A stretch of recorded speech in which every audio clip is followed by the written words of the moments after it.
All right. I think we've had people waiting long enough to get their butts in here, right? Tyler doing the yeoman's work of adding matches. What a superstar he is. Can't do it without him. Tyler, you're the GOAT because you also made these outstanding Friendlies graphics along with Deck, our superstar editor and graphic designer. Both of you are truly the Tie and Deck show forever. I love it. And what I also love is that today is a big day. It is night number 2 of Tetris Friendlies Revolution. Our super show that used to be the one that ended the year off on a bang. Well, guess what? We're going to start every year now with a bang doing this one. And the first night, whew, that was crazy. It was a night to remember. And it's one that surely many won't forget, including a newest member of the commentary team. You surely knew that last night was Defenders. Let's go on over and welcome him in because he's hanging out with me for the first match. It is our good friend, Mr. Omen Voir. Omen, buddy. Wow, what a night. What a night last night was, huh?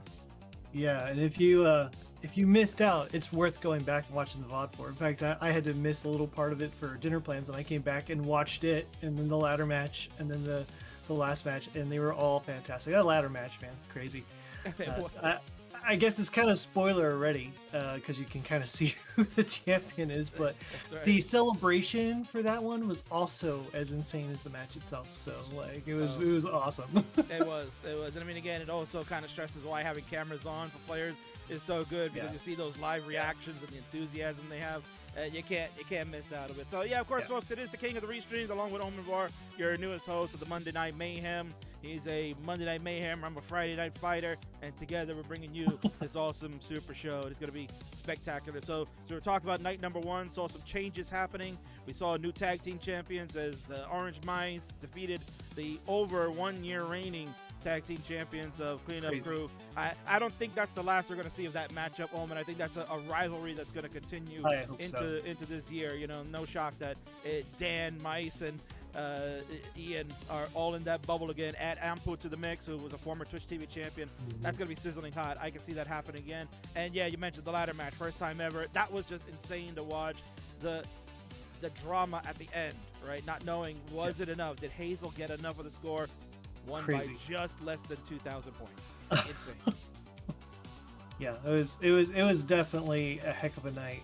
And the new mode, kudos to you, sir. It's that I think you're going to have a lot of players and hopefully a lot of viewers are going to be excited to see another ladder match. So absolutely, yeah. But we got to keep those. Those are special attraction matches. Can't be doing that out on a Monday night mayhem right before we go to CT Wars. Why not? We got to keep those special. But you may see that a little bit more often. We'll get looking at that in the future. But the future is now. Tonight is what we got here. Omen, let's go over the night 2 card real quick as we're getting set to do battle among the greats. So we're going to kick things off with this one, which will showcase our future superstars of classic Tetris. On the left-hand side, it is that Void Cat himself, Lucenzi, the superstar from Spain, has absolutely crushed it out in the European scene. This guy could be the next big thing out there, is looking to squash one more time the young prodigy here in the States, everybody's favorite 10-year-old with the energy of friggin' the sun. It's Zro. This is their second matchup. They played previously on the Monday Night Mayhem with Colin for Martin Luther King Day, but they wanted to run it back here, Omen, and I think it's fair to say I want to see what the future brings for us. What do you think? Yeah, I agree. And both these players, I mean, obviously we got Dro, who's super young, has been just going like crazy up, just getting better, leaps and bounds better like every single time. Like I blink and like he's got a new PV, right? Of course. So we all know Dro, but I think don't sleep on Lucenzi because,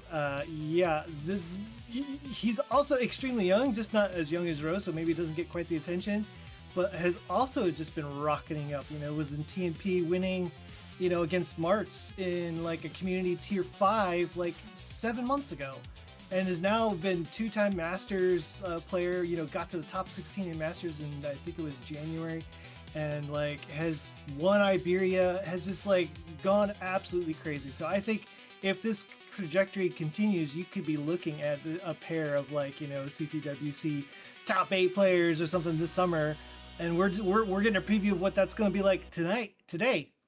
Yeah. So Yeah, certainly. You're getting a sneak peek of what the future holds. I mean, these two potentially could be a world champion within the next decade. It would be absolutely amazing to see that, and you're going to get to see it here first. But also, along with that, what we're going to see, my good friend, is what else we got on tap. Right after that, we're going to go into the Money in the Bank match. We haven't seen this one in quite some time, but, King said, let's add a little sizzle to the revolution, because after last night's match where we saw the 3 stages of hell, TT coming away victorious, he's got his ticket booked to the WrestleMania of Friendlies reckoning. He'll play the heavyweight champion there. But if Cobra and Winter, maybe one of them say, I want to spoil the fun and join in with you, TT, that could potentially happen, because that Money in the Bank briefcase allows the winner a title shot anytime, anywhere. Wow. And these two TNP superstars, now graduates, and considered perhaps maybe the argument is, who is the greatest TNP player of all time now, right, Omen? Yeah. Of course, we saw Cole last night, so I'd throw Cole in the mix as potentially one of those TNP goats. But 2 more here. Fantastic player. Obviously, Cobra got a number 1 seed in January Masters for CTM and made it to the championship. So backed it up. So we're certainly looking at a rising player at the very top of his game. And then we've got Winter. She's been on the rise for the last 2 years, I'd say, honestly. And I believe you mentioned last night during the show last night that Winter has been getting so good that didn't really even get a chance to compete for a championship, because already every time there was a potential, she'd already moved on and gotten so much better so quickly, and has also in CTL just constantly moving right on up. Where now, Division 2, Division 1, right up there. So I mean, another couple pair of rising stars, and we get to see that again, back-to-back rising stars. So absolutely, both have done tremendous job. Cobra, former Phenoms champion in Friendlies. Winter, a former Upstarts and Phenoms champion as well. She potentially could be the first to actually get all 3 of the major titles. Yeah, right, no one has gotten all three of the majors. Wow. Yeah, 20 Dan is the most decorated champion. He's won pretty much all the belts, with the exception of the Friendlies championship, and he'll tell you I'll probably never get that one, but never say never. But Winter has a chance to maybe make history down the road if she wins the Money in the Bank. And then after that, Omen, we got ourselves a little bit of a mystery that needs to get solved. The Twitch TV champion has been crowned recently. Ninja falls, and Mari picks up the belt and is now your purple belt champion. However, the King has gone scouring the earth to find who could be a good opponent for Mari's first title defense. And lo and behold, I have found someone that will shock the world tonight. Any guesses? Yeah, I've been racking my brain the last couple nights on this one. I know Colin kept throwing ideas out there, and I don't even think I'm going to try to venture a guess here, because it's a total mystery. So you've got me completely figured out. I don't know. I have no idea. So I'm excited to see what it's going to be. Yeah. And Mari the champ is just very consistent, I feel like, generally speaking. So I'm very curious to see who you're going to place up against Mari. Yeah, Mari's gameplay has elevated. I was so impressed the last match with Ninja. It just decimated Ninja. And Ninja didn't even play bad either. He was putting up 700-800K scores. And Mari said, nope, I'm a max out. So it was crazy. That's probably the best I've ever seen Mari play. And I guess, losing to Chris Bidwell will do that to you. So the last few weeks, Mari's definitely really just, every time I've seen Mari play, it's been very consistent, which is amazing. So, and talking about consistent here, Omen, let's get to our main event that'll be happening later tonight. This is the biggest one. It's the biggest prize in the Friendlies universe at stake. The gold belt held by our greatest champion of all time, over 700 days. That's over 2+ years, Omen. SV, the ultimate brand. Sam Vaughn has not dropped that belt in that state. He took the belt away from Dan V in December 2023 at Revolution when we used to do it back then. Well, here we are now. It's basically 3 years technically, right? Wow. That Dan is going to get a shot again to try to grab it back. But now we add a third member to this entourage. It's going to be Evesy, your CTWC UK champion from 2025. She's made a claim that the belt should be hers as well. She's the best in Britain, she says. We're gonna find Well. out who it really is tonight, Omen. Yeah, agreed. I mean, she's got a point. She did win the last CT UK, so like, and had to go through some tough competition. I believe at least one of these two, right, to get there. So there's an argument. Evesy also had a great summer. I think won the Wars Battle Royale, the annual one that they have there.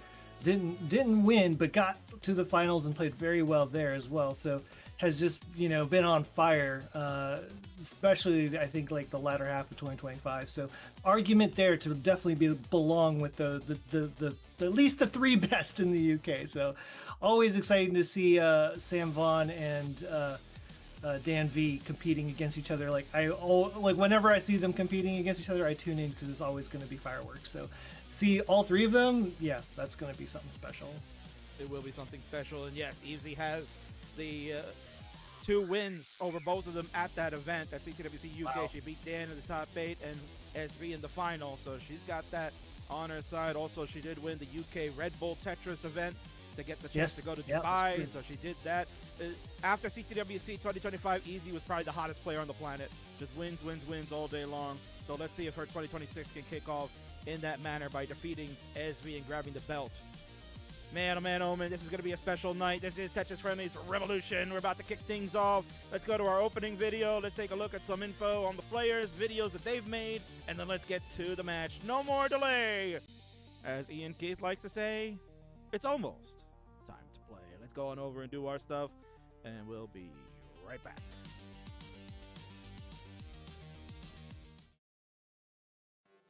Earth, our home planet.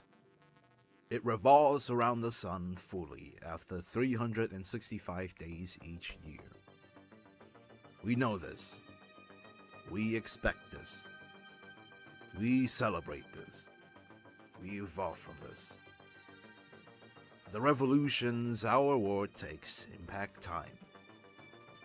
And when time is impacted, it leads us to develop into glorious things not seen throughout history. Revolution brings about change, a change for the future. Once thought of as TNP prospects, now have become the stars of today in the world of classic Tetris. As a Fave Fiver battles the 2 cracked standout for a chance at glory.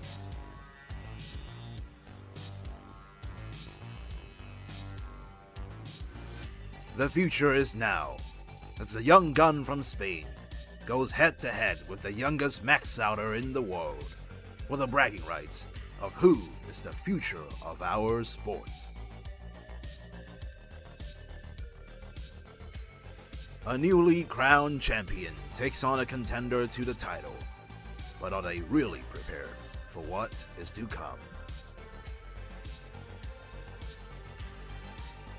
The longest reigning champion in Friendlies history faces his greatest test yet, as not 1, but 2 challengers have appeared to dethrone him, as well as making a statement in calling themselves the best in Britain.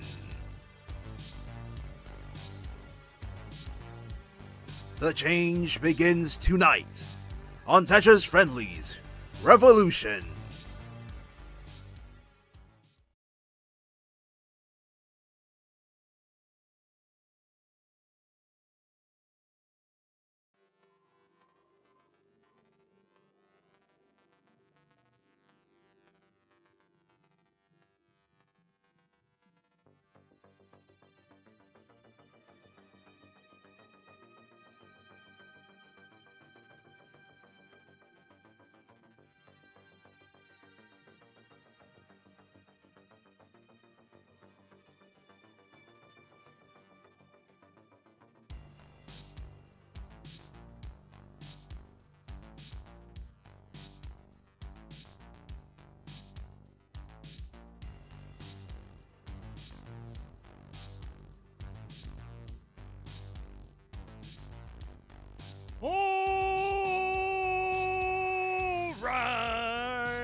now time, baby. As I make Omen Voir chuckle because he loves when the king is screaming as like a madman, because then it's time for Tetris Friendlies Revolution to commence. So we're about to kick this one off. It's not Money in the Bank, but it will be a bank match because it's pretty damn cool. We're going to see two outstanding young guns go duking it out for supremacy in classic Tetris. You're going to see on the left-hand side the superstar from Spain looking to bring a little bit of pain to the U.S. Young prodigy. This is Lucenzi. And on the right, ready to fight, is a determined young man that says he will be the world champion sooner than you think. This is the Zrobot. And with me to kick things off for this one is our Monday Night Mayhemmer. Welcome to the Friendlies family, and now your second day of Super Show duty. It is the great Omen Voir. My friend, how you doing, bud? Good, great. I mean, I get to co-commentate on this incredible matchup between some incredible up-and-comers. Yeah, I couldn't be happier to be here. I'm so glad that you are here for this. Yeah, this is going to be an outstanding fight. It's going to be one for the ages. I can't wait, man. This is something that will be impressive, something that will maybe change the landscape, right? As far as what we know for classic Tetris. These two superstars are the future, as we have talked about, and certainly, you know, they are going to take us to a whole new level of gaming. I mean, the things that you see, if you saw last week at Genesis with Zro, he was freaking outstanding. And he took down Broden in the round one matchup. That was crazy. Yeah. The whole weekend was awesome, and yeah, Zro certainly, you know, again showing not just a fluke here, just you know, not it. This is the real deal. People are gonna have to really not just treat him like a novelty pretty soon. He's gonna be threatening for titles very quickly. So. Indeed. So certainly we're gonna be looking out for that, and what we're gonna be looking out for now is Omen. It's time to take a look. These two players had a couple of things to say. You know, the young guns here, they like promos. They like talking a little trash and hyping themselves up. Yeah. Well, heck yeah, man. Let's get right to it. No more delay. Let's go take a look at what these two young superstars wanted to talk about with this second time matchup.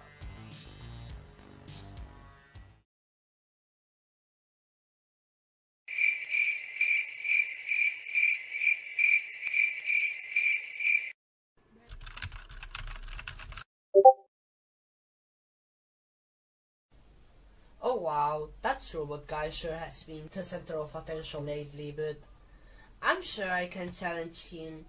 I'm way more consistent at him. I have played far more competition than he ever has. I'm sure if I just type this real quick. Yeah.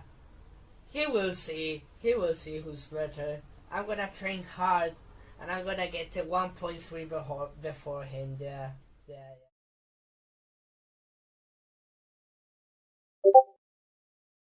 Oh well, it could be worse.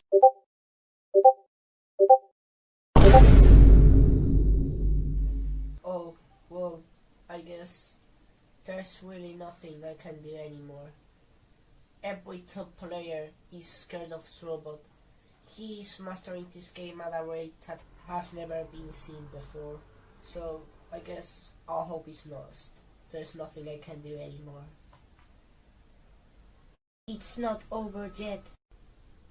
Huh? Who are you? It's me.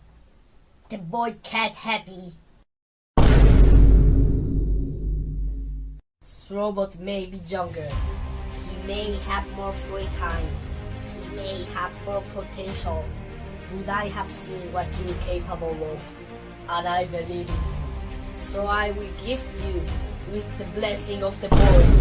Now go conquer this game, Lucenzi.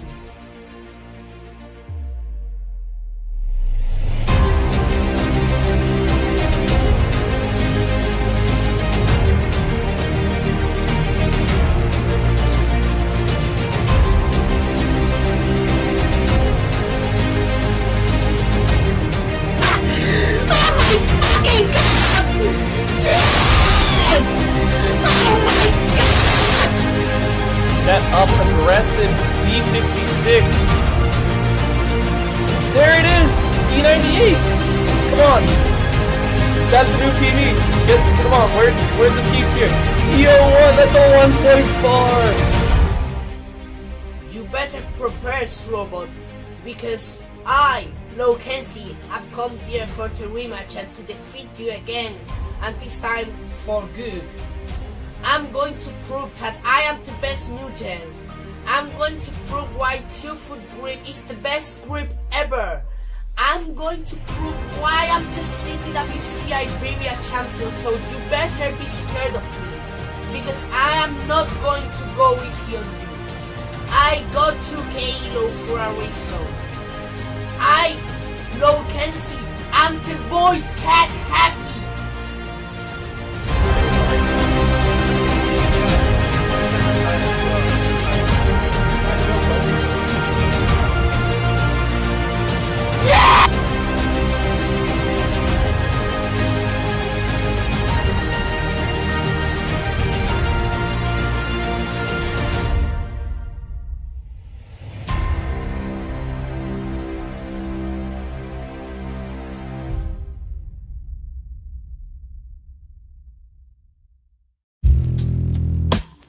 Zro dealing with a lot of traffic, and yeah, the hang of the LP is going to do him in. 524, Zro is finished. Tetris, 755 again, is chasing 765. That bar will do it, 787. Lucenzi, that might be problematic for Zro. He is up very high now. Oh, Phantom Burn going to do him in, and at 194, Zro topping out.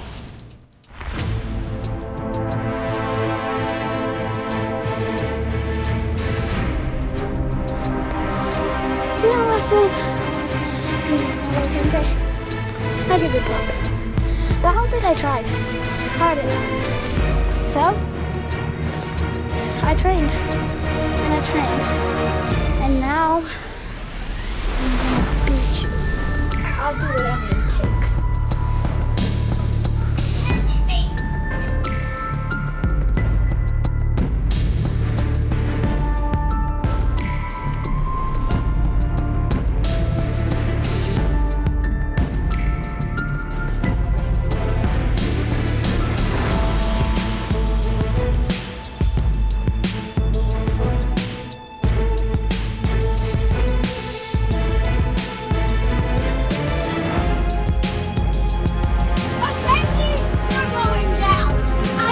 Team now.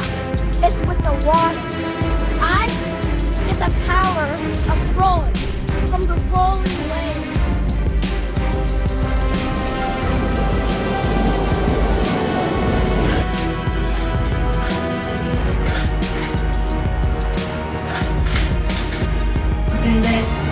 Good luck.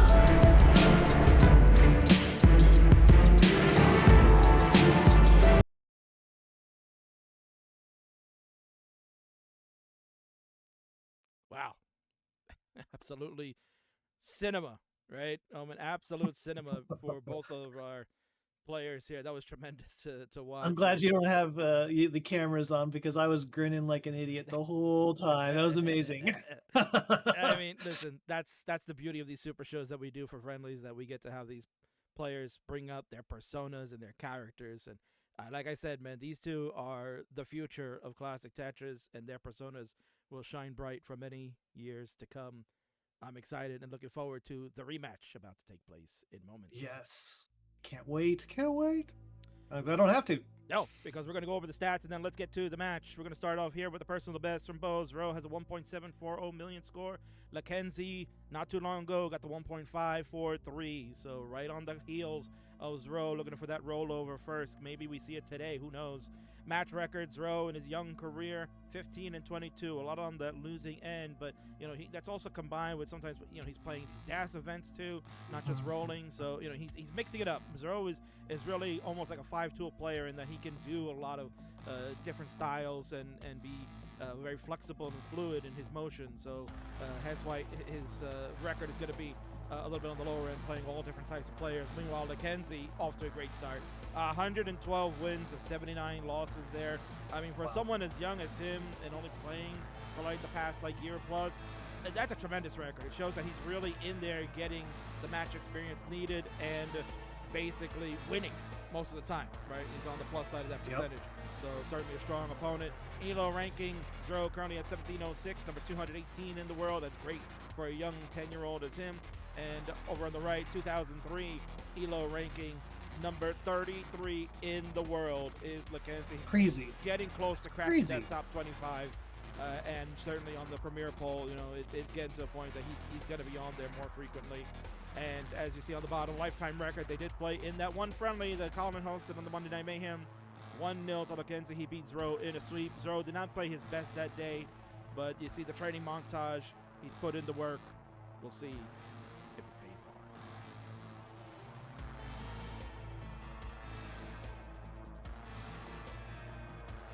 And here are the players once more. Omen, we've got Lucenzi on the left, Zro on the right. Both are ready to rumble. So it's time for me to get a seed going. And that's exactly what I should be doing. We should administer a seed as both players will play with the same piece sequence. And there it is. Seed is now in the chat for you players. Reminder that we will be incrementing. So you can go ahead and do all that good stuff. 2953A. Hey! 2953AE will be your seed. And somehow, oh, okay, sorry. Let's bump that. Yeah, I don't know why it did that on this one here.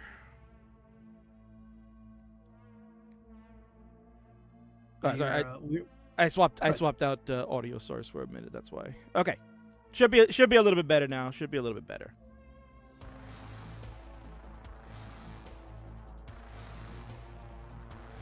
You were mentioning, like earlier on, talking about all these different TNP stars that have been coming up through TNP into, you know, the Friendlies universe here. Another one, Lucenzi. Like a lot of those matches that you saw, that 100+ wins, probably almost 100 of those are, well, not probably not.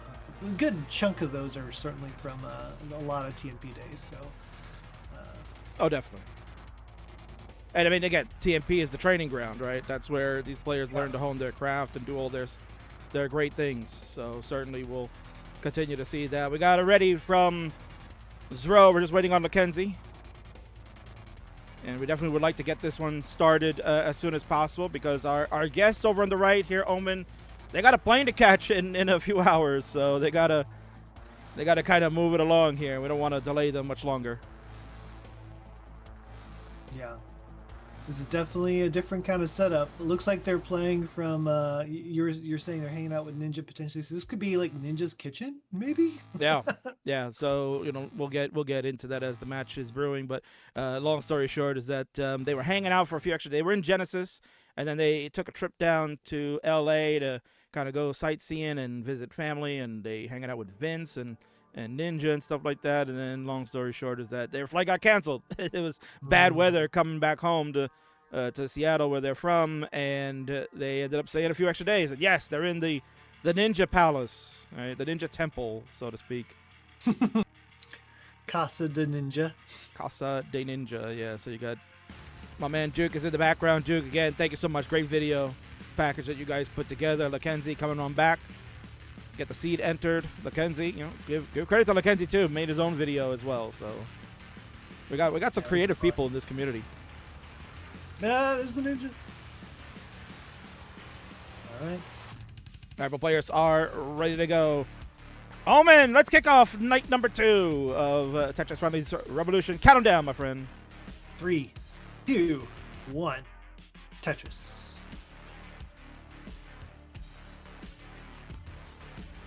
T in the long bar from Zro. T in the long bar, followed by the S's for both, means that the seed is good. We are underway. Seed is confirmed. We're underway. It is now game time, Omen. The future is now Zro and Lucenzi. Ooh, here we go. Let's go. So, Omen, you know, you've seen a number of matches in your day. You mentioned Lucenzi kind of coming up from the ranks of TNP. The total TNP, meaning the Tetris for the non-pro, almost called total non-stop pro, but my wrestling brain was working for a second. Tetris for the non-pros, right? That was an organization that for those that are new here watching for the first time, what is TNP? We always talk about it a lot these days, right? It was an organization that grew from the ashes of what was CTL, the Classic Tetris League, when that decided to close up shop back in 2022 for half a year, when Mudus, the original organizer for that, decided he didn't want to do it anymore and called it a day. So it took about 6 months before the King brought it back to where it is today. However, people wanted to play matches. People wanted to say, hey, where are we going to go play league matches? Because as much as monthly Tetris is important and having the tournaments go, it was still, we needed a place for the newer players to hone their craft. And that's what Tetris for the non-pros became the place to be. And over that time, now we're looking at 3 years, Omen, right? That has now become very recognizable. And for me personally, it's up in the major echelon of our leagues and sporting. Yeah, it's been amazing. It's where I get to spend a lot of my time as a non-pro as well. And it's part of the reason, honestly, why I'm here. I chose to do some restreaming for TNP, and then kind of the rest has been history as a result. So I'm certainly grateful for TNP for any number of things, but more relevant here, we've seen a lot of like promising players coming up through the ranks of TNP, including Lucenzi, who's just been an absolute stud, rising star. Was doing DAS back in TNP about a year and a half ago, decided to make the switch to roll not even a year ago. And here we are watching this happen. So, massive shout out to our Barrow, who's kind of the administrator for TNP and has done so much for them. MathWiz has been a huge proponent of what's going on over there too, and a whole bunch of other administrators. So, if you're interested in Tetris and you haven't really kind of dug in yet, you're like, I'm not good enough. Well, we have a community for you. You can come and hang out at TNP and kind of hone your craft here. Maybe we'll see you on one of these shows in the future. Indeed. We definitely want you here. We need more people playing friendlies. That's what makes it exciting. And honestly, that's what makes you better. Just like these guys that you're watching right now. Let's get a score check here through the first 67 lines. Lucenzi at 289, Zro 353. Zro kicking some butt right now. So maybe, I guess, all that training in the sand is paying off here, Omen. Yeah, it's the water, man. It's the waters. That's what he said. Yeah, right. The waters are giving me rolling powers. Incredible. Oh man, that kid. That better become a thing. We need to have an emoji and all kinds of stuff needs to come from this. I mean, if he wins this match, how many people are going to start running out to the beach? Yeah. Inspired. I'd have to like switch coasts or something. I'm in the middle of the country. Doesn't really help me. I guess I could run out to a river or a lake or something and train there. Yeah, indeed. All right, so we are closing it. It's pretty neck and neck game right now, 383 to 386. Yeah, so, bringing it back. Yeah, again, this is a much better start than they had in their first set that they played. Zro was kind of, a little bit off his game, I would say. Had about an early top out. They did have one banger game, but certainly Lucenzi. You can see right there the missed J tuck from Zro, but he'll at least get the Tetris. Can start working on fixing that up. But again, like I said, he's having much better start than he did the first time they met. Yeah, and that's good to see. The one thing about I think just coming up, regardless of your skill, one of the things that can be tough in comp is just being consistent and not topping out early. That's like a huge part of I think getting your comp chops kind of all worked out is like just trying not to let your nerves get to you and to play safe. So that can be a tough learning curve. And so it's great to see that both these players, 112 now, 115 lines in, we're still going. Indeed. Some work to do on Zro's side. Has a dirty Tetris. You got it. Now, Omen, since you're part of the Friendlies family, you certainly can get that growl in your voice when you got to say dirty, right? Dirty Tetris, yes. Yeah, now that you're on the staff, you're allowed to say that. This is true. I do hear Colin do it. Definitely hear Burb do it. So I can maybe throw a little bit more growl in the voice. Yeah, absolutely. And I heard Colin almost friggin' made a mess of his pants yesterday after he watched Mice get the game-winning Tetris and that tag team. I mean, it was a pretty dramatic ending, to be fair. That was crazy. It was. And hopefully we'll get a crazy ending to this game number 1. You can see Zro's locked in. Look at his face there. He's got his game face on. Omen, we have transitioned to level 19. It's Zro, 567 now, and 593. Lucenzi, 586. Let's go, Omen. Level 19 action, baby. Let's do it. We got some pretty good transition scores from both these players. Zro's board getting a little dicey, though. Would love a long bar. Where's the long bar? Any bar? Bar? No bar? No bar. Okay, so now it's gone from being kind of dangerous to being very dangerous. Oh! And the bar comes in too late. Yeah, he missed the tap over to the right. He needed that 4 tap to get that T over to the right. That would have got that long bar in. Would have given him a split triple, but at least would have brought that board back down. Can't get it. 597. He's gonna be finished. And Lucenzi leaving right back where he left off in their first matchup. He's got game number 1 victory. Yep. 630 is all good. GG's. Early lead.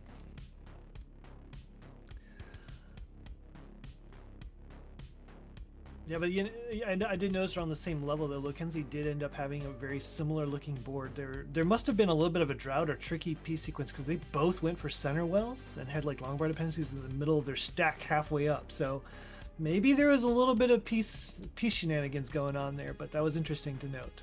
Lucenzi navigating through that one.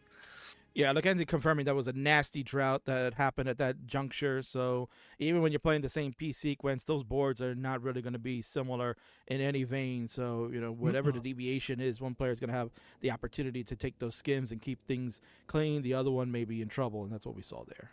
Yeah, exactly. Lucenzi already firing back in the chat here as well, saying, Zro, you may think you're the only one who could take advantage of the waters because I live in a city without a beach. Yeah. Welcome in K-Ham over on YouTube. Is this best of 7 or something? No. All matches today will be best of 5 with the exception of the triple threat match. When we get there, we'll go over the rules for that one. That'll be a first to 7 points type of situation. But right now we're ready to go for game number 2. Omen, let's continue this one. All right, let's get kicked off in...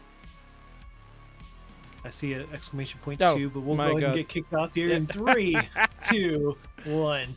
Tetris. The 2 and the 3 are so next to each other on the keyboard that happens, Yeah. I would say fat finger issue, but my fingers are very slim, to be honest. Sure, right.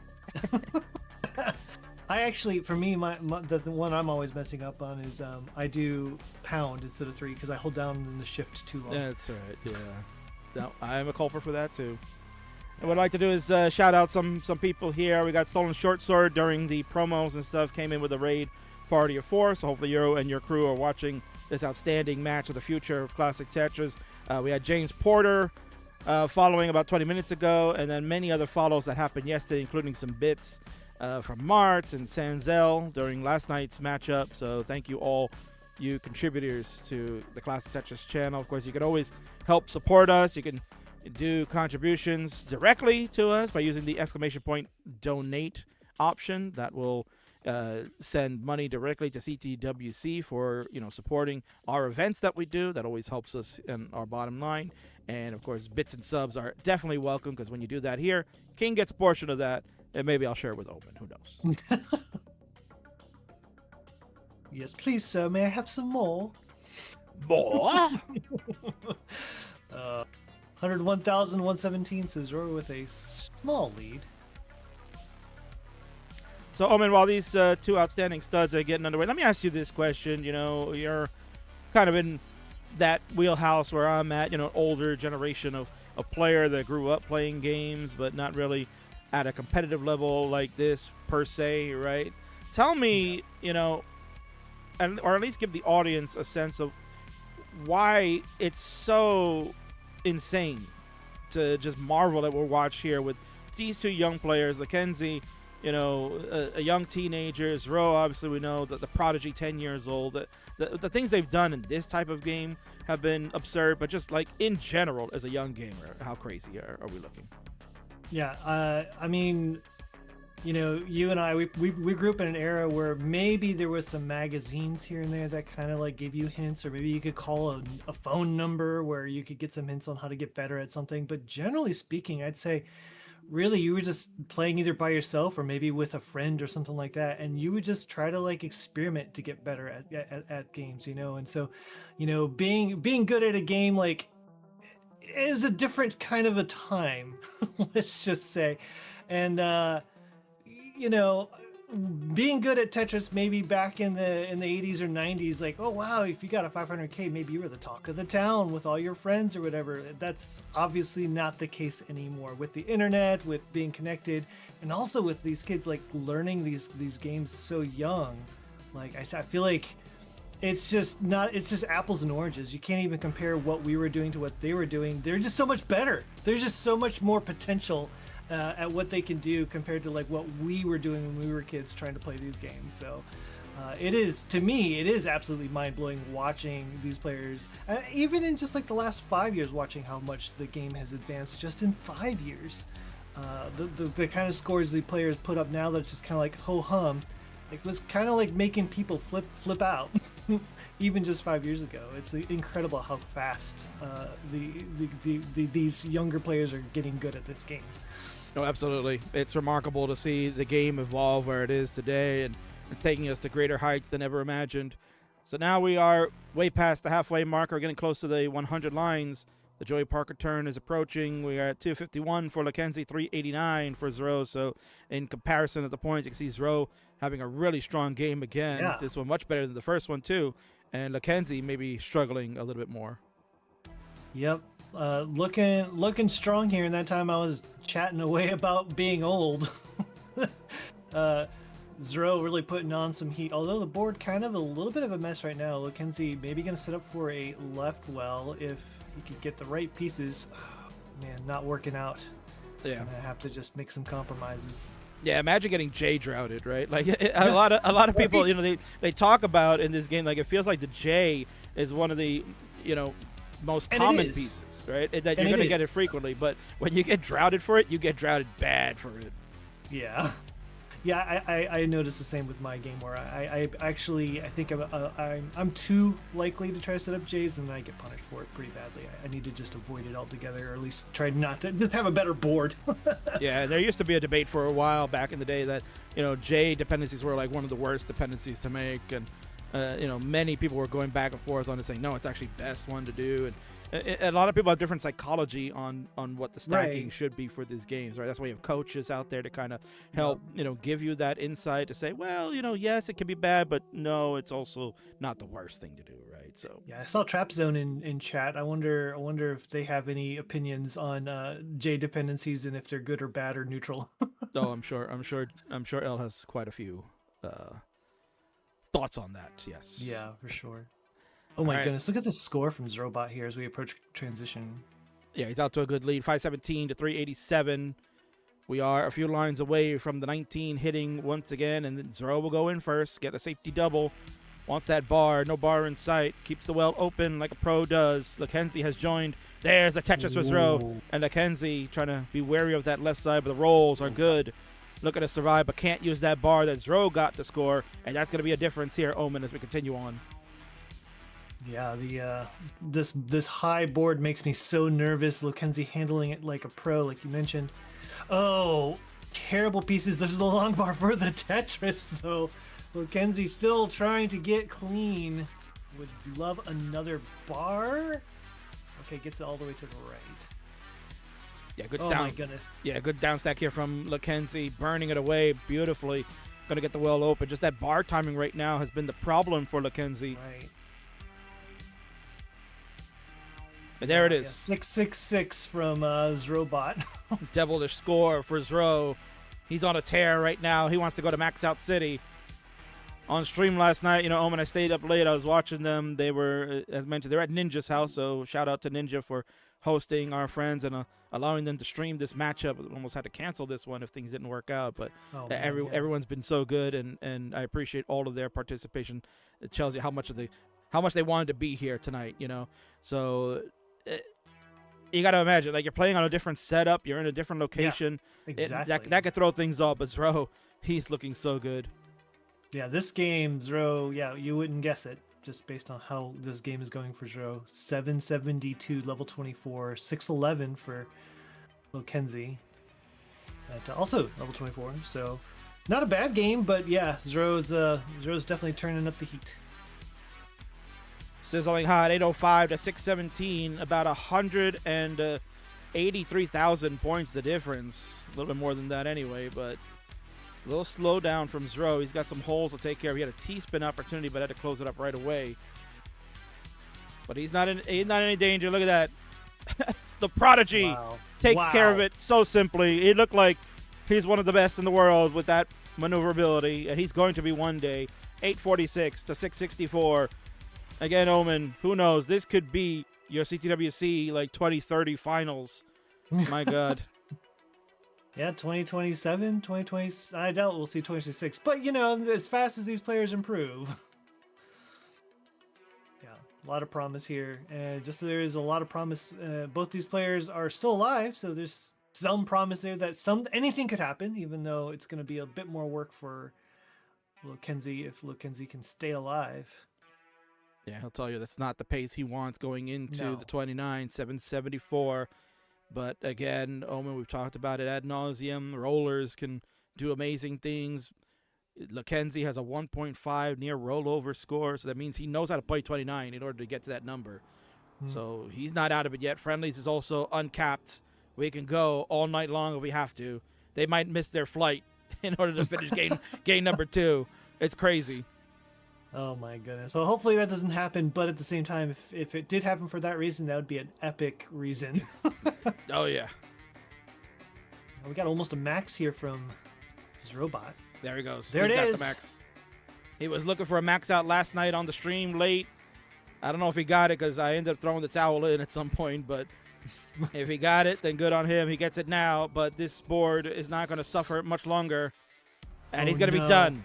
So now we do have a chase down opportunity here for Lucenzi. Yes, chase down opportunity for Lucenzi, and he can take it nice and easy. No line cap in Friendlies, but he does have a lot of work to do. He is down by about 170,000 points. You need A40, Lucenzi. A like Apple, 40. So that's 1,040,000 points will be required to take game number 2. But great max out from Zro there. He had a hot pace going into that one, Omen. Yeah, it was and Oh! you could kind of Lucenzi needs a bar, gets the bar but can't get it over. Oh no! Oh, unfortunate hang from Lucenzi. And Ro's gonna escape that one and even things up 1-1.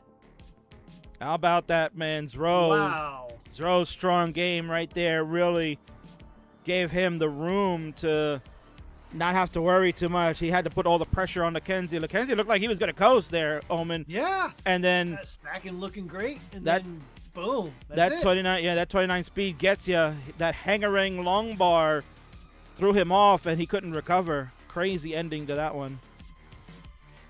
And that's kind of the unfortunate, but also kind of fun part about Tetris is that you just don't know. And that's why we play the game. That's why we watch to see what will actually happen. And that's why we're going to count it down. We got game number 3. We're tied up at 1. Let's do it in 3, 2, 1. Tetris. Things just got spicy now, Omen. The young guns trade the shots. We got max out from Zro. Lucenzi not happy with that finish. He knew he had that one in the bag. And just simply, it doesn't matter, right? Omen, it doesn't matter. Level 29 will get everybody eventually. And it got him a little earlier than he wanted. And now he's going to have to rely on his relatively extensive comp training here to just have a short-term memory and just put it behind you and just do what you need to do to get back in the groove for this game. Because really, that's all that matters. Dirty Tetris for Lucenzi to go to 29,000 here. We saw that emphatic and a reaction from Lucenzi, like, yeah! Yes! Yeah, exactly. Those always feel good. Yeah, and then again, to your point, like I'm the same way. I think face cams are so important. It is so much more entertaining to be able to watch the reactions from our players. And just like that, like it's so fun to watch. Oh, it totally is, and it's also fun to watch. We got Colin watching over on Facebook. Good to see you, buddy. Says, "Go Lucenzi, you got this." Oh, So he's rooting on the Spanish Yeah. superstar. I've been seeing quite a bit of like cheering on for both sides, like people cheering on Lucenzi, people cheering on Zro. So it's great to see the fans showing up for this one and really helping out their players. Indeed. No, I mean that's part of it, right? Being able to show yourself on camera, being able to let us see the reactions of the players. That's what builds a persona. We had someone last night in the chats here was discussing and say, hey, why don't you guys like do more player profiles on the socials so that we can get to know these players? Like we want to be invested, we want to learn, right? And we have done that to some extent, but we really do need to go further and fuller, and that's kind of one of our plans this year. If you've been looking at our socials, we've been somewhat increasing more the visibility rather than just saying, hey, we're going to be at this location, right? We add in like people that we know are going there. So like, for example, at Washington we knew Fractal and Alex T were going, so we put out digital marketing in regards to that to say, hey, these guys are appearing at Genesis. The big push was Dog and Andy were going for the first time. So we've done all that, and we've got more regionals to come. Word is that. Oh, there we go. Nice Fits. I still gotta find that soundbite from Jasmine. Gotta grab one of those. Yes. I have it somewhere. But certainly, yeah, we want to continue doing that here at CTWC. We want to push our players and promote them so that it brings attention, it brings people to want to watch the streams, to come to the live events and all that. That's our goal. So, continue to support CTWC in every way you can, and we'll continue to do our best in promoting you, the players. Yeah, absolutely. I think that's such a awesome. I mean, I was even looking, I think, at just some of the slides in the pre-roll here, and saw one for Phoenix. And it was like Chris Tang and who's the other person? But like even just having that, just like, oh look, I even just not really paying that much attention. I don't even really live in that area, but I already know. Oh, Chris Tank's gonna be at Phoenix, so yeah, that's pretty cool. I think it's already you're already doing something, and you're on the right track here. So I'm excited to see what we see for the regionals this year. Yeah, and the other person you mentioned, that is Jaws, the Jaws, that's who it was. Yeah, superstar skateboarder, right? Yeah, he's like on the level of Tony Hawk and all of them, so he's tremendous. He always goes out to that one. Chris Tang, that's his home convention, so he's always at that one. And we may be seeing more superstar. TT was out there last year. Rumors he might be back again. ID Kirby, who was out there last year. Yeah, TT won that one. That was number 2 of the 3 in the back-to-back that he had. So there's that. Yeah, so hopefully we'll see a bunch of other ones. Phoenix is always one of the top expos to go to. And certainly we don't want to see a top out here from Zro. He's trying to do everything he can, Omen. Quite the board, but this is a dirty setup, though. See, like that? Dirty. Oh, okay, right. It's gone now. All right, it looks like he's working through this, though. He's going to just take all the safe burns, as one should. And there's the bar for the Tetris. 407,451. Lucenzi with the lead. Has actually had the lead for quite a bit here. But has been shrinking in the last 20 or so lines.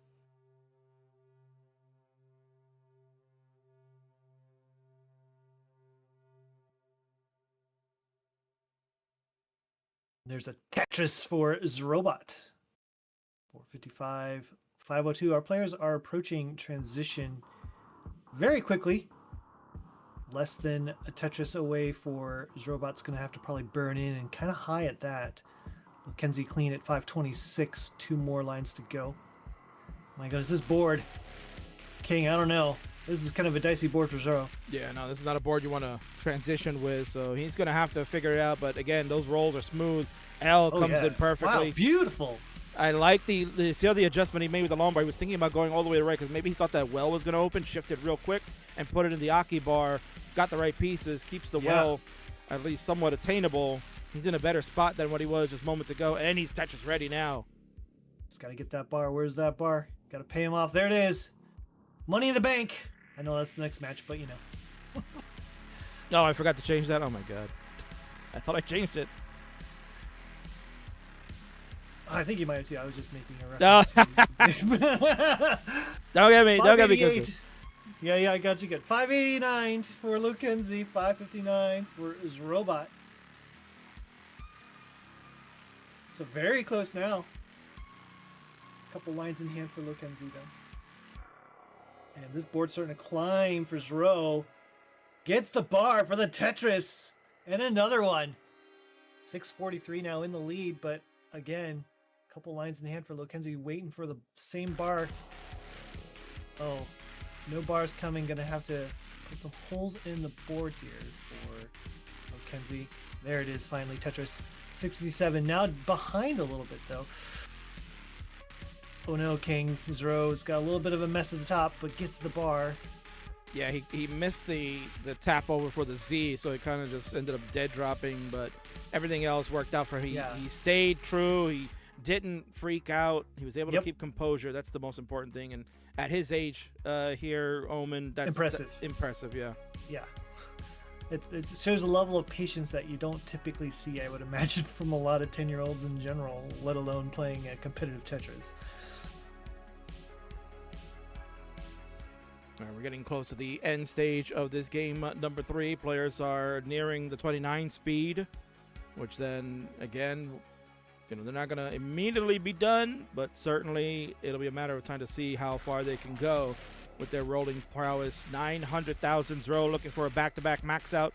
Lucenzi 822. He's behind by about 9 lines, so advantage for him pace-wise. He might be ahead of it. Yep. Yeah, it's really close regardless here. Zro a little ahead, but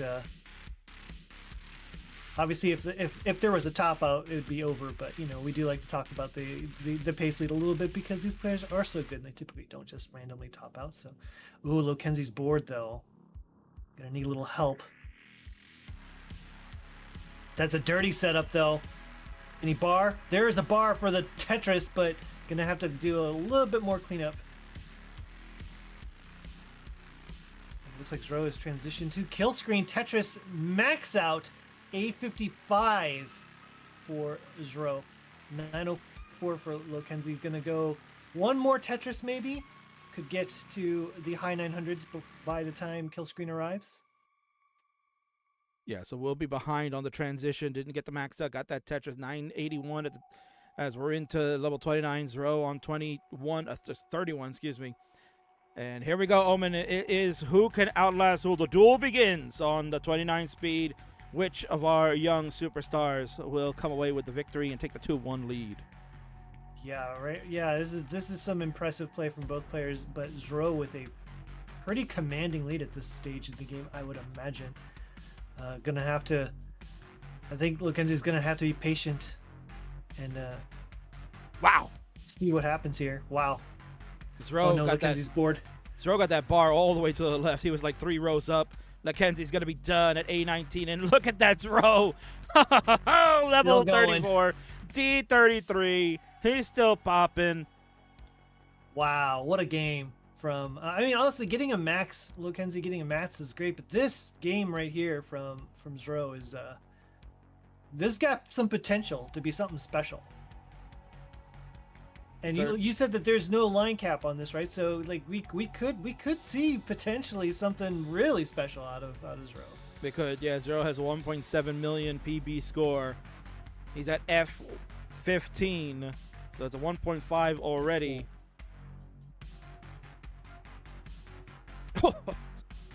Wow. Here we go. Oh no. Here we go. No. He can clean this up. T-spin set up for just a second there. Although dad might be like, you know, son, if you want to mull, you can mull it at home, right? Oh my goodness. Oh, the board's starting to climb. Where's the bar? Oh, what a game though. Got the rollover. He got the rollover. The young gun, the prodigy, gets a pat on the back from dad, a standing ovation from the ninja, thumbs up all around from the Zro camp. rollover for you folks live. Oh my God, Lucenzi's probably like, what? It's rollover from It's chat. it's Broccoli, rollover. Oh my God. Colin and Barrett, Burbia, Tetris time. They're all going nuts. Ooh, Tetris Wars rating with a party of 20. Thanks so Thank much. you absolutely. Thank you for the raid. Tetris Wars over there. You guys are great. Also, thank you, Sebi, for your 3-stream streak. Constellacio, thank you for the follow 4 minutes ago.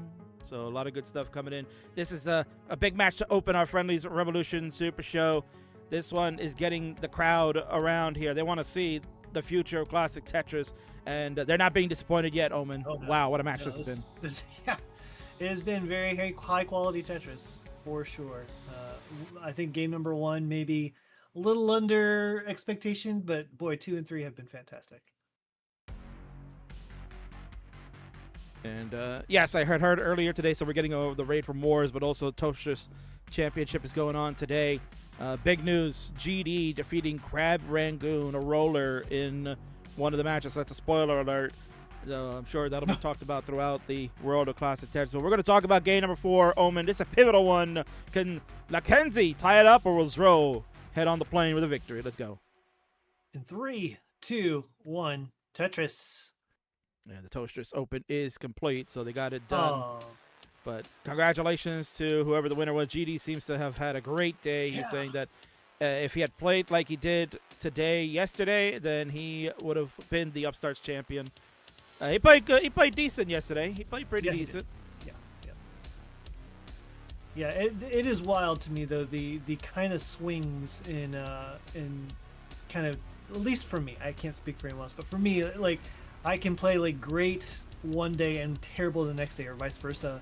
And it can be frustrating, you know, when you're, especially if it's a comp moment where you wanna kind of show up for your comp and like you don't, and then like suddenly you have an amazing day the next day and you're like, oh, why couldn't that have happened yesterday, right? So I get it, GD. It's just I classic. feel you there. It's just the way classic Tetris is, man, and much like Yeah, that. that's true. Omen, I'm gonna step away for a few. Gotta take care of something here at home. If you don't mind handling the comms as No a pro that problem. you are, and I will return shortly.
No, you're good. You're good. Yeah, it's 356 now, 362 for Lucenzi, 394 for Zero, and I was just right before you took off, I was just gonna compliment Toast for a successful tournament. I've really enjoyed watching Toast kind of rise through the community and really take up a lot of the kind of restreaming and organizing mantle for a lot of classic Tetris streams. So massive shout out to him, and just been a huge fan. So looking forward to more from Toast. And we are just about at more Tetris here, just about at transition from these two players, as we are at 444 to 418. It's getting to be very close between these phenomenal young up-and-comers. Transition for Zro, 476 to 441.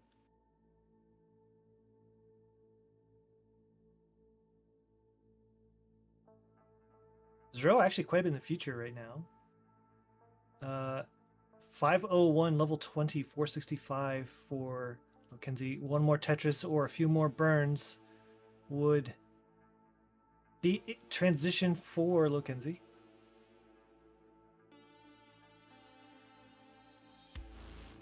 Y'all can hear me, right? King learned what global audio sources are like 3 days ago. That's funny. Transition for Lucenzi just under 500k. So it has been a lot of burning for both these players right in round transition.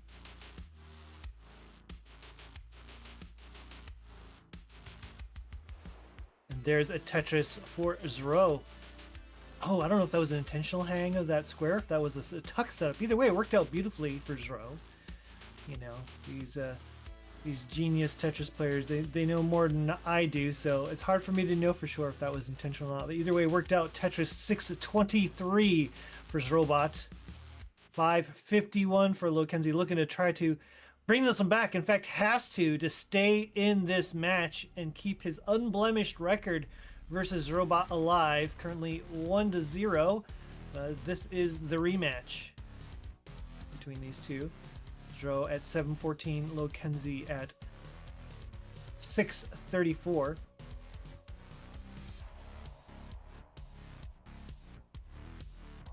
Sweet. Muting omens a crime against humanity. I don't know about that.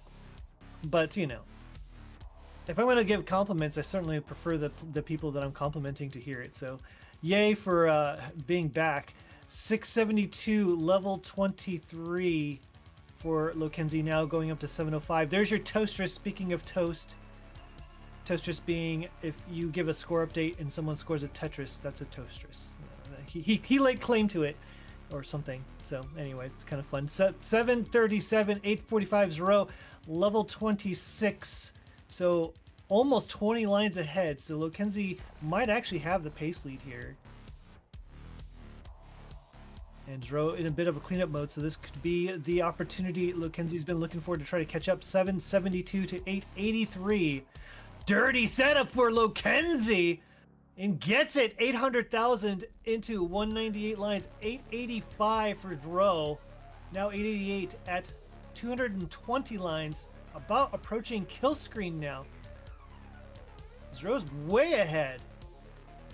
And there's a Tetris. I say way ahead, I mean way ahead in lines for some reason. Maybe it was playing a little higher. 931, 875. Kill screen misdrop immediately for Zro's. Gonna have to get this cleaned up. I don't know if there's anything more Zro's gonna be able to do here. Needs to get left, cannot get left. 968, so your chase down target, Lucenzi, is gonna be 969. Hey now. And the hey now counter is unofficially at 1. Oh yeah, you're definitely keeping count of that here, but this is not an easy dig right now for Lucenzi. With 7 lines left to go, needs the right pieces to fix this up. Otherwise, we get too high on 29, could be disaster. We're getting there. That was a good couple pieces there. Clean. And bar in 962. Just a handful more burns will do it. Plenty of time as well. Can we see a decider? Lucenzi gets us there. Lucenzi is going to bring us to a decider with those set of burns. 977, maybe going to go for a little bit more. Try to get the max. Take us into game number 5 with the max. There it is, A26. What a game from these players. And there's another Tetris for good measure. So well done, Lucenzi. You are good for game number 4. Here, Omen, we always say game 4 is no more. No more. Absolutely. We're going to go to a decider. This one absolutely living up to the expectation. Lucenzi, give you the one that says, wait, I'm not done. Let me finish. Zero, I'm going to make you late for your flight. I'm going to make you late, bro. You're not getting on that plane, bro. Oh, no. Needs bar for the right side. Not going to happen. What a game, though. B98. That was almost 1.2. Yeah. I mean, it's close enough. We can call it that, right? So, again, apologies to the crowd. Yeah, King hit the wrong button because I was kind of in a hurry. I had to go take care of something here at home. And I hit the wrong button. My bad. All right. We missed Omen's dulcet tones. Yeah. Remember your training, says Ronkley with a whole bunch of waves and water. So, yes. Got to hear that in Ronkley's dulcet voice as well. Remember your training. And Dodo officially going to retire now after watching these two young guns just basically beat his score every time he plays Tetris. So what a shock. All right, here we go. Omen. It is the fantastic finale, the decider here for the Futures Showcase. Let's get it going. Will it be Lucenzi or will it be Zro? Count him down, my friend. In 3, 2, 1, decider. Tetris. 4:30 flight. We're good, says Zro. Well, probably Duke. Yeah.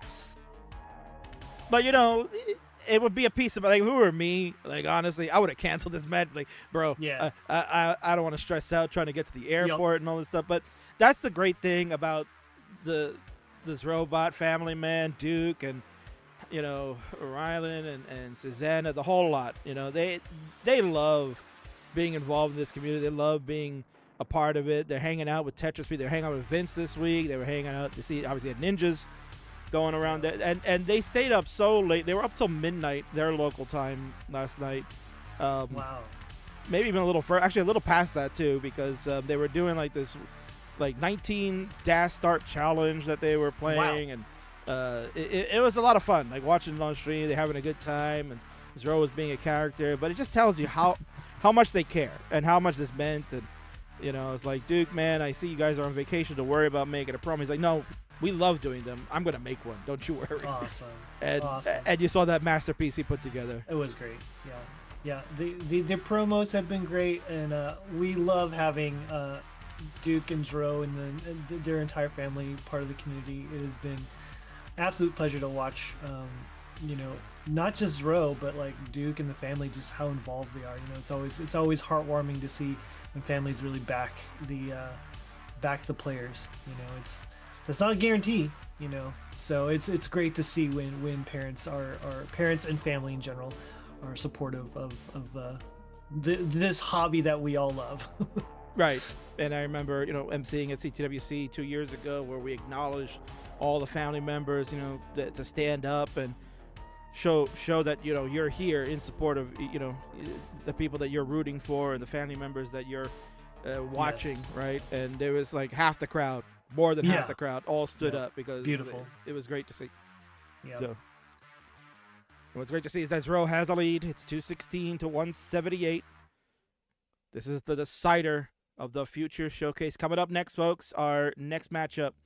It's a doozy. It's going to be the TNP All-Stars, maybe Hall of Famers, if you will, Cobra and Winter. They're going to continue their long-tenured rivalry, but this time they're going to play for Money in the Bank, where the winner can challenge for the Friendlies Heavyweight Championship anytime, anywhere. And I don't like these moves from Zro here, Omen. Yeah, this is quite the board. A little bit of a spire with a lot of windows. The tower, you know, you typically, like in Tetris, you don't want to have a bunch of windows, unlike, you know, maybe an actual building. So we'll see if Zro can work through this. Yeah, he's been following that kind of tendency where he's trying to put these overhangs, right? So he can tuck something later on because he doesn't like that piece and it doesn't fit in a spot. But that can really get so dangerous in a hurry because a piece can just like snag, especially when you're talking about in that center, right, where he was building. Yep. Something could just snag left or right if he misses a roll.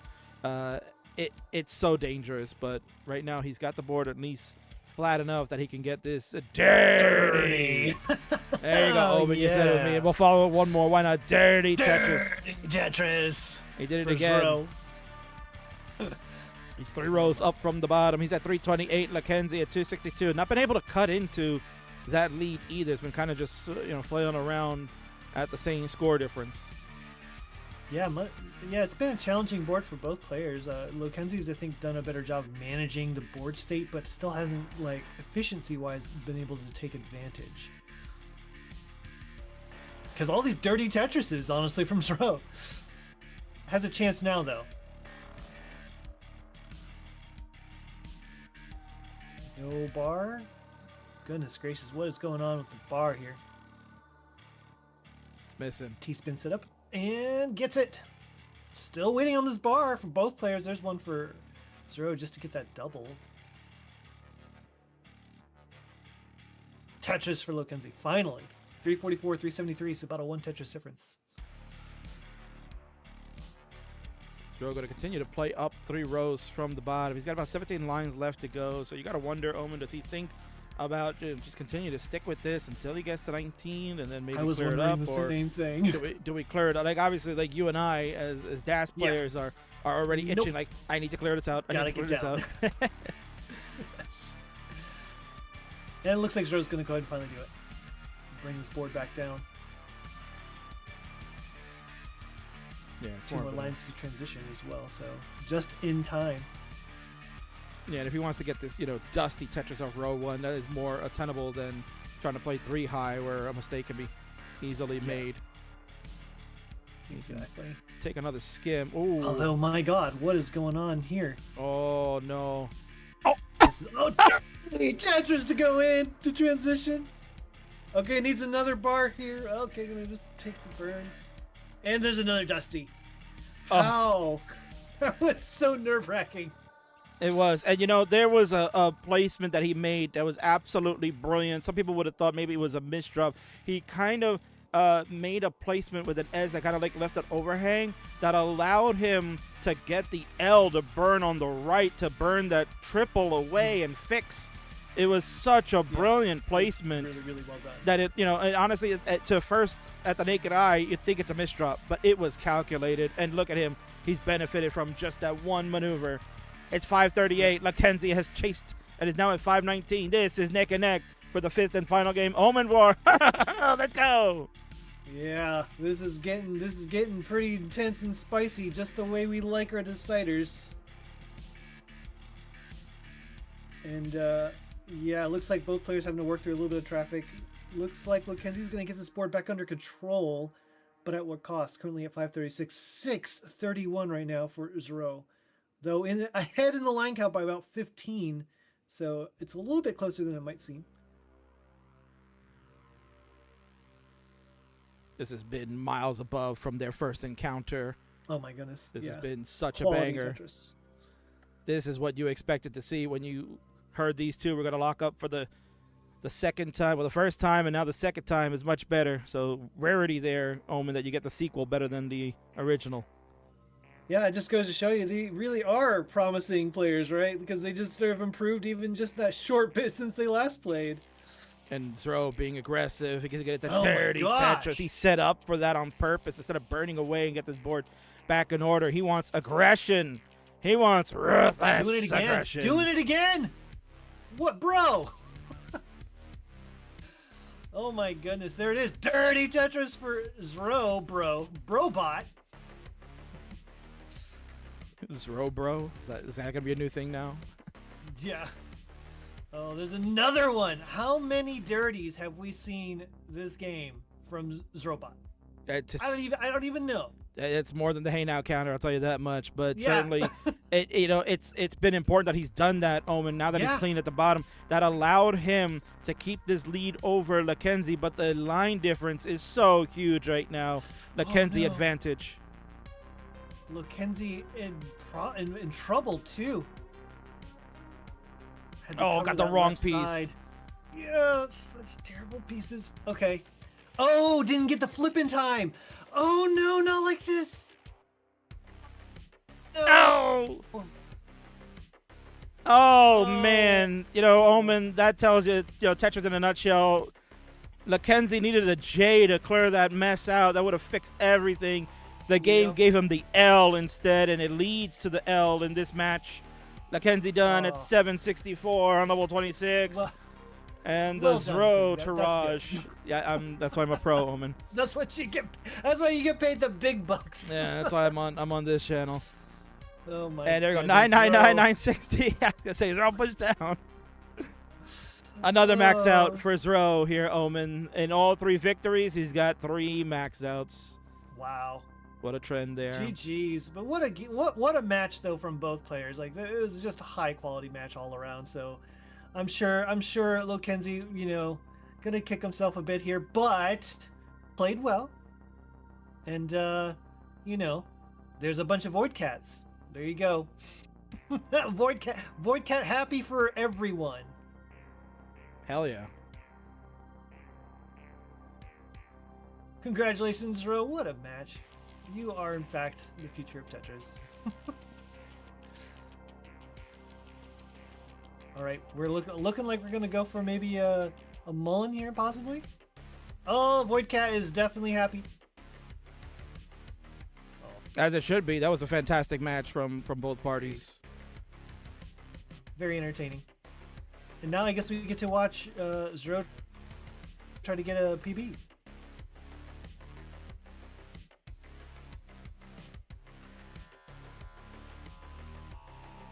Currently at D, that's to 1.3.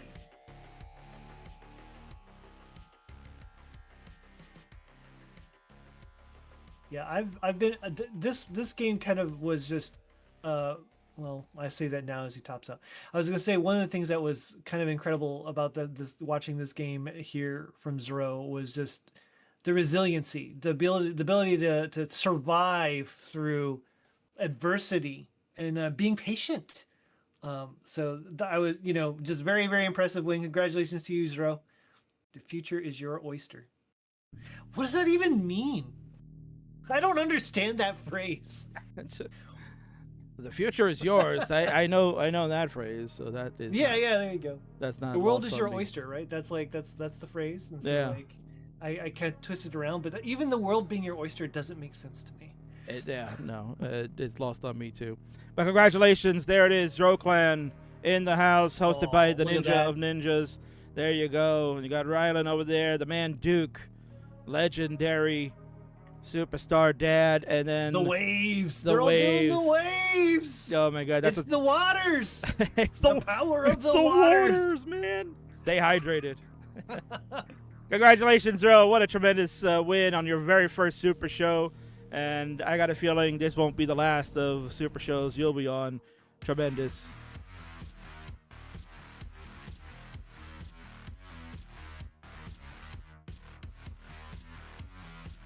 Oh, man, Omen. What a banger open that one was. Wow. Yes. Whew. Crazy. Yeah, between the 2 matches I had the privilege of kind of co-commentating, they've been really fun. And this one definitely did not disappoint. The future of Tetris is bright with both Lucenzi and our winner, Zrobot. Most certainly. Yeah, I mean, the future is going to be a good one. And more to come from them. I'm sure this will not be the only time you ever see them on Super Shows. King will be certainly looking forward to their exploits here in 2026. And you never know. Like I said, that could have been CTWC 2030's World Championship we just got the preview of. And if it was anything of that caliber, then it's going to be the greatest World Championship of all time. So tremendous job by both. A tremendous job by you, Omen, coming in, co-commentating. I'm glad we got to do one together. And I'm sure this will definitely not be the last we do this. Will be more opportunities for us to engage and co-com events like this. And maybe CTWC if you're coming, right? Who knows? Yeah, that's the plan. That's the plan. Well, we hope you I'll make try to it be there. there. We hope so, Yeah. man. We'll get you on there. And then, thank you so much for coming in. We're going to bring Colin coming up next. He's going to join us for the TNP matchup there. But certainly, plug your stuff, man, Omen. Let the world know where they can find you, what you're up to, and all that good stuff. Oh man. Well, these days you can find me primarily actually here on Friendlies every other Monday, and at Wars every other Tuesdays. So on the weeks that I'm not doing Wars, I'm doing Friendlies and vice versa. So, and then you can also just catch me over at Omenvar or CTL, CTM. I kind of do a little bit of everything, so it's just whenever time allows, and happy to restream pretty much anybody at any skill level. So. Let me know if you need one, and I'll be around. Absolutely. Yeah, this one's an all-star restreamer. Definitely, you should be winning a CTL Restream Award too. But maybe next season, right? When you get back, you took a break, so now we got to put you back to work again soon. Then. Yeah. I mean, shout out to Adam Irish and Toast, though. They're incredible champs. So. Yep, absolutely. And well, we'll give a shout out to Morlando because he wants one, right? Morlando would want one. He's been killing on the restream grind, so don't want him to poo-poo later. So you guys didn't mention me. I've been helping out all season long. That's true. I don't want to do that. But Omen, thanks a lot, man. Yeah, again, you can watch him here every other Monday for Monday Night Mayhem. He's our host, usually at 7 p.m.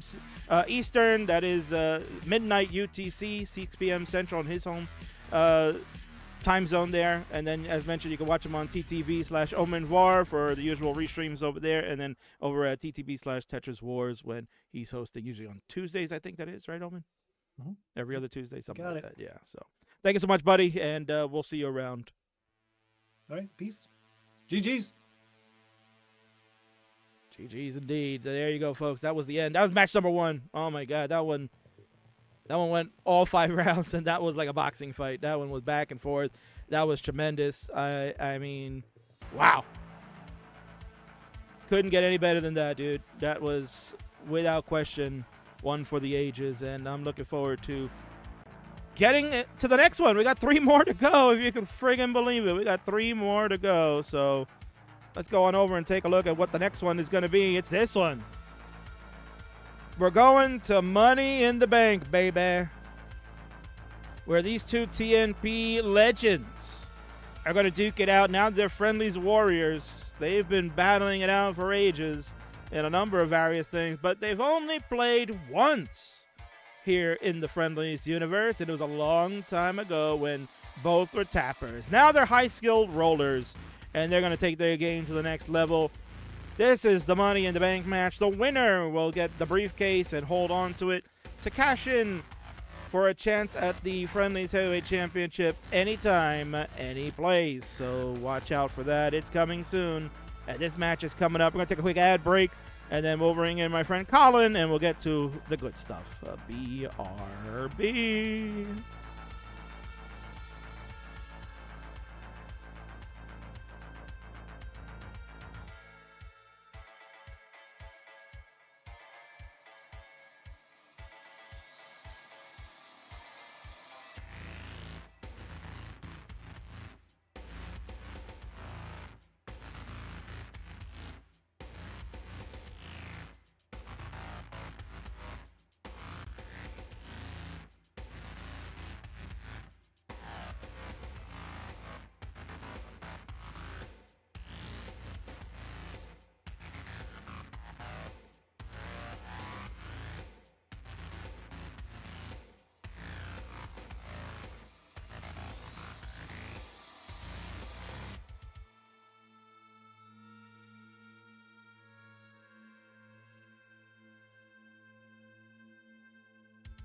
All right, folks, ad break is now over on our Twitch affiliate. So I'm glad that all of you got to hang out and watch that one. That was an excellent match, and hopefully you all stick around because we got more action to come. We got ourselves the Money in the Bank match. This one's going to be a banger. As I had mentioned before, this is our Night 2 match. Cobra and Winter, your CTWC All-Stars. Cobra, top 8 finisher. Winter, top 32, and almost the upset over Pixelandi in round 1 of the 2025 World Championships. Tremendous, but they have grassroots come from a place called Tetris for the Non-Pros, where they both began their careers and certainly excelled in that manner. And with me to co-commentate this one is a man that knows the non-pros very well. He's been able to watch their careers grow throughout, and certainly is interested in seeing who will be maybe the next top contender in the Friendlies universe. It is your double duty host, Mr. Monday Night Mayhem, and a Friday Night Fighter now too. It's our good friend, the host of night number 1, Colin returns. What's up, buddy? Hey, Kingsman. Hi, everybody. So glad to be here. I'm glad you're here, man. Hopefully you got enough sleep after last night's festivities. That was a banger, right? And we're right back into the thick of it, man. That was a friggin' banger to open today's show, man. Who knew that was going to go the distance and crazy as it was? Yeah, it was a phenomenal matchup. I mean, those two players, I mean, you kind of tease it right at the beginning that they are Classic Tetris' future, and then just watching that match, the future is bright. I mean, man, oh man, that coming down thrilling decider. Congratulations to Zero, and then, of course, Lucenzi playing so very well. That is just was an absolute great match, and just a start of what's to come for the rest of the night. Yeah, indeed. So we're going to go right into the next one here, called a no waiting, because we are a little bit behind schedule, but we'll catch up, I'm sure, when we start moving this along. But let's take a look real quick at the information that we've been provided here, the stats from our two players. We got personal best Cobra with a 5.28 million score. That is right up there in the top scores in the world too. Winter sitting at a 2.131, but don't let that PB discrepancy fool you. She is an absolute star when it comes to this block game. She is always maxing out and certainly can keep up on some 29 when needed. We got match records here, 192 and 107 for Cobra. Outstanding match record there. He's getting close to that 200 marker. And Winter already at 209 wins and 98 losses. Her Friendlies records is just as good too. Barely has that many. She was on a win streak that was almost getting to that point of reaching the all-time high of 16, held by both Jeff and Dan V. ELO ranking 2171 for Cobra. He's 12th in the world, and he's definitely in the Premier poll. Winter sitting at 1940, 56 in the world. She'll be cracking that top 25 real soon too. Don't you worry about that.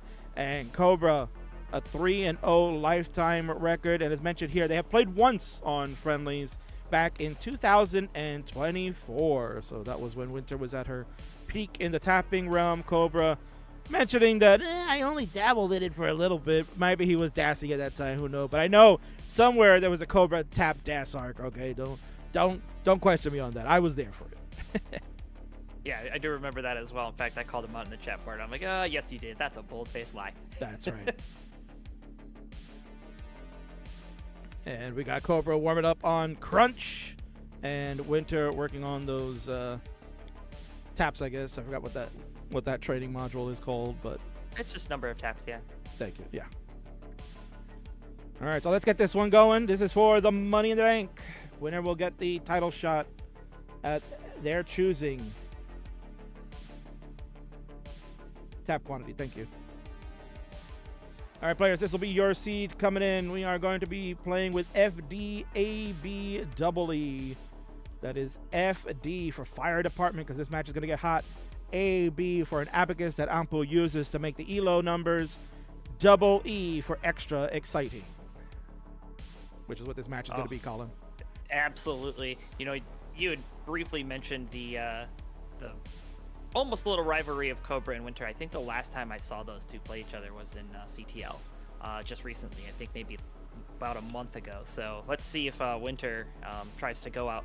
I think, if I remember correctly, I think it was a 3-1. So I think Winter might want to try to reverse the scale this time and go 1-3. Yeah, certainly. Maybe Winter, in her own mind, thinks that this is a tough task because obviously the PB discrepancy is significant. It's basically doubled what hers is. But again, when you're playing a competitive classic Tetris game, the mindset is going to be different. And certainly anything goes, man. She has proven that her skill in this game is unparalleled. She is definitely going to be in the top ranks real soon.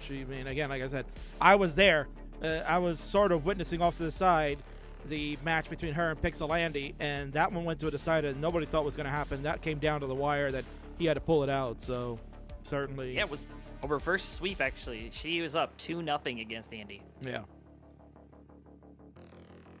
All right, but players are ready to go here, Colin, so certainly we'll go over their history throughout the match, but we'll start with a countdown from you first. Let's do it. All right, let's go. Game number 1 starts in 3, 2, 1, Tetris.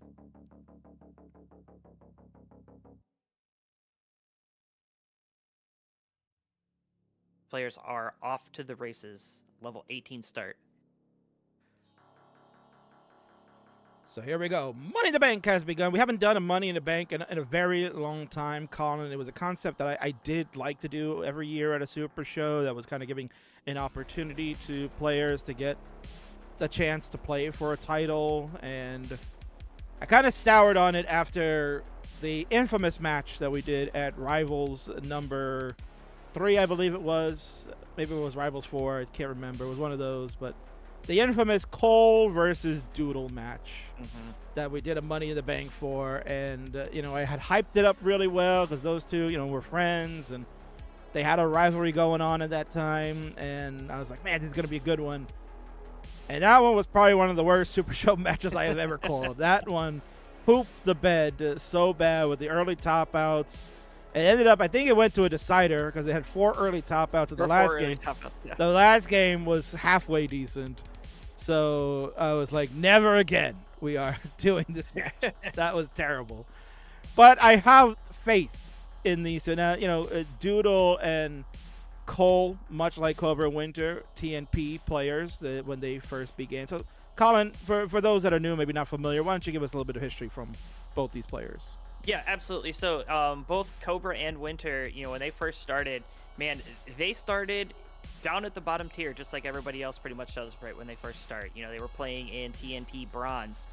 They both were actually right in the same division as me, if you guys can believe that. They were forced to play me and, of course, defeated me pretty swiftly.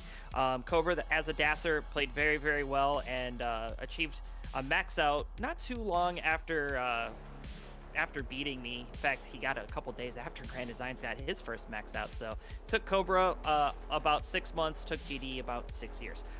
But Cobra himself, great player. In fact, we called him an Elo farm because he was just down in TNP and he was unstoppable. I mean, there wasn't a single player that could defeat him.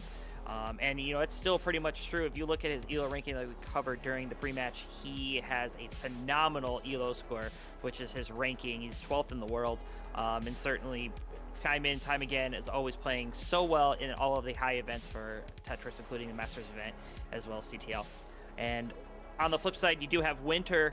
Winter, of course, another player who started off down in Tetris for the non-pros, was a tapper, probably one of the fast tappers I've ever seen play. I think right now, the only two that could really have rivaled that tapping speed would have been L and Tetris Time. Both of them very, very skilled players.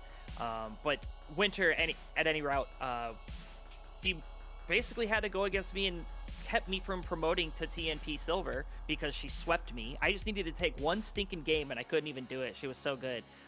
Later got her max out, and then with tapping, was still playing a lot against rollers, and she was still tapping, and then finally made that switch to roll and just truly been an unstoppable force.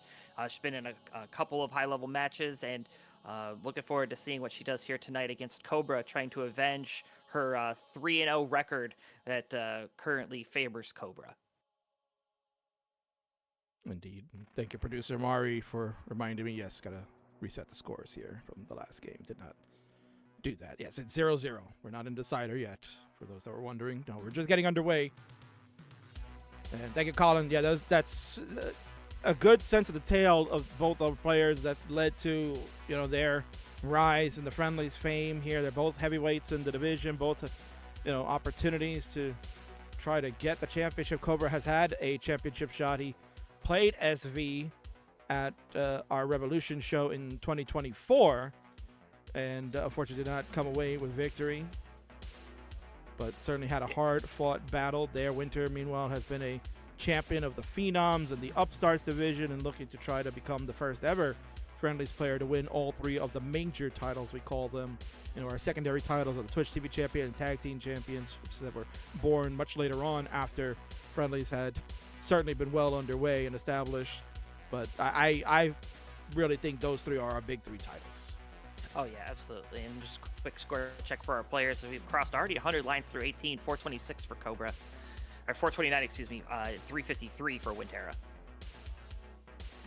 But yes, you mentioned, the only player to possibly get all of the belts. I mean, Winter, of course, a very strong contender. And, you mentioned Cobra did have that opportunity against SV previously, and that's a tall order. I think even they're going to be playing tonight, but I think even this triple threat between EC, SV, and Dan V is going to be one for the record books, because taking on SV is no easy task, but when you throw Dan V and EC into the mix, I mean, it is going to be absolutely crazy. Yeah, without question. What's crazy is that we're already at transition. Here we go. 527 for Cobra, 446 for Winter. She's got work to do. She's got a Tetris to go to 472. The Cobra, King's Fae Fiver from 2023. Low transition here. Yeah, low transition. Well, I would probably say more so for Winter, right? I think Cobra would be okay. Obviously, a player of his caliber now is looking for 600K transitions, but, still above 500. You'll take it. Oh, yeah, absolutely. But I was just going to say, maybe the player's struggling just a tad bit with a couple of sequences. You see a lot of burning, especially from Winter. I didn't see a lot of misdrops, so, maybe just no scoring being available. Yeah, it might not have been the greatest of seeds, but certainly pros will handle it. And, I think probably most of us, Colin, if we were playing, we would have topped out ages ago because we wouldn't have been able to handle it. These two, no problem. It's just low-scoring affair. Low scoring, exactly. In their realm. But Cobra started to pick it up here. He's at 661 through level 22. Now he'll go to 689. He's near 700K before he gets to 23, and many have talked about that. If you can get to 700K on 23, that's basically max out pace, because that's part of the Vandy challenge, we call it these days, right? So he's well above that 719. So he can definitely get that maxed out before 29 approves. Winter a little bit behind the 8 ball, but certainly can ramp it up. Good rolls for her. She goes to 697. We're catching up here, Colin. Yeah, about 50,000 points separating the two players, which is a lot better than it was at the transition of the 19 speed. Cobra is also ahead in the line count as well, so that lead probably not as big as it would appear. Oh, but hold on a second. Winter's board is in a big trouble. Now, this is where you're going to see the rolling coming into a full effect here. You can see getting those pieces, but that left side hooking. Oh, and the bar hang. Yeah, brutal bar hang in the center. She tried to roll that over, but you see that Z towards the left of it, that's, sitting there kind of snagged and is a mess. That's going to make it so difficult. Try to get that bar over there at 19 speed. Forget about it. Even some of the best rolls in the world won't be able to do it. 703 is her top out score. Cobra easily will take game number 1 and feel good about that one. He wants to go to the Super Show, Colin. He wants to maybe spoil the fun for TT. TT earned his right to go and challenge the champion at our main event in Reckoning coming in May. Cobra might have his sights set. So, you know what? Let me join in on that. Oh, that's a really good point. We did see Tetris time last night in the 3 stages of hell. If you did get a chance to go see that. History was made in the fact that we had both players in that 3rd stage achieve a max out, which the only person to ever do that in Tetris Friendlies history before was Blue Scooty. So go back, in fact, watch the whole last night. Not because I hosted it or anything like that. I'm not partial by any means. It was just a fantastic night. No, it really was. No, you did a great job last night, and it is a 2-parter. Twitch and OBS decided to do some funny things last night, but you can watch both parts. At least that way you can segment them out. It's good. We're going to have game number 2 start up. Go ahead, Colin. Let's get them going. All right, yes, game number 2, Cobra on the march. Will Winter tie it up? Let's find out, because game 2 starts in 3, 2, 1, Tetris. Thank you, Colin, for moderating. Yes, they are incrementing here, because that's what we always do in Friendlies. We don't do any of that reroll shenanigans. Come on. This is not the same piece sets. All right, so we'll be getting Got a top out. Colin has said that these are not same piece sequences. I will check that real quick. Let's see who fumbled the ball, Colin. Let's see who fumbled that ball. Let's, if I can find the... There it is. Cobra on 0E. Winter on 0C. It should be 0E, yes. I think Winter's still in the mindset of decrementing. The decrements. The decrements, right, Winter? We're not decrementing seeds. We are incrementing seeds. So, Cobra, if you get a top out, yeah, we have a incorrect seed. So, players, that was 0E. We're going to go to 1F now, please. It'll be 1F. Yeah, you went up one, down one, yeah. Net 0. Maybe put that one in your back pocket. You could try that seed out later.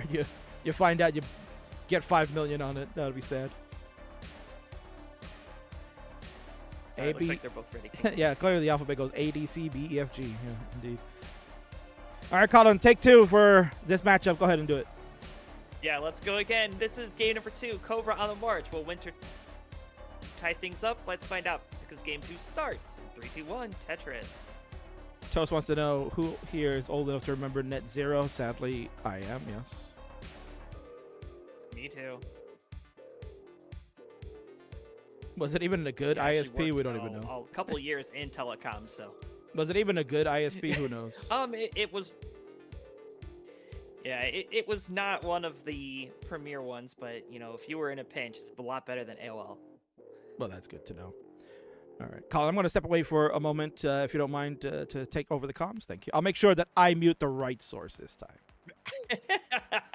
Absolutely, no problem at all. So, Cobra with a bit of a slowdown here through the first 8 lines. Does get a nice dirty Tetris there to help bring the stack down. Players of this caliber, you expect, you know, when you see them up high, they're just going to stack down and burn down 4 lines at a time, especially on these 18 speeds. He's up to 71,000 through the first 15 lines. Meanwhile, you got 91,000 from Winterra. Again, Winter, you know, she is fallen back in this match. She's also fallen back in the overall rivalry between these two players. So, you know, she's out for blood, and hopefully she's able to get on the board and start shifting that momentum her way. She did have that that top out in game number 1, and, you know, certainly wants to put that one behind her. And right now, this board from Cobra allowing all the opportunity for Winterra to get a clean stack and take a bit of a lead. 50,000 point advantage here through the first 30 lines. So, you know, a very solid game for Winter, and Cobra, he's got a board that looks straight out of Switzerland. He's going to be digging for a while. And there's a nice little dirty Tetris there. I mentioned going down 4 lines at a time. It's exactly what you want to see. And Cobra now finally back to clean up to 130, so 60,000 point lead here for Winterra. So I mentioned that these players were both down in the TNP level, and again, this just goes to show you the importance of a division that is set for players of those lower PB levels, allows them to, you know, kind of hone their craft. I mean, the TNP, or Tetris for the non-pros, does allow players more chances to play, so it follows the 2-game, or the 2-set format, so not only do you have to beat your opponent once, you have to beat him twice, and it could give you the possibility of having at least 6 matches or 6 games against your opponent. So allows your players to really hone in their craft, understand, you know, stacking strategy, how to play, and allows players like Cobra and Winter, you know, to be viable contenders for a world championship. I mean, we mentioned Winter almost shocking the entire world at the world championships, taking Andy to a decider. Unfortunately, he wasn't able to finish it out and move on, but Cobra moved on to the top 8 in the World Championships of 2025, and he had a phenomenal run. And, you know, it just goes to show that, you know, proving grounds can be found anywhere, and just how important it is for these lower tiers to exist to allow players like Cobra and Winter come up and really start to shine. So, past the halfway point now of 18, we got 243 for Cobra, out of Tetris 266, 339 for Winterra. And yeah, Winterra still maintaining this about 60,000 point lead. So, you know, she's happy, currently in the driver's seat. But as we all know, it is Tetris and anything can change at any given moment, especially as that transition to the level 19 speeds is approaching.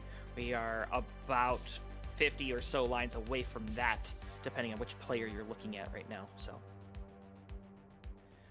I'd like to welcome in friends in the chat. Tetris Ranger here. Hello, Tetris Ranger. Great to see you. We also see Toast, who joined us and sent a bunch of folks over here. Thank you so much for the support of that. And then the Burb Wizard is also in chat. We'll be hearing from Burb here in just a little bit. So great to have him back on the Tetris Friendlies roster of hosts. Definitely a voice that was missed, and has gracefully taken over the Friday night slot that I was hosting in Kingsman's absence. So Yeah, so we got a nice roster of commentators, and we're stronger for it, man. Friendlies is bigger and better than ever here in 2026, and I'm looking forward to even more great Tetris action and storylines, as we got another storyline coming up after this one. Colin, you know, the Twitch TV Championship is on the line. Mari going to defend, but has no clue who the opponent is, and, you know, it's going to be a surprise to the world, I'll tell you that much. Yeah, and I've been racking my brain trying to figure out who it could be. I know yesterday we talked and you said, no, they have to have under a certain PB. And I'm like, well, man, I just am at a complete loss then, because I don't know many people that, you know, could be a mystery opponent that would have a PB in that range. So, well, I guess we're like, what, 30 minutes away from finding out. Yep. So can't wait for that. So stick around. And of course, that main event with the triple threat for the Friendlies Championship. It's been a while since the championship has main evented a super show, and we're going to get it tonight. 3 great Brits going to battle it out. But right now we've got a Fave Fiver on the left, Cobra, from the class of 2023, taking on a 2 cracked player from the class of 2025, I believe. Right? Yeah, I think it was 2020. Yeah, 2025 I did that. So, you know, that goes back. We'll talk about it probably in the next game here, as we have transition already loomed. Winter this time in the lead at transition. Cobra the one behind. Yeah, 521 for Winter, 476 for Cobra. Cobra does have a little bit cleaner of a stack. Winter now having that hole in row 4. Gonna go to work, chop that down. A J-piece would be lovely. And here come the squares. The long bar gonna help. That's going to allow that well to get open. Now she's ready, waiting for this Tetris. Takes a skim. Cobra with a Tetris. Can Winter follow suit? Waiting for the bar. Yeah, there it is. Bam, a Tetris. 576 plays 530. Both players level 20.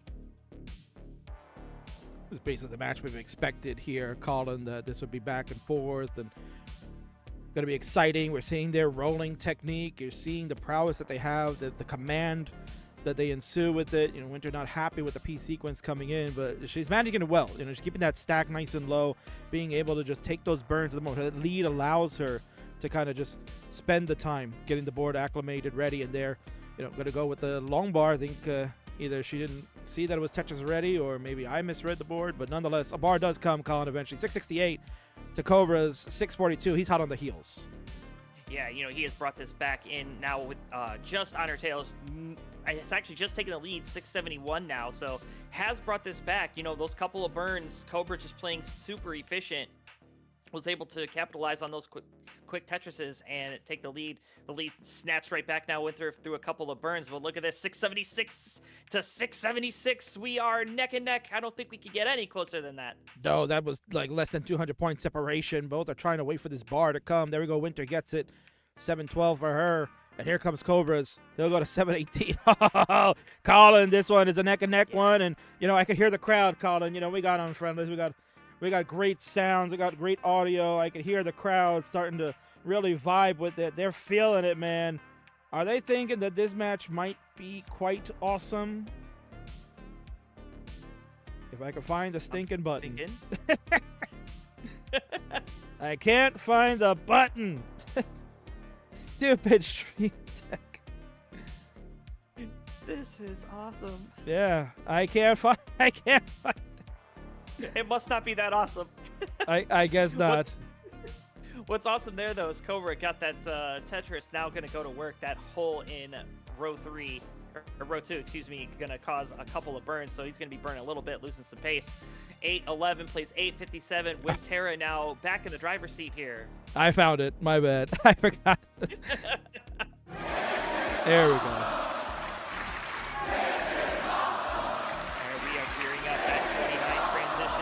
Former kill screen and now called the skills screen or drill screen, whatever you want to call it. Bar in, banging Tetris down for Winter as he has one Tetris in the tank or burn before we'll see that speed increase. Meanwhile, Cobra, he's going to probably end up burning here because so much weight over that column 10. So yeah, he's going to be transitioning up halfway up on the board. Has the well back open, waiting for the bar. Winter starting to stack as well. But guess what? No bar. So player's going to have to deal with this drought. And again, drought management so important here on these high speeds. All right, so Winter with a slight. Yeah, just got to take care of that right side a little bit, but low enough on this board that she can definitely handle this. Cobra, you know, what I love about Cobra's look on his face here, Colin, is that he just doesn't have a worry. He feels like, yeah, I'm locked in, bro. This is easy for me. Another day at the office. I'll get this. Although a couple of hangs here on the left. Oh, that T. Yeah, this is going to be tough. I mean, this 5-tap, I think that left side's going to be tough, yeah. And gets a Tetris at 9:35, and let's see, nothing else. He's not going to be able to do it, unfortunate. Yeah, so Winterra at 8:30 ties up the set. Yeah, he says dropped inputs happening over on that side, and that's unfortunate because I was like just, you know, rizzing him up a little bit there. I was like, yeah, no, there's a walk in the park, and next thing you know, boom, miss drop. Just that's supposed to show you level 29. I mean, it is so, if one mistake happens, it can cascade. No, it definitely cascaded there. So Winter, you are good. B61, more than enough to defeat Cobra. You'll get a game here. We tied it up. It's 1-1. The briefcase at stake. One of them will grab it, hold on to it, and then choose when they want to play the champ. Anytime, anywhere. Most of the time, they pick the super shows to do it because they want to be on the big stage and show the world how great they are. There's been a couple of times where we've done it on our regular friendly shows. So you never know. That's why you got to tune in. Got to tune in to Monday nights. You got to tune in to Friday nights. And, of course, coming very soon here on the Classic Tetris channel, Square Up will make its long-awaited debut on this channel. Ian doing a phenomenal job on his channel. It looks like it's all ready to go. We're going to be excited to bring that here on Wednesdays for you.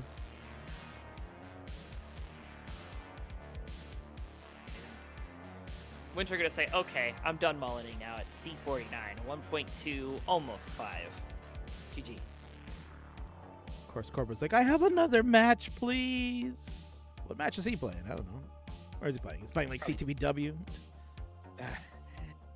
Is that basement battle? No. CM, probably CTM. There's a lot going on over there. Yeah, well, Vandy always has to ruin my fun here. All right, let's go. We'll count them down. We got game number 3 happening. Let's do it, Colin. And game number 3, the tied up. Let's go. 3, 2, 1, Tetris. So yeah, you know, Winter able to get a win there, you know, sitting a lot better at 1-1 rather than down 2-0.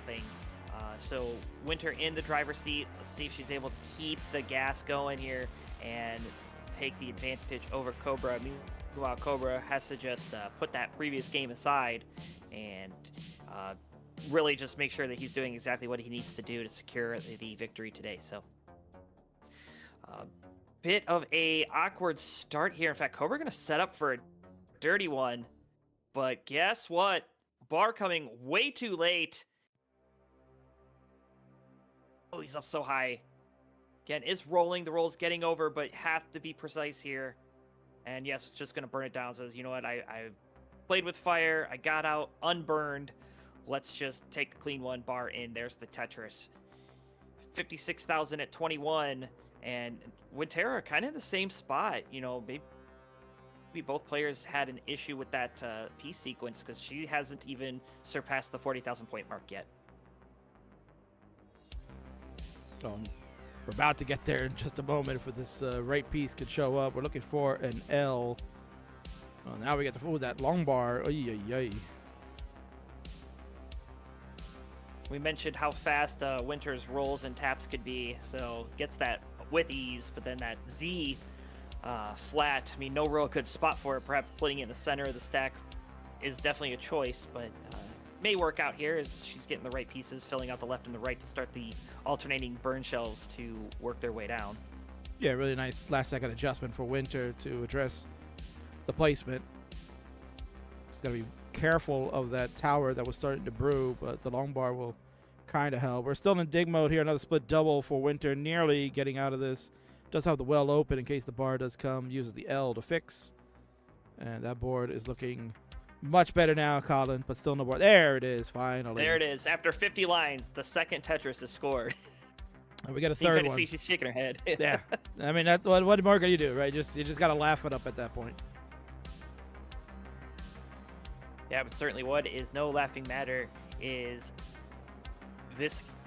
what this match has to offer. I mean, you mentioned Money in the Bank, right? Players are having the opportunity with a win here to challenge the champ. You know, is it going to be SV? Is it going to be Dan V? Or is it going to be Evesy? So, you know, both players, you know, very capable and, you know, could definitely hold their own against those three players. But first, they got to get past each other. And right now, Cobra in charge, 289 plays 175.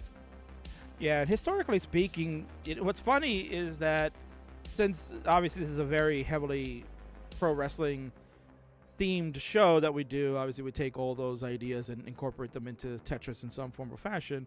However, in wrestling, the Money in the Bank winner ends up usually winning the title, right, through nefarious means or just funny timing or whatever, right? However, in Tetris Friendlies, the rate of success is very poor for friendly champions to lose the belt. So it really, anytime any of our heavyweights have used the Money in the Bank to try to cash in, they've never won the championship. They've lost. But the one time that a cash in has worked was actually not for the heavyweight championship. It was for the Phenoms belt. And that was ages ago when our upstart champion at the time, Melon Soda, if anybody remembers that name, right? Melon Soda was an upstarts champion many, many moons ago. Defeated Remy back in 2021, I believe. And ended up using the Money in the Bank briefcase to challenge. Well, actually, I'm getting my story wrong, but nonetheless, there has only been really one successful cash-in. No one has really gotten the belt through the briefcase. So who knows? It could be a blessing in disguise or a curse. Yeah. Yeah, but you know, both these players, especially Cobra, Cobra is a very strong player, finished in the top 8 of the World Championship. I would not be surprised that if he wins the Money in the Bank today, he may be one of those players to take that belt, you know, by cashing in the Money in the Bank briefcase here. But we got to focus on what's coming up here. We are 100 lines through. We are almost to that level 19 transition again already. 488 for Cobra, 367 for Winter. So Winter really not able to recover after that early dig that she was in. She's still kind of behind 100,000 points here against Cobra. Yeah, indeed. So it's going to take a bit of work here for Winter. Going to set up a VIT very strategically. I don't know how beneficial it'll be. All right, it works out. You know, sometimes those things don't work in your favor. She makes these last-second adjustments. Yeah, talking about setting up a VITS and then ended up paying for it. I know nothing about that. It's not like I did that at the UK Championship 2 years ago. No, of course not. We're going to go to transitions here, Colin, with Winter first. Gets the Tetris to go to 485. Cobra in the lead at 542. We'll see how he handles it this time. I'm going to let you take the comms. He's got to step away. Got to go make coffee for the wife. She's on duty today. Oh, all good. All right. So, yeah, Cobra at 546, getting another long bar. Now the Tetris. Oh, but Winter getting into a lot of trouble here right away. Needs a long bar. Able to get that J piece over. And, yeah, had to cover up the well. But there's a long bar. There's a double. She's burning her way back down. You kind of see she's nodding her head. She's happy to be almost out of this dig, but this has allowed Cobra to continue scoring. He's clean. 600,000 now, going Akibar with that long bar. Is Winter going to knock down a quick score there? 572 playing 600,000, but slight misdrop here for Cobra now. So Cobra going to have to clean up that little bit of a mess, and he's almost out of it. Just one or two more burns needed. Yes, there's that burn. Gets the well back open.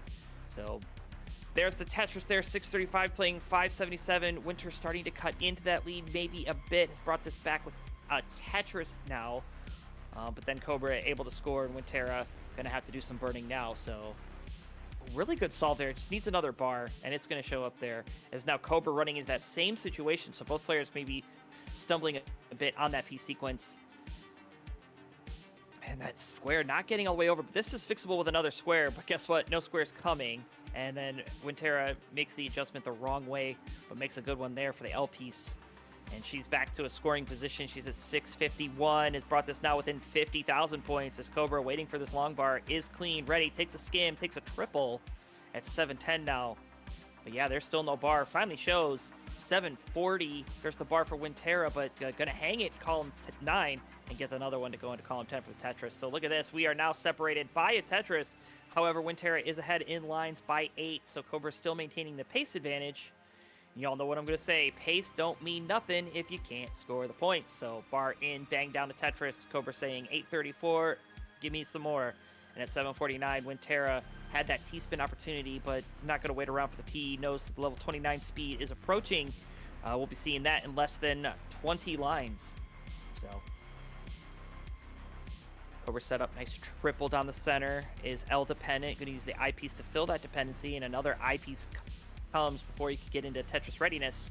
We'll do so with the square and slam at home. Meanwhile, Winter, nice sloping stack down to the bottom, going to start stacking her way up. Makes the adjustment for the bar. I like that. Gets Tetris ready and then slams home the quick Tetris. 887 now into level 28. Cobra at 945. Another Aki bar there for him. And another bar in for the score. He is one Tetris away from the max out. Winterra, with a little bit more work to do, has now fallen back 100,000 points. Bar in, Tetris 925. She can get one more before that speed change. There's the bar for Cobra, max out A17. He's got one left in the tank. Winterra will Tetris into transition to 29. 964, we're off to the races playing A56. So here we go. Cobra looking to take the advantage going into game number 4 here. Winter trying to do the same, but she's got the max out now. But this is where the game could go either way. These level 29 speeds. Ooh, the hang from Winter. Could she get a 5-tap? Yes, she can. And she's starting to bring this down. T-spin opportunity. T-spin not going to come. Going to find an alternate solution. But another hang in column 2. It's Cobra down at the bottom. He's just singling, doubling. Knows that he's got a 60,000 point lead. Sees Winter in this dig. So does not have to go all out here. As Winterra going to be slowed down. Hits the spin, but then a dead drop of the T. And Winterra fighting for her life here. She's up the top. A39 getting pieces over. Hold on, this is diggable. And she's bringing it down here. A49. And there's a long bar. That's going to help. Beautiful J piece. And look at this. Winterra. She is back down to a somewhat form of safety here. Now at A61. And just a couple more burns. She is back down to the bottom. You know, you tell her she's got more lives than a cat. Oh, my word.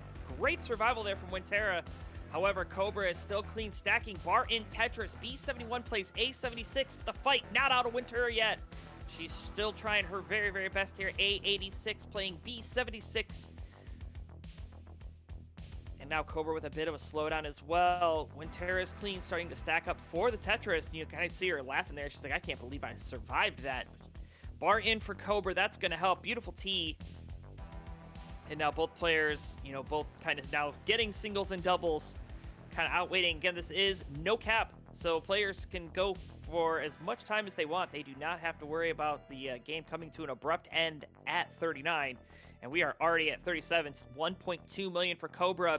B22, that is 1.12 million for Winterra. Looks like Cobra is going to start stacking for the Tetris. Takes a skim. Long part in. Tetris C66. Winterra B77. And this is getting from good to great. These players now on these level 29 speeds. We could be here all night if we have to. Bar in for Winterra goes Aki bar. Sets up. Is Tetris ready? But a bit of a drought. Bar. There it is. Tetris. Cobra with a triple. Both players level 39. C43 plays C97. Winterra cutting into this lead now. Oh, slight misdrop of the T. Cobra needs to get this bar over. Gets it over with ease. Another eyepiece to fill out the left-hand side. And yeah, he's got the well back open. He's going to start stacking up for the Tetris. Takes a triple. Winterra C76, D27. So Winterra's brought this back within a 50,000 point lead here. But Cobra is still set up. Takes this couple of skims. Board health is paramount. And beautiful burn there for Cobra. Great awareness that those pieces were going to burn out like that. He has the well open. Unfortunately, seals it. Now with a slight misdrop, able to get another long bar for the quick recovery. And now it's Cobra's turn to dig, albeit he is a bit lower than we saw the heroics from Winterra. And Winterra has now brought this within 60,000 points. D07 plays D67. Triple for Cobra, and Cobra's left side looking in danger. But Winterra's going to top out. D07, the board just getting out of control. And Cobra at D91 and counting, taking game number 3 and is now on match point. GG. Man, if you get style points for survival, man, Winterra could have maybe possibly taken that match. Oh, my word.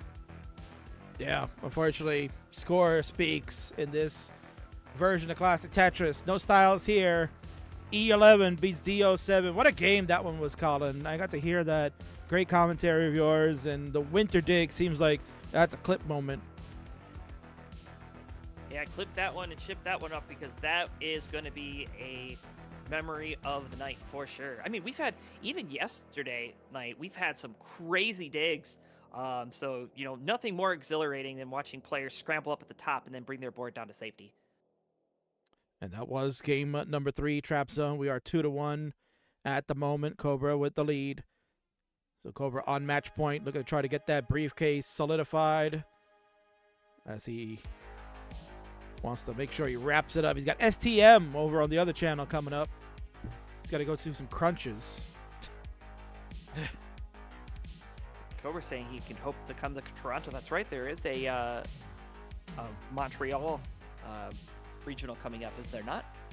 Well, it's CTWC Toronto proper. Yeah, we'll be happening. Toronto, that's right. That'll be end of March 28th and 29th. That happens to be opening day for baseball. The Toronto Blue Jays are at home that weekend, so if you want to make it a fun-filled trip, then you get to watch the Blue Jays and some Tetris, and that is the weekend you want to go. That'll be organized by our good friend Wallband, who is here watching along. Yes, Wally doing a great job of organizing that. He wants to make that a major event, and we are working hard to do it. We got some top names that are going there. Obviously, Wallband himself will be there, but we know Meme is going. Cobra wants to go. Guafi, I believe, is confirmed now. So we've got some heavy hitters going to our new location. So we're excited. You know, Toronto's only like a 3-hour drive for me too. I mean, I could probably make that as well. So maybe you guys will see me there. Why not? Depends on if I can get away from the wife or not. Yeah, that's the hard part. Believe me on that one. And Toast 99%. Yes. And Mari's going to, yeah. But is Mari really We said top players. Top players, but yeah. Not lowly Twitch TV players. The top 7 rollers in Canada are going. So what about you, Firedox? Are you coming? No. But Eyeball is going, so we got a good group there. It's gonna be a fantastic regional.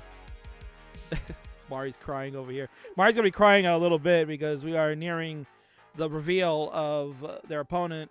Who's he gonna be? Who's Mari gonna play for the Twitch TV Championship? Stick around. That's coming up after this match is done. We may take a quick, 10-15 minute intermission because King's got to go handle something here at home, and then after that, a King will be dedicated here. Won't have any more interruptions. We'll be good to go. I was thinking, would Matt Martin be a contender for the Twitch belt? No. No, he has a one. He has a PB. He has a 1.3. Yes. Ah, okay. And that 1.3 was with Das. Correct. Yeah. Okay.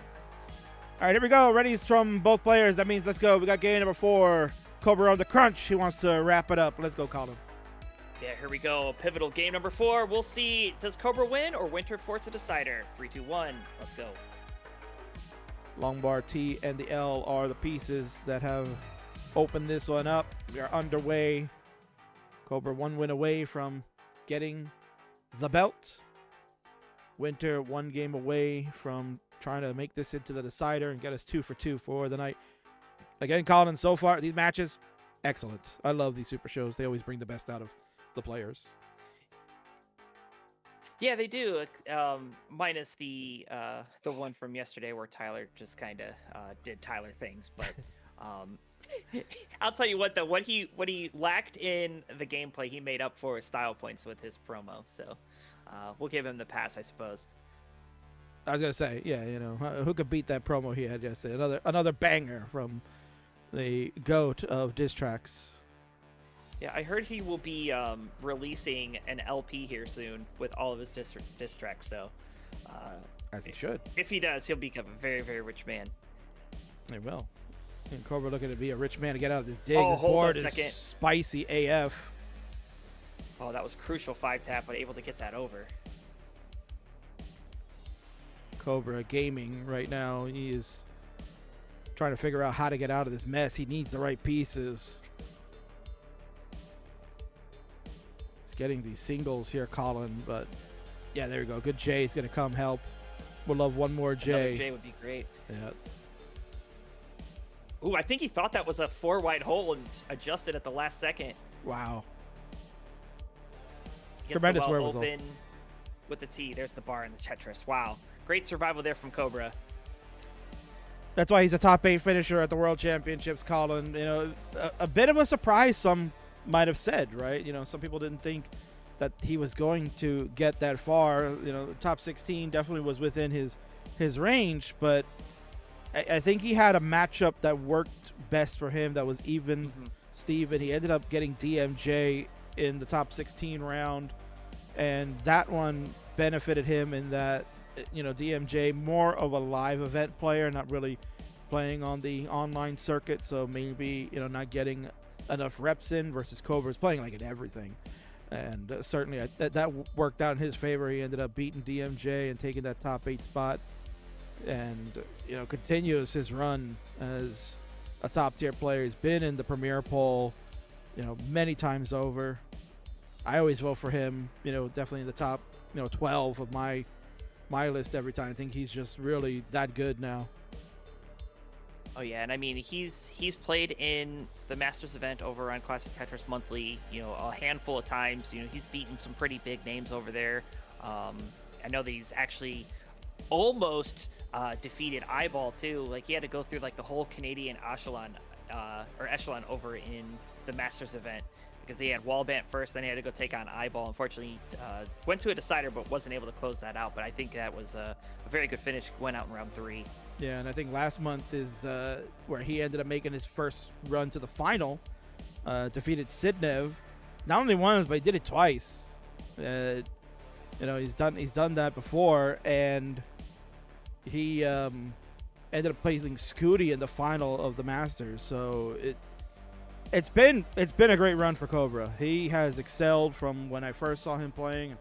You know, again, we were kind of talking about the situation of me trying to choose, right? Who was it going to be, Cobra or Cold as my 5th member? And at that time, they were just, you know, so young in the game, and neither had really gotten a max out, you know, just up to that point. Like, Cobra, I think, had got it like either just around the time I had announced him, or maybe like right after it. But nonetheless, you know, you could either one was going to be a winner.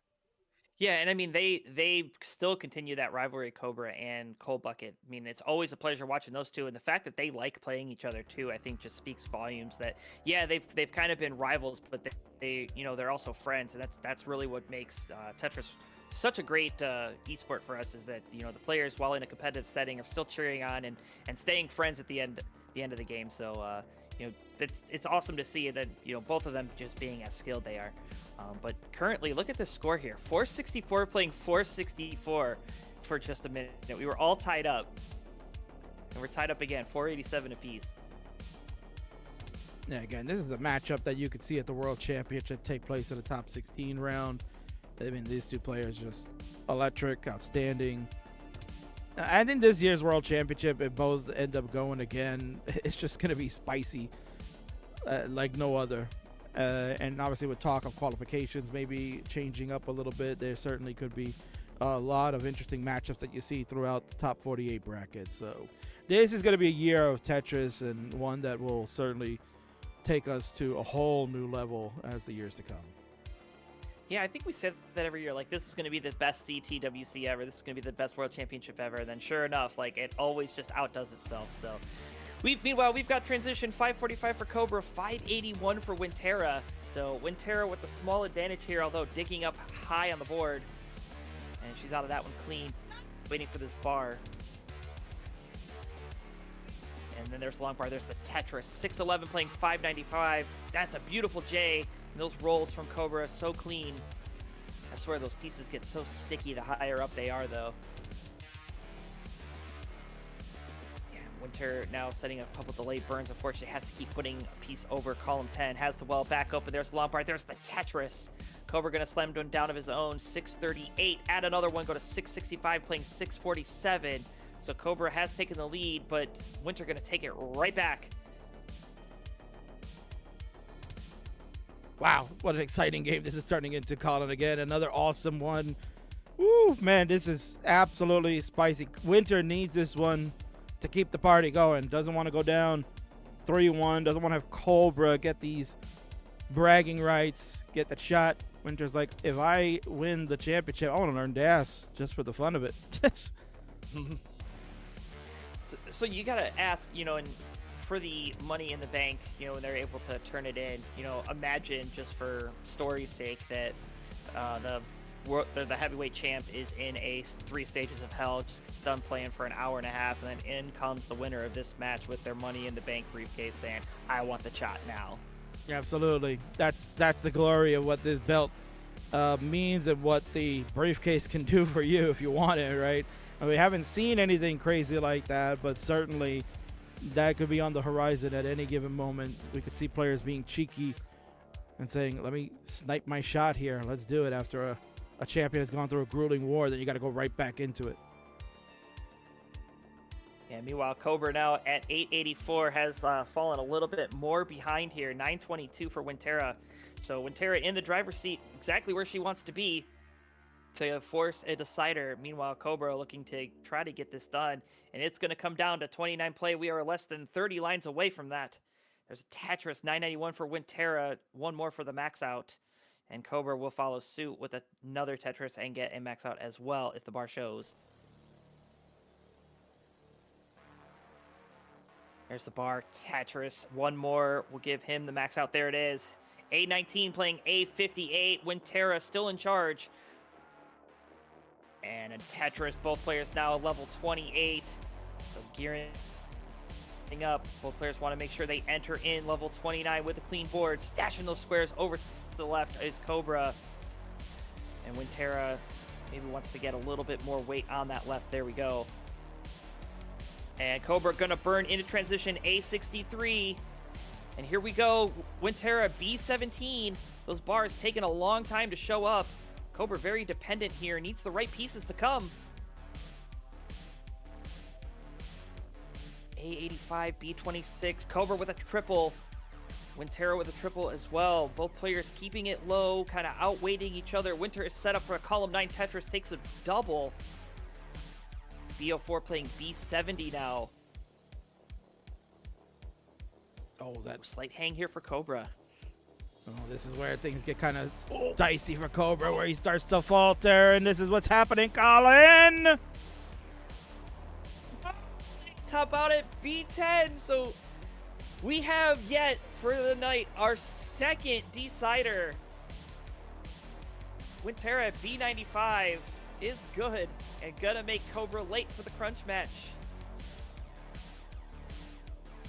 Sag.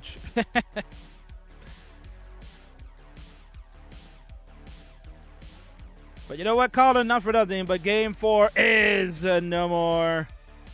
And Cobra will tell you, don't screen look on 29, kids, because that was what happened to him. He couldn't wait for Colin to give the score check. He wanted to see, and that is, I guess, the issue for him. Makes a misdrop, and that is when the board falls apart. So Winter going to be good at D08. Usually I would allow you to mullen, but because Cobra is on a time crunch, no pun intended, we would need to move this along. So you want to get an E score, great. But don't try to go for his 5 million PB at this time. Want to be respectful for Cobra here.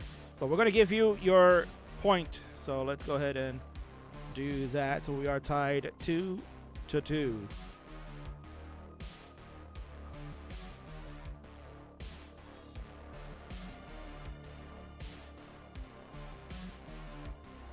Why are we mullening? Because everybody loves to mullen. You know, mullening is a great thing, right? Everybody wants to mullen, right? Everybody wants to mullen. They feel good about it. And it's fine. But we're going to move on to game number 5 here. Cobra looking to see if he can hang on. Winter looking to steal it and snipe. Colin, game number 5 is yours. I'm going to step away again, and you got this final game. You can count them down, and it's all yours, buddy. I'll be back. Here we go. Game number 5. It comes alive. 3, 2, 1. Tetris. So decider time. Cobra and Winterra. Who will win the Money in the Bank? The last 4 games, all for nothing, coming down to this best of 1. You know, these players have been playing back and forth, Cobra, Winter.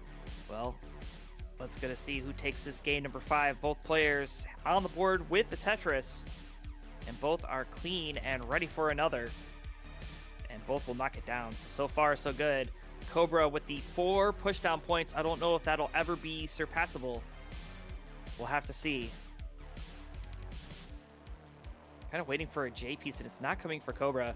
The I piece will work, and then there's the J a bit too late. And Cobra now scrambling a bit up at the top of the board.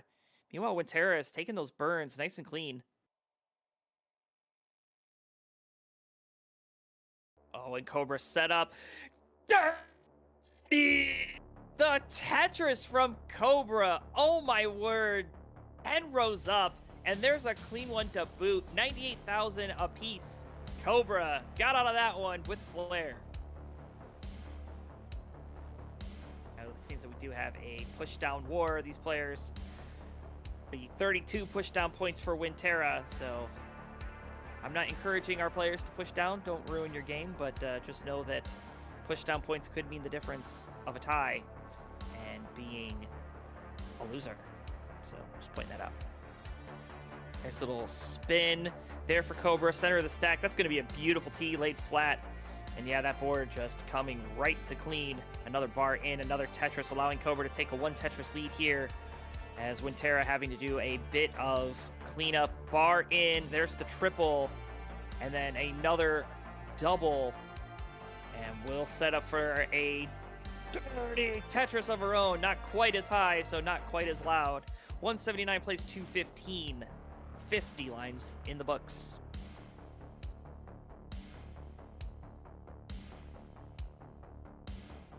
Coming up at the completion of this one, we'll take a brief break, like Kingsman said, and then we will get right into our match coming up. What is coming up next? I should take a peek. Yes, Mari versus Kingsman. That's the mystery opponent, is Kingsman. That's what he's been doing. He's been training while the game has been playing here. That's why he keeps stepping away. It's because he's trying to get some reps in before he has to take on Mari.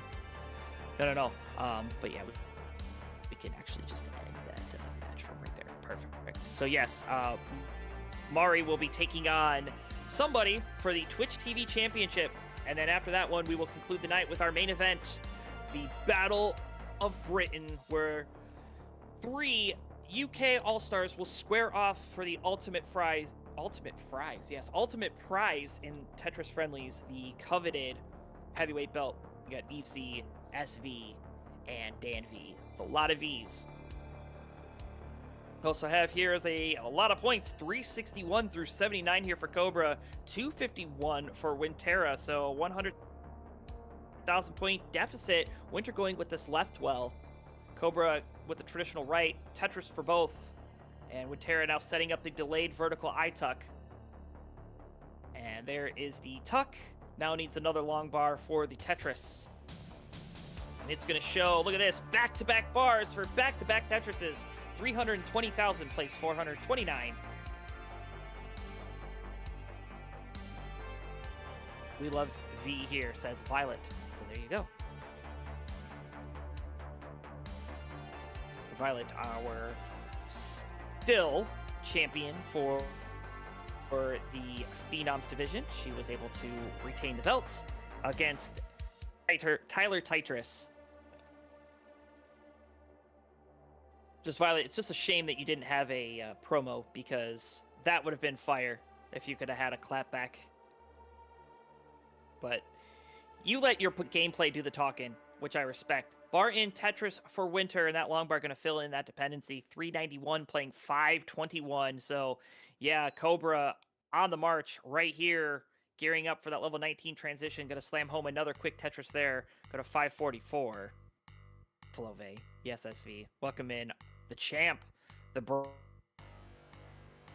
brand. 416 now for Winter. Interesting placement of the Z, but it's going to work out. Building a stairway to heaven here.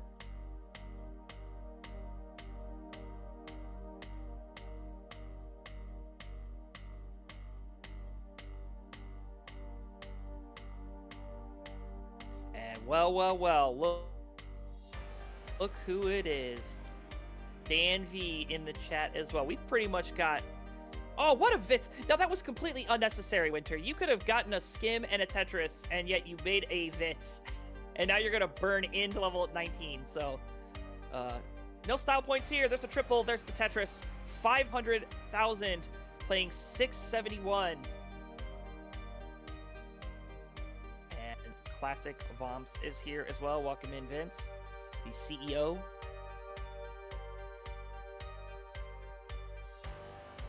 We are watching Friendlies Revolution Super Show Night 2. 721 here for Cobra, 574 for Wintera. So Wintera is really going to need to step on the gas pedal or hope something slows Cobra down. And those 2 bars unable to use for a score for Cobra, that is kind of sad. And now getting a bit droughted here. Those bars not flowing like they were just a moment ago. He's got to do some stack management. There's the long bar. There's the Tetris, though. Add another one. And 807 playing 628. And Wintera still in a little bit of cleanup mode.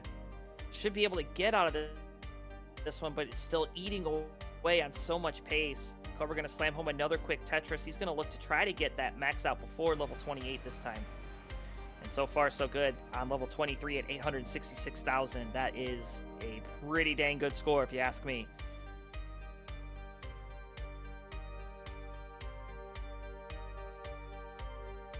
Dan V saying there's still another match after this one. It's going to be midnight by the time you play. Dude, last night, that match went until 12:30. I didn't get to bed until almost 1:30.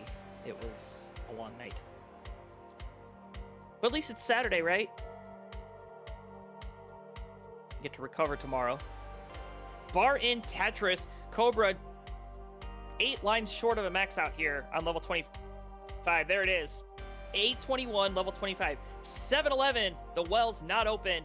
Wintera fighting now, trying to stay alive to win this money in the bank. Cobra with another Tetris, A87. He is really not, he's not holding back here. No pulled punches. Cobra ready to dial it in. B22 goes for the square overhang.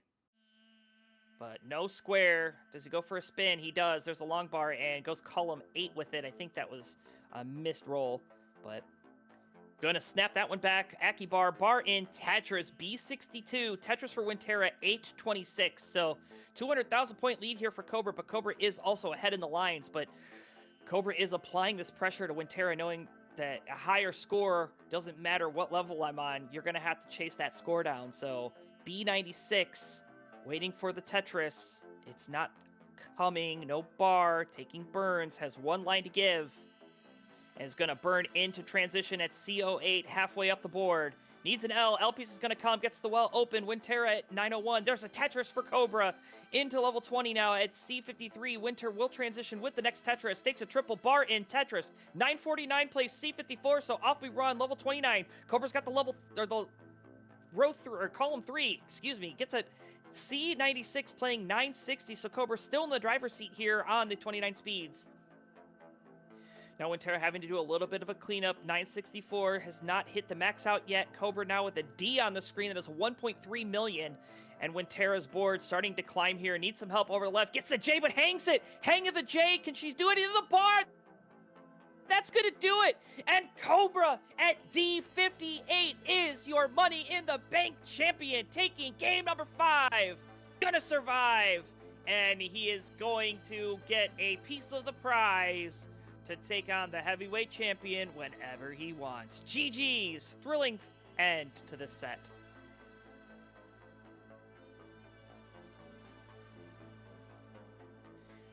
GG's Cobra, GG's Wintera. You both played great. Fantastic set. I don't have the ability to go to the winner scene, so we'll just pretend that we see Cobra in all of his glory. There he is, right there, Cobra, in the winner's chair, getting it done with a D61.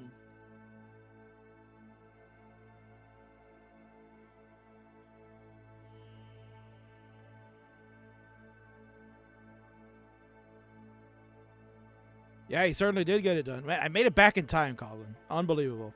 How did I do it? I made it back. Let's see. Can we get Cobra's face in here? All right, he's got that zoomed in cam. Let's see. There we go. We got a little Cobra face in here. Congratulations, my Fiver Cobra. You have now booked your ticket with that briefcase to anytime, anywhere you want that championship match, brother. You've earned your spot. Could he cash it in at Reckoning at the main event, making it a three-way with him, TT, and the eventual champion? Could he cash it in at another Super Show down the road? Or could he cash it in Monday night when you host, Colin? Who the hell knows, man? Could be a Friday night, could be on a Wednesday square up. God knows when this young man wants to do it, but he has the power in his hands now. That briefcase is his, and he will be at one of these big events. Don't you worry about it. GG's to you, Cobra. Well done, buddy. All right, now go play your monthly Tetris match. Yeah, get out of here. Go crunch. Go get those crunches in. Oh, Colin. Man, the timing was perfect. First of all, I want to congratulate them for doing a great job of keeping it down while I had to step out. I had to message Colin. I was like, oh, what a shock. King had to go to the market to go get something real quick, right? Because I got to do my due diligence as a husband, right? What a things we do, man. But great job, Colin. Great job for holding it down. Couldn't have done it without you. You are obviously, top tier commentator, and glad you're with us. I already gave you my sentiments yesterday about what you've done, and I'm proud of you hosting these shows. You did a great job last night, and you're going to continue to do a great job, man. Book your stuff before you head on out. Yeah, so I don't really have a lot going on. You guys could just see me here. I do a Monday Night Mayhem and a Friday Night Fights. We do one a month. You could check out the Discord, tinyurl.com/Tetris Friendlies. Join the Discord. Otherwise, that's all I do for streaming. So I'm not really on my channel much anymore. If you are ever bored, you can go to twitch.tv/ccristem, and maybe you can watch me and the kids play Mario Kart or something. Yeah, or you might see you at a live event soon, apparently, right? Oh yeah, true. Live events. Yeah, I'll try to go to those. And I don't have anything singing happening coming up either. So yeah, I got a lull in my schedule. I guess baseball season, that's gonna be eating up most of my time here in the spring. Is spring's coming. So yeah, well, it can't come any soon enough. We got a snowstorm coming this weekend. So yeah, I saw that. I'm like, are you kidding me? It's coming. But you know what? Thank you so much, Colin, man. Now you go get your rest, go chill out, go do your family stuff, because I know you got things to do. And the King is ready to take it on all the way, baby. Thanks a lot, Colin. I'll see you next time, buddy. Have fun. Good luck, players. All right, that's your Monday Night Mayhem and Friday Night host. He does double duty. That's Colin. So glad he's back with the Friendlies family now. It's stolen him away from those nasty Wars people, and now he's with the Friendlies crew. He knows where the top tier Tetris goes. He's on this big channel. Congratulations, Colin, for all you're doing.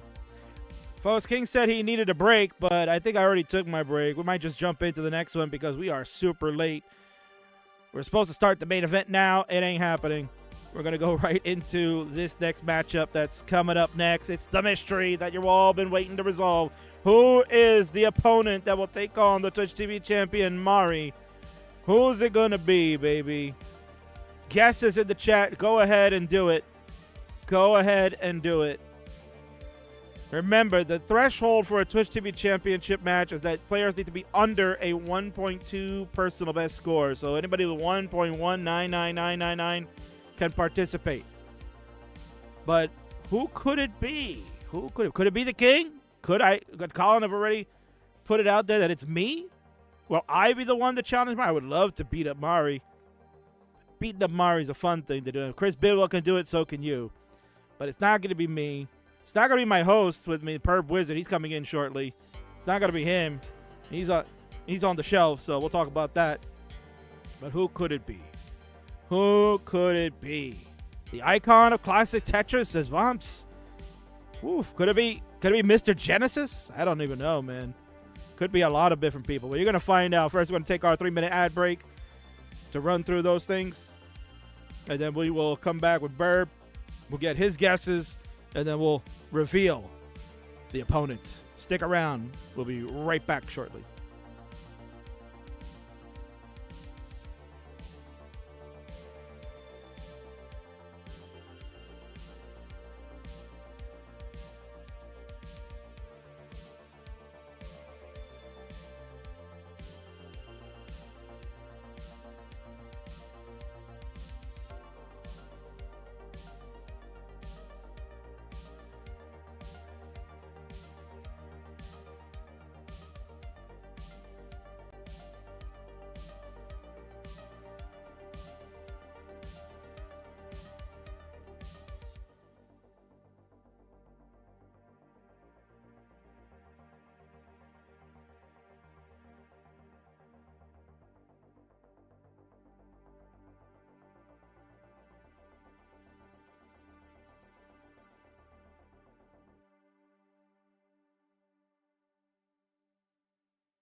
All right, so it looks like ad break has come to its conclusion. King is just gonna wrap things up, setting things up, because we got surprises in store for you folks. Man, oh man, this is gonna be a really good one, and I'm excited. I'm very excited to see how it's gonna go. This is going to be one for the ages. You know, people start to speculate who could it be. The Twitch TV Championship has always had some air about it, where people have been trying to hunt for it. People have been wanting to challenge it. It's the title that gets the most reps around for it. And we are going to move into looking to see who could it be coming up. Look who it is, right? One of my signature things to say. And we're going to be able to say that very shortly, because I'm about to bring in a guest of mine. It's a long-time cohort. Once I called him the Padawan, but now he's his own Jedi Knight. He has certainly made his own name around the world for commentary. I'm certainly proud that he is still on the Friendlies roster. He's been going through a lot of things in life that have made these changes occur, and now he is no longer a Monday Night Mayhemmer, but he is officially a Friday Night Fighter. There he is. It's my good friend, the Burb Wizard. Burb, man, where you been? What's going on, man? What's going on? Where you been, brother? They miss you. Oh, man. I know. I missed this, man. Just currently rehabbing a foot. You know, that's like quite literally rehabbing a foot. Yeah, you know. Get that mic. Back on my feet. Get that mic closer to you. Get that mic closer to you, bro. We can barely hear you. Get that mic close to you. Is Like, better?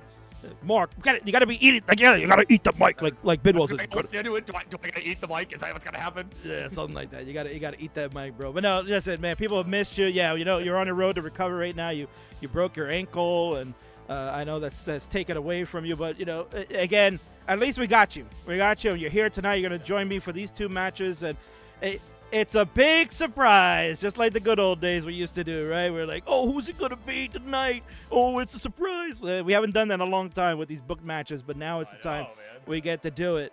I'm very excited, and we're doing it with Mari and the Twitch TV Championship. That's the matchup that's coming up right now. And any guesses, Burb? You know, a lot of people have been speculating in the chat. You know, Ben Mullen was a name thrown out there, a bunch of other names. Who do you think it could be? Oh, man. We sure it can't be Snoop Dogg? No. In all seriousness, I have no idea. A lot of the guesses that people have had, I have also had, and have been probably proven incorrect. Yeah, I have no idea. I'm excited to see. I think I'm just excited to see Mari's reaction, regardless of who it is. So. Well, yeah. I mean, eventually we'll get there. But I guess no more delay, right? You've all been waiting. The championships match, which was supposed to start like 15 minutes ago, is going to be even further delayed, so they're not getting started for a much longer time. But let's get right to it. You've all been waiting. We want to see it. Mari wants to know. He's at the edge of his seat. King, who am I playing? I want to know. It's not fair. Well, life isn't fair, sugar, so you got to take it. Let's freaking do it. Who is the challenger for the Twitch TV Championships? Many of you will be surprised, and I hope you'll be happy about it. Let's go.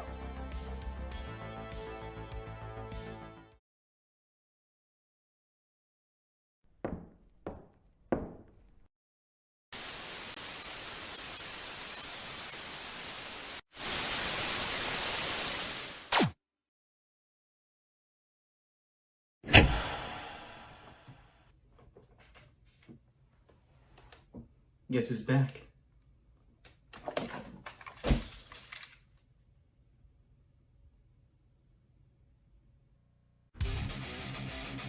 On your right-hand side, my man. Everybody knows who that is. He is the guitar hero of Tetris. Alright, how long until the next Lombard? Where are you? There we go. There we go. And a slamming Tetris. Shaking his head. He's not happy that happened, but he's back in order. He's safe. He's building up. And there's a lot of this. And Tetris, you go to 522. Again, Noel, 539 is the winning score. 539 will be the one to do it. And there it is. Bearing Tetris! Pop! fall, baby. And Noel at 6:33 mosh pits his way to victory because he seals the deal. Who's got the game of the match? GG's!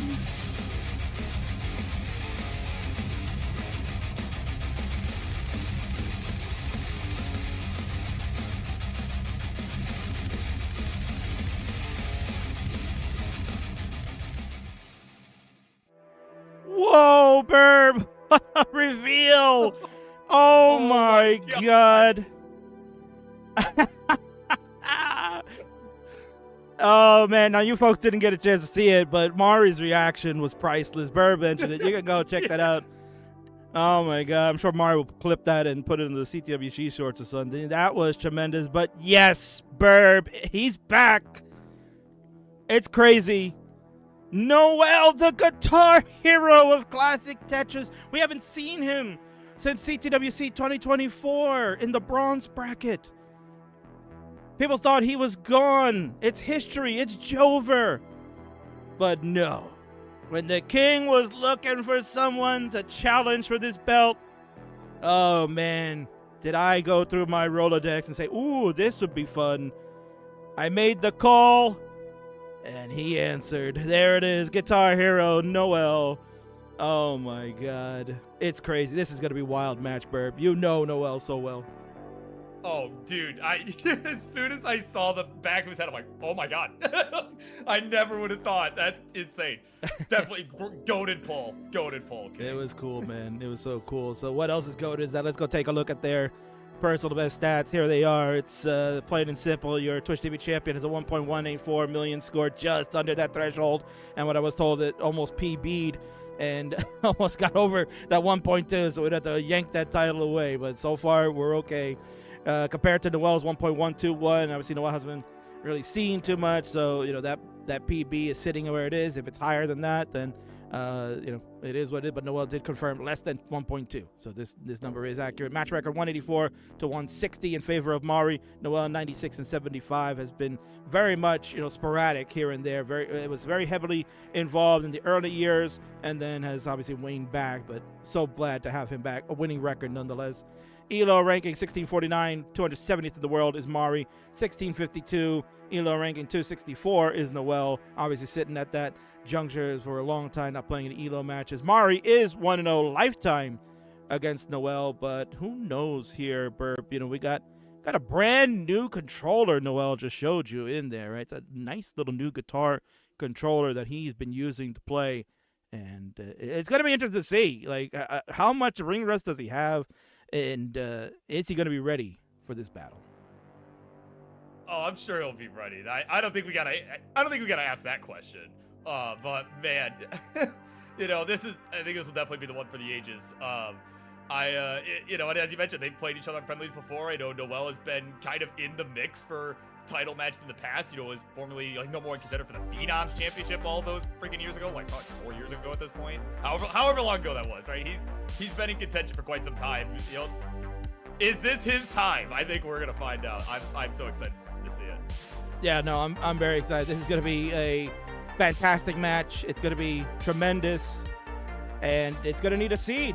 We're gonna need a seed. Plus, King's also got to fix the lower third there. Mari's showing off the award. Yeah, let me get this in there. Yeah, maybe there. Yeah, all right, we got tag team this, man. Tag teams, bro. Tag teams. Thank you for the raid monthly Tetris party of 58. Hopefully you got to see that there.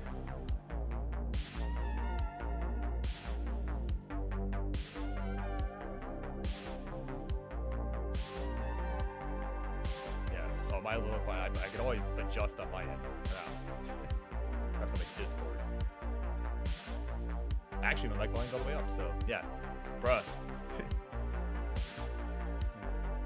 Yeah, you gotta turn me up, King. My volume's all the way up. I'm right next to the mic. Gotta turn me up. I'm turning. Yeah, you do sound low there, so I don't know. Yeah. I have to lower the music a little. Really hard. What am I gonna do? Gotta lower the music just a little bit. Maybe that'll help your audio because you're low on my side. All right, the player's going to get those seeds in. And then I got to fix the bottom of this. And then, Burb, you might have to take game number 1 solo because I'm getting yelled at here. So, what a shock. Yeah, what a shock, man. Never get married, Burb. I'm going to give you that advice. Never get married. So I've been told. Yeah, well, if they tell you, then it's true. That's the bottom line. It's all true. Yeah. Clearly. Yeah, clearly. Clearly. All right, now you got these 2 assets. I got to add here. You know, let's see. That one stays there. This one gonna go up here. Perfect. Okay, that's fixed. Nice.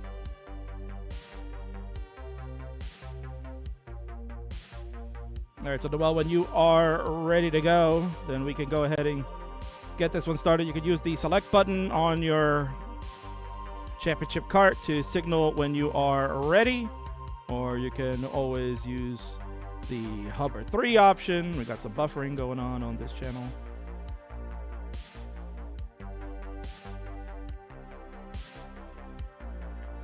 And there we go.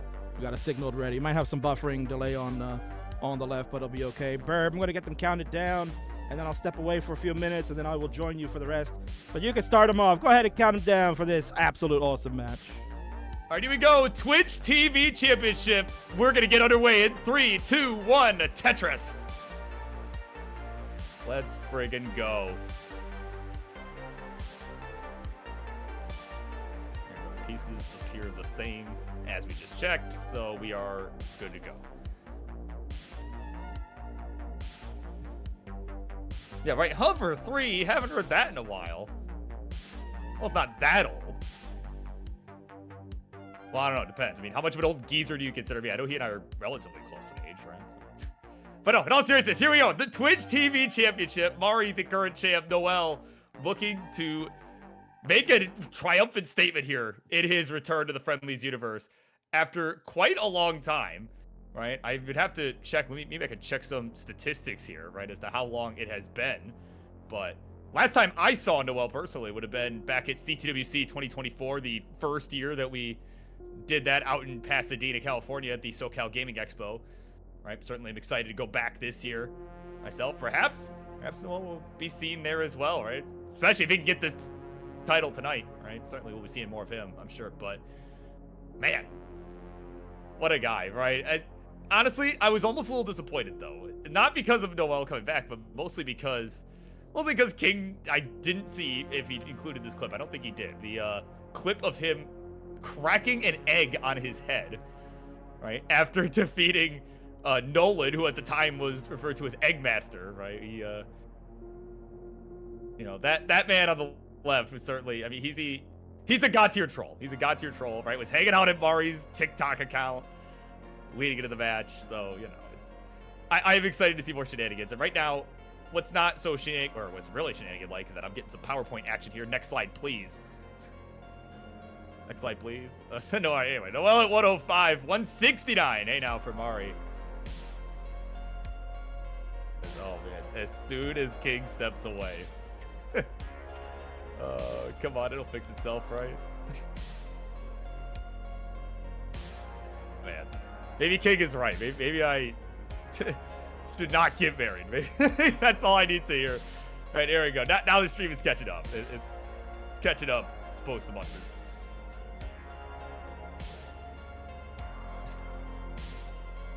Right? Because you get married and then you have to step away and your stream dies. Right? That's just what happens. I don't make the rules. So that is to say, Tyler, no, I will not accept your offer.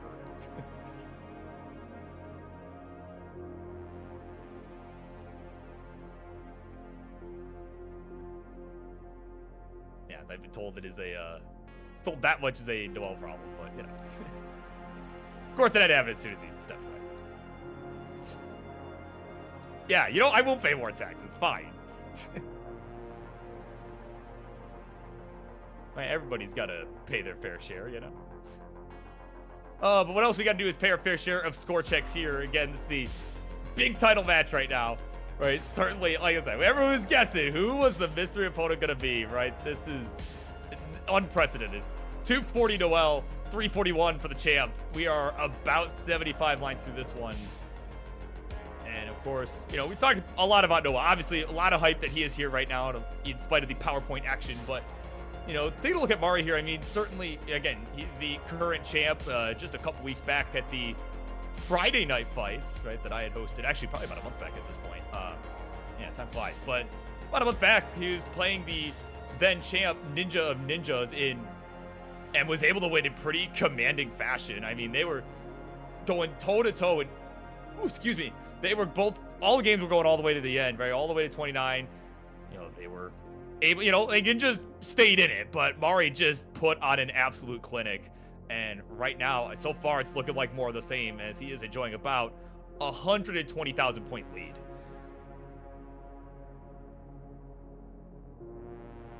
Yeah, like 3 trillion bit rate, yeah.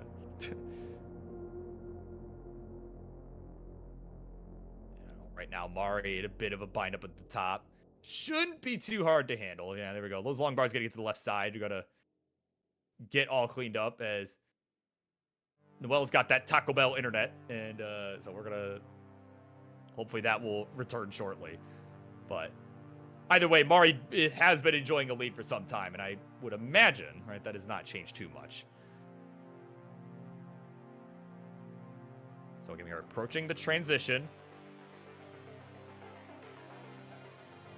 We get that, right? Once you get Noel's stream back here, right? Perhaps his crash. Be able to give the actual score update, but Mari's at 475 right on the dot. So we're looking at just about a 500 transition or so. Certainly could get 2 more Tetrises here. But Mari looking on like, Noel, come back. Sad. He's sad his friend left him. That's what happened. All right, here we go. 19 is upon us for Mari. He's at 507. Again, just Noel's stream is on that Taco Bell internet. Not sponsored.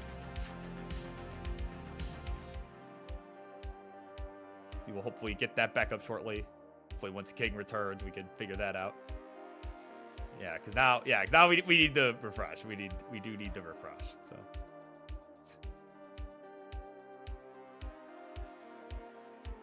So again, appreciate everybody's patience with that. So again, just keep playing. We'll make a decision.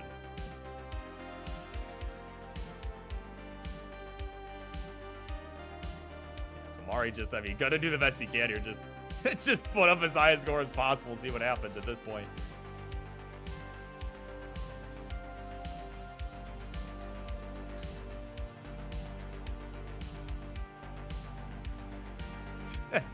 Oh my god, yeah, freaking Vince is here, yeah. Yeah, you know, where King's taking a shower right now, that is quite refreshing. Yeah, something like that. That's a word. That is, in fact, a word you can use.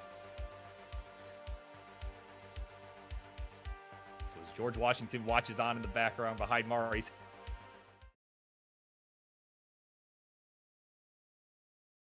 Let's see. And the stream is done. And, okay, there we go. We're getting confirmation in the chat here.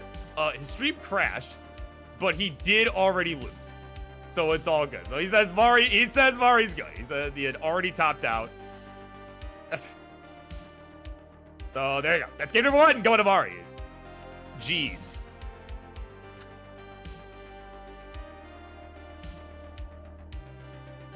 Yeah, well, maybe said that like 500. Like, even, like, honestly.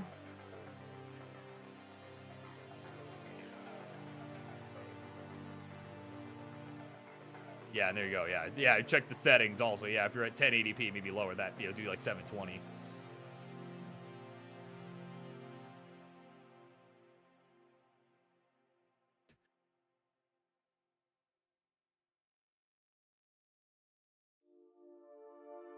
Yeah, so Mari just gonna play this out at this point, right? We're waiting for that to come back up.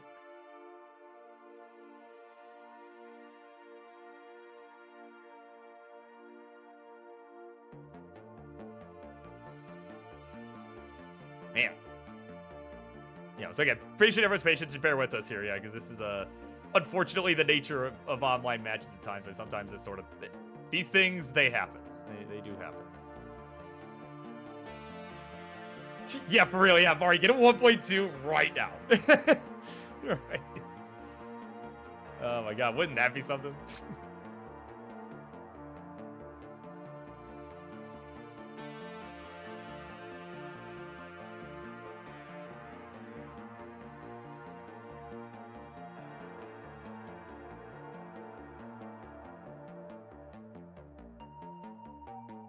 About to hit 29 here. Oh, good. The dirty setup. Oh my god. So there you go. All right, finish it up there. 929 plus some change there. Oh my god, this guy.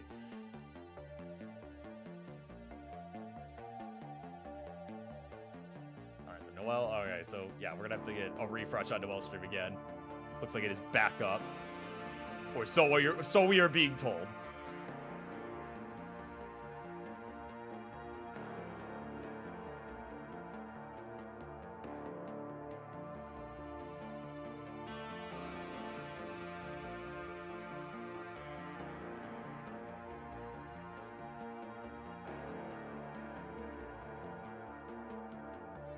Oh man, these poor Brits, man.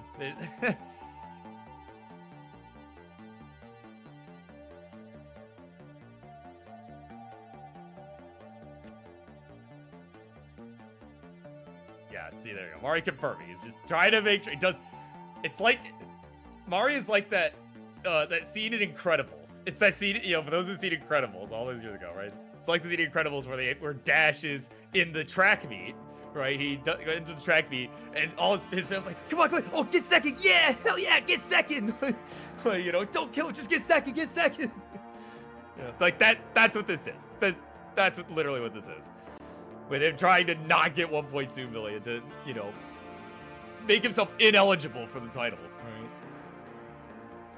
I definitely do not want to find out what happens.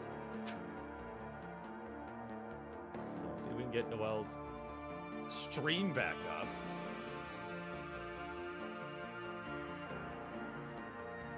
Let's think about it.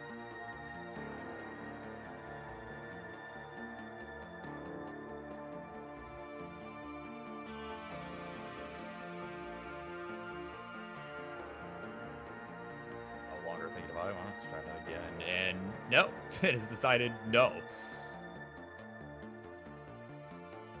It just said no. See, it's not me. It's not my fault. Right. I didn't do it. No, but of course, as soon as you walk away, right? You know. Yeah, of course. Well, you know, not for nothing. I knew a disaster was about to unfold because I saw it was getting choppy. I was like, oh boy. I was like, hopefully, maybe it'll work itself out and Bird will be okay. But no.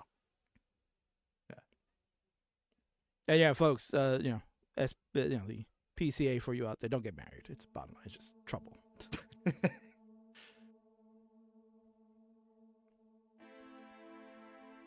right, so we have a Noel, but the stream continues to struggle on that end. So we will continue to wait a moment. Hopefully, we can get that taken. Okay, let's see. Let's try. Do that. No, internet went down again. Or it could be an OBS problem too. Maybe it's not an internet, right? We can't assume those things, right, Burb? Right. Yeah, it's 2026. We can't assume anything like that. Yeah. See, Monte Tetris is trying to produce to me and tell me, oh, you should flip flop these matches, but you know he doesn't understand. He doesn't understand, right, Burb? He doesn't understand that, you know, this is a show and that we're leading up to the big moment here. And I think Noel's internet looking good now. Or it could be optimistic. Yeah, it looks a lot smoother. It's looking better. It's looking better. Yeah.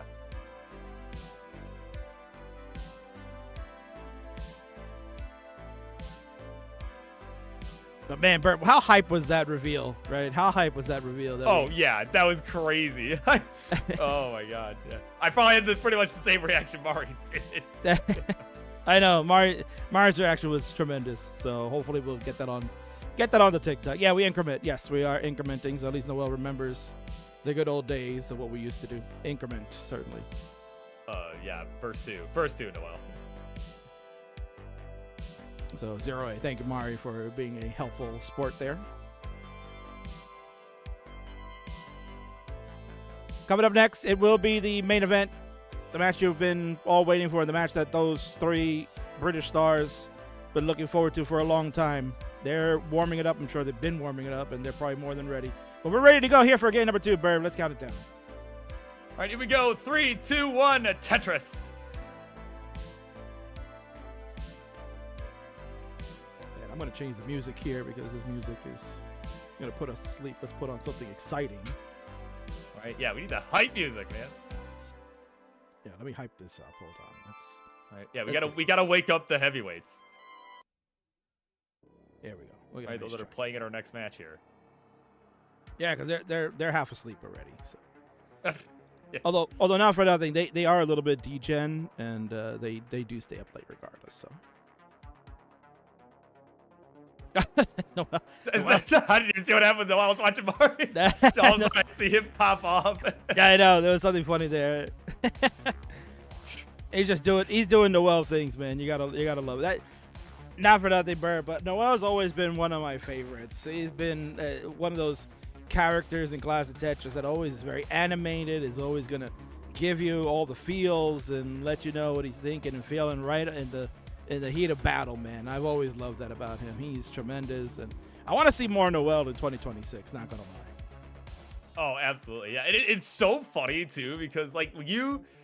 oh, hang on. Oh, Mari, hold on. Mari's in trouble. That's an early timeout.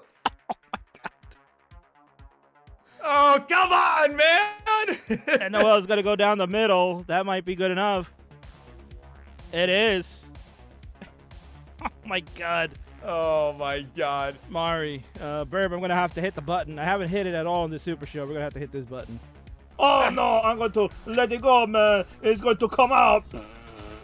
Oh, no, Kingsman. And you know what? I'll give the fans what they want. They want some Burb here. I'll give it to them.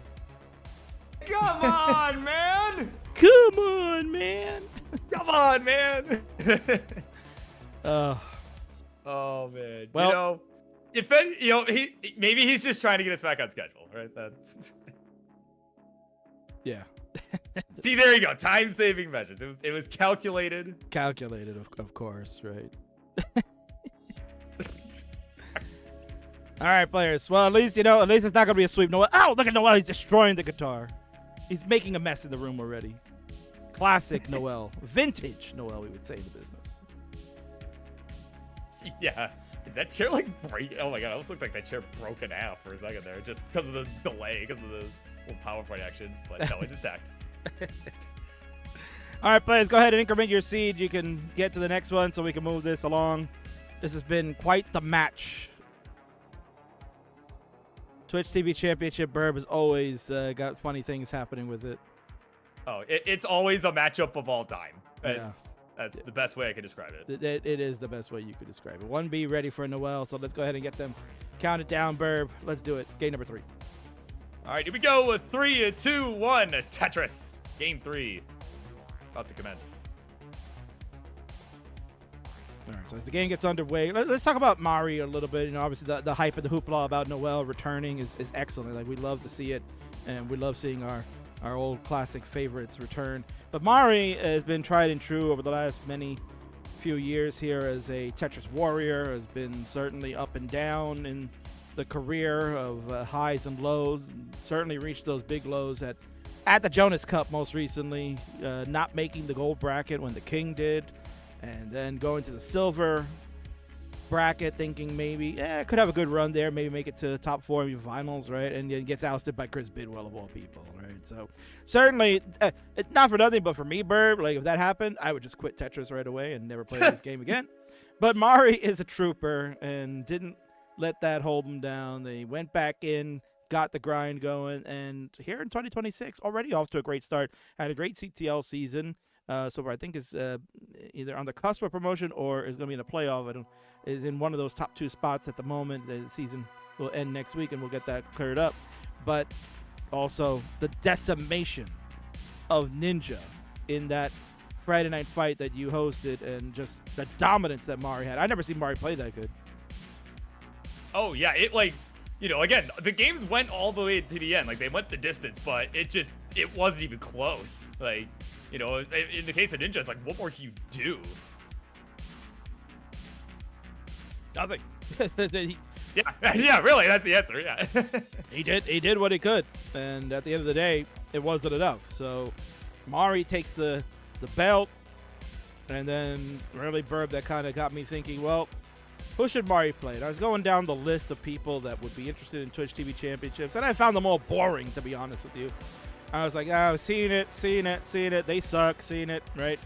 I wanted something fresh, something new, and I needed to take time to think about it. And as I mentioned, I kind of went through my Rolodex of players and said, who could I call that would make sense, that fits the threshold of the 1.2 PB score and would be someone we haven't seen in a while and exciting. And sure enough, I got to the ends of the Rolodex and it said Noel. I was like, oh, that's interesting. Let me go reach out. And we had a very nice conversation that led to a very simple question. You want to play Mario for a TV title? And the answer was, I'm in. That's it. Wow. That was the conversation. To the point. Straight to the point. And then obviously the concept of what we built up for the reveal and all of that all came about right after. And tremendous. One of my favorites.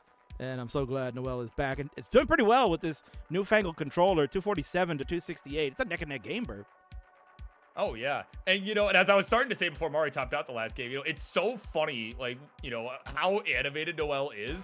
And then when you see him, you talk to him outside of a game, he's like the most, like, soft-spoken person. Well, you're not most soft-spoken, but, you know, just almost like, you know, just so well-mannered, you know, in, like, any other environment besides in a game.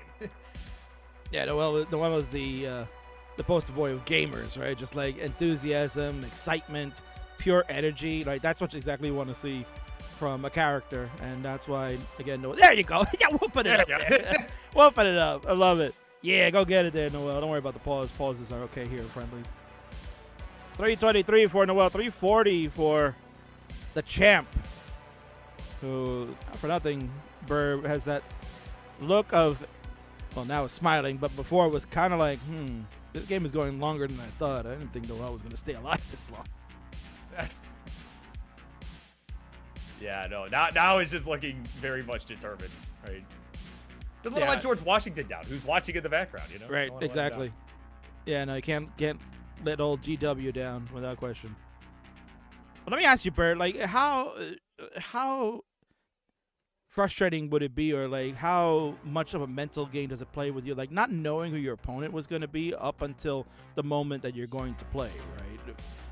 It's something that in the back of my mind would be, you know, maybe daunting to a player. Like some would say, I don't care, I'll play anybody anywhere, right? And others might be psychologically phased out. So in your opinion, you know, what do you see as far as like the mindset maybe Mari's going through right now? Yeah, I mean, for Mari, there's definitely probably a lot of anticipation. I mean, given his reaction to when it was revealed that it was Noel, I mean, yeah, there's probably some amount of like, almost like anxiety, like, oh, like who is it gonna be? Like, how, you know, what do I need to prepare for, right? And just not knowing until the minute that the match starts is, you know, it can be tough to deal with. And I know certainly, you know, in a past Friendlies match that we've done, right, it was more of a joke, but like, you know, you know, when Maritz, right, we had a mystery opponent from Maritz on April Fool's Day all those years ago, and you know, turns out he was matched up against himself, and I mean, as you saw, he got absolutely destroyed. So, because he just was not ready, and also because he's Mark, you know, but mostly because he wasn't ready, right? Yeah, no, that's a perfect point that you just made. Like, just not being prepared and then facing the reality of I gotta play myself. What is this, right?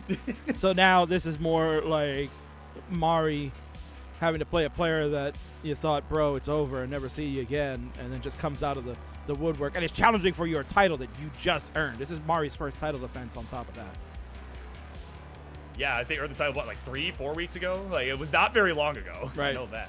And we've gone to transitions. Noel at 522, leading the way. A couple of mistrups in the halfway of the board, but gets this lower down with a triple. A lot better. Yeah.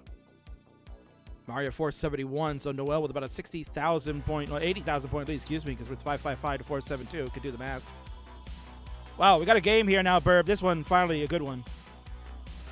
Yeah, right. Finally, yeah, we got something going. We got some 19 action on both sides that we can actually see. So that's important. right now, I mean, Mari starting to close in here. He's got a much cleaner board as Noel's trying to figure out this solve here. Next slide, please. There we go. So 567, 538. It is still Noel with the lead, but this is definitely a pace killer, King. I mean, this is really Mari with a golden opportunity here. Is just playing crystal clean right now. Mari gonna have to somewhat play blind with the delay on the left, but you gotta play your game here no matter what. And I think Mari missed that T-spin there on the right burb that could be causing some problems. Noel looks like we got a top out that's occurred. 572. Mari, you need that 572. Just needs one more burn, and there it is. He's got it. Yeah, there you go. Yeah, we eventually saw. You can see the trouble that Noel got into on level 22. Not able to resolve that, and the top out was imminent. Mari at 582. The rolls give him alive, and now we'll take the 2-1 lead. GG's.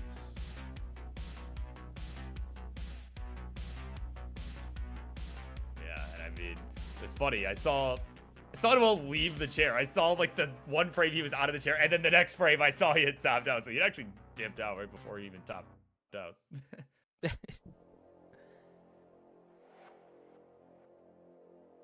see Mari's like, oof, bro, this is tougher than I thought this was gonna be.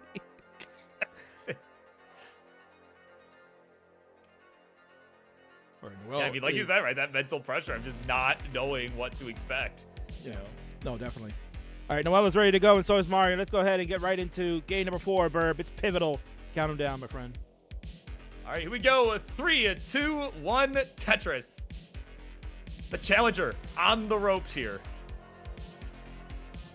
That's right, folks. It is the return of the first Noel, the guitar hero of classic Tetris. He's back. He's got a new weapon in his arsenal.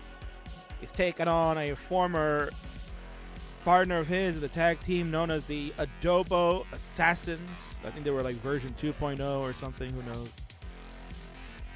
They've been like switching back and forth with partners between him, Mari, Ninja, Tiny Mo, whoever else, I don't know. Right, yeah, I think a couple others. I honestly don't remember. It was so long ago at this point. Yeah, you know, they interchange so easily with one another, so it's fine. But what a surprise. What a surprise, baby. And we are coming up to the home stretch, our final match of the evening. They've been waiting patiently. They're angry at the King because King, oi, King, you said we're going to play at 22:30 UTC. That's 10:30 here in the UK. That's reasonable time for gaming. Now it's getting close to sorting to 11:30, King. That's an hour's late. How can you let us down, King? How can you let us down? Oi, King. I'm Italian. Well, it is what it is. What do you want me to tell you? Who knew that we were going to have double deciders on top of, you know, all the other shenanigans that were going on? Right, yeah, seriously. Yeah, besides, yeah, including everything else that has happened, right? Yeah. Never mind the fact that, yeah, like you said, double decider, and they all went pretty deep into kill screen, too. Pretty much every game that we played the last couple matches. So, I mean, yeah, like, how do you prepare for that, right? Like, that's... Indeed. Yeah, you can see Evesy in the chat, not happy. Very, very unprofessional, King. I'm sorted mad at you. But my GOAT, my champion, the longest reigning Friendlies champion of all time, over 700 days here, Burb. The SV Nestress, Samuel Vaughn is here. Says, I am grateful to be here. Of course he is. And that's why he's going to win. He's going to crush these two jabronis and keep that title to take it to the WrestleMania of Friendlies. Oh, yeah. Cool, calm, and collected.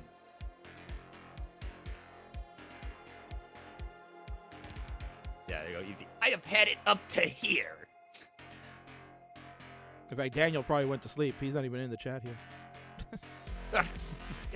Okay, I'm going to let this one go for today. AFC and SV can do it on their own. I'm going to go to bed. I need sleep. I need my 8 hours, King. Otherwise, I'm a grumpy bear. I need my beauty sleep. I'm a grumpy bear if I don't get my 8 hours, King.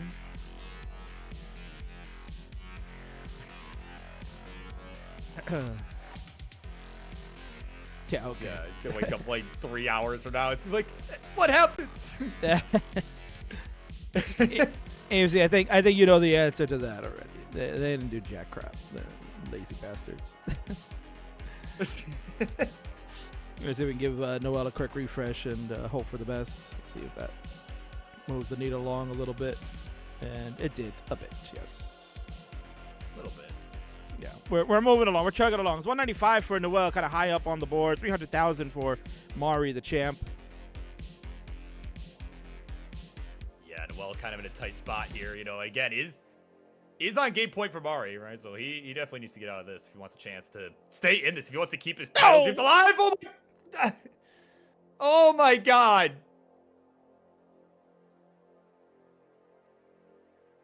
OMG. Well, that one, unfortunately, is going to end right there. The suffering of the internet has come to its conclusion, and Mari with the cheeky smile, like, yeah, bro, I got him. It's all good. You can't get me, King. You can't get me, King. You tried to fool me, King. You can't get me. A surprise failed, King. I'm still the champ, bro. All right, well, good job on you, Mari. Well done. Game 4 is no more. Mari will retain the title. And it will be game, set, and match. And obviously, Noel's is kind of distracted the whole time. Yeah, don't worry about it, bro. You know, it is what it is. Sometimes those things happen. Yeah, first game back, man. You know. First game back, man. We run it back. Yeah, at least got to win. You know, you didn't get swept. That's the most important thing. We take that. But there it is, Burb. That is a wrap for this game. And I can go ahead and call Charlie finally for the first time because I got my Steam Deck working. So let me go hit that button. Yeah. Wake up, Charlie. Yeah, I've been forgetting to hit that button all night long, so there you go. And we can go ahead and move on over to our winner scene, as we'll congratulate your Twitch TV champion, still the reigning champ. It is Mari. Congratulations there. Certainly going to celebrate with George Washington and all those anime characters in the back there, so definitely going to be a good time. It's going to yap it up on the Mari. We're not going to see. I guess we're not gonna see him smash the ukulele back there, right? Oh, I guess not. You know, you can't destroy those props, right?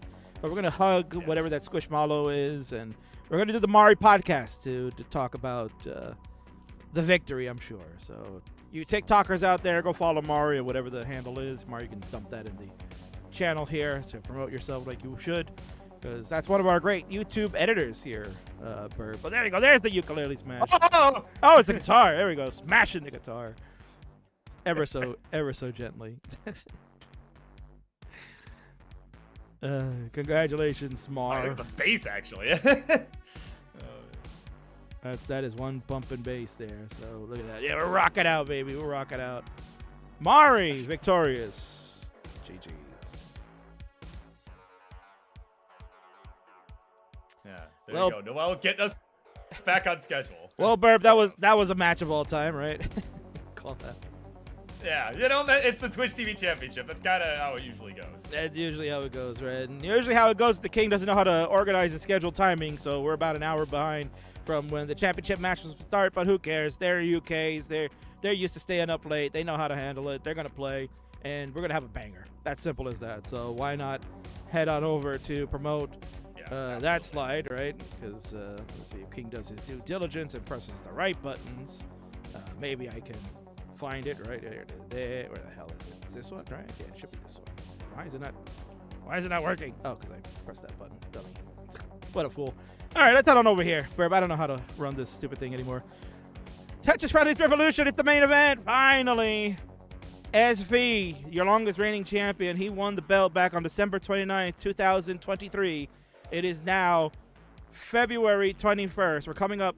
Burb, we've already surpassed. This is year number 7 we're beginning for Friendlies, if you can believe that. I believe it was February 19th. I think it was 19, 20, one of those days. That the very first Tetris Friendly was played February of 2020. The very first Tetris Friendly the regular show, right? When we actually had a card and everything, right? We had played Tetris Friendlies before, but they were never in this form or fashion that you know of today. And obviously, this is a huge monumental moment. We're going to have these 3 outstanding players duke it out for the championship. Burb, it's SV, Easy, Dan V. Which one of these V's is going to win it? Oh, man. I think it's going to be hard to beat SV. You know, again, the greatest Friendlies champion, heavyweight champion of all time, longest reigning. I don't know, man. Like, I think that's going to be really tough to beat. It is. But now he's got 2 opponents, one of which beat him at the CTWC UK regional event last year. That's that player in the middle. She had some things to say too, Burb. But first, we're going to take our final ad break of the day. We'll get you set up. We'll get these players sorted. Let's go and do everything we got to do, and let's just get to the friggin' match. No more waiting. I'll be right back after these messages.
All right, Bird, we're back. 3-minute ad break has ended over on Twitch and everywhere else. It's time for your main event. This is it. Texas Friendlies Revolution.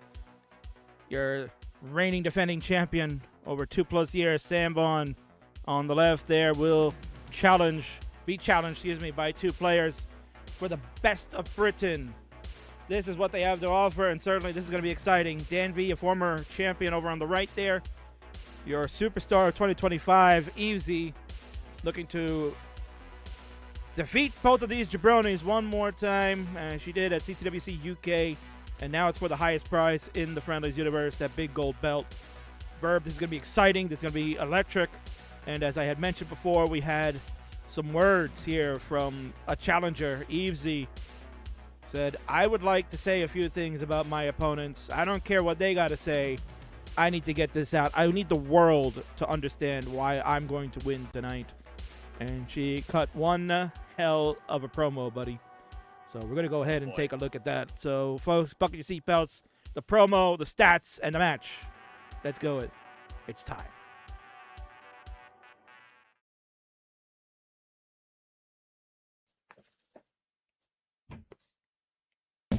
Alright, Dan V, even with Raw 29 you should kill screen. Pushing 30, arthritic hands got you rolling like Jarty. I'm like Messi, weaving and juking these bars like it's easy. You're like Messi, not in skill, only vertically. Say hi to your mum for me, they said hate for your courtesy. Anyway, I don't think she'd be down for a with a guy who's 5'3". And I know I can't speak, I know it's asleep, but this little pipsqueak. She's trying to mess while I peek, it's making me weak, you're high and messy, cause I'm 19 and you're 25, I'm a young teen, but you're fossilized. We're damn being on easy life, had to go to France, just do it live! And the best French player wasn't even there, so does it even count? The answer is no, that's Mickey Mouse. Wait, what's that? Do you guys see that? That's crazy. Oh right, it's a leaderboard where Easy and I are clearly way above this loser right there. What does that even say? Oh right, Dan V. Dan V sucks! Dan V sucks! Yeah, I beat you in Manchester. Yeah, I beat you in Shoreditch. God, I love to embarrass you after tonight. They'll tell me Dan's your bitch. That's a word. That is a big upset. And honestly, I don't really know you, but I remember this moment, so we'll focus on that, shall we? In fact, let's do a little VOD analysis. Let's do a little gameplay review. Alright, let's see what happened here. Alright, we're seeing SV playing very, very passive. Clearly terrified. Ooh, okay. So I would not have done that. Yeah, that's just not a very good placement. And yeah, he just made more mistakes than me, you know. Yeah, summed it up really well there.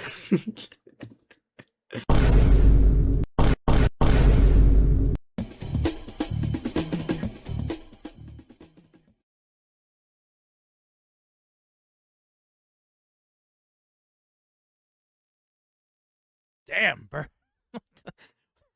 I did not expect that. I did not expect that from Easy. Wow. What a burn. And I think Dan V just friggin' melted into ashes there. That was crazy. Whew. Oh, anyway. Here we go, folks. It is now time for your statistics here. And I was muted to Burb by accident. Apologies. Burb, I was just saying that... yeah, I know. I'm like, is he talking? yeah, I was yapping, and I forgot I had hit the other button. Easy just blew smoke, right, and just burned Dan to ashes. He ripped Dan V, and then SV kind of getting a coaching lesson live. That was crazy. But nonetheless, I didn't expect that kind of smoke from Easy. How about you? Oh, no, not at all.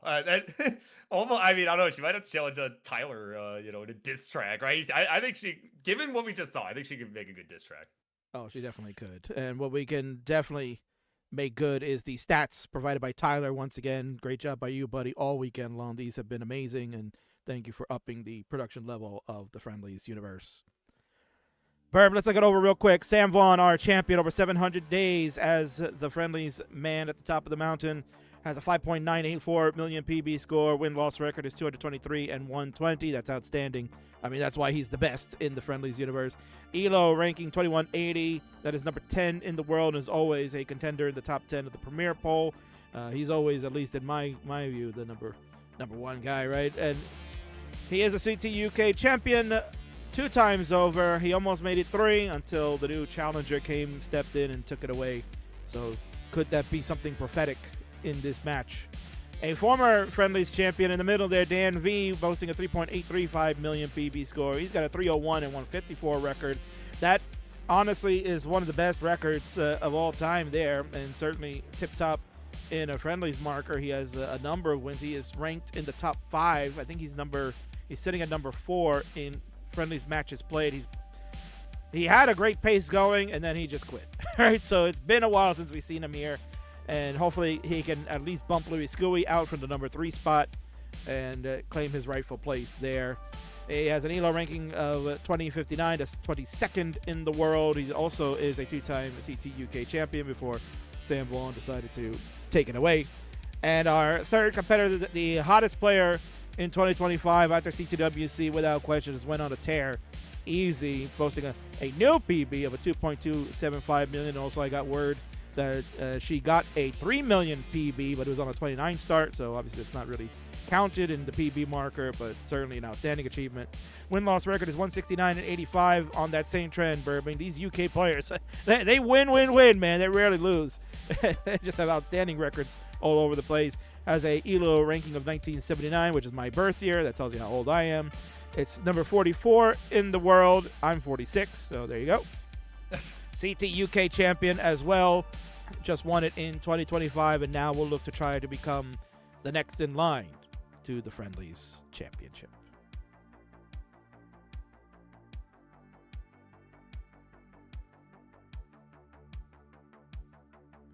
Took me a while to find that button.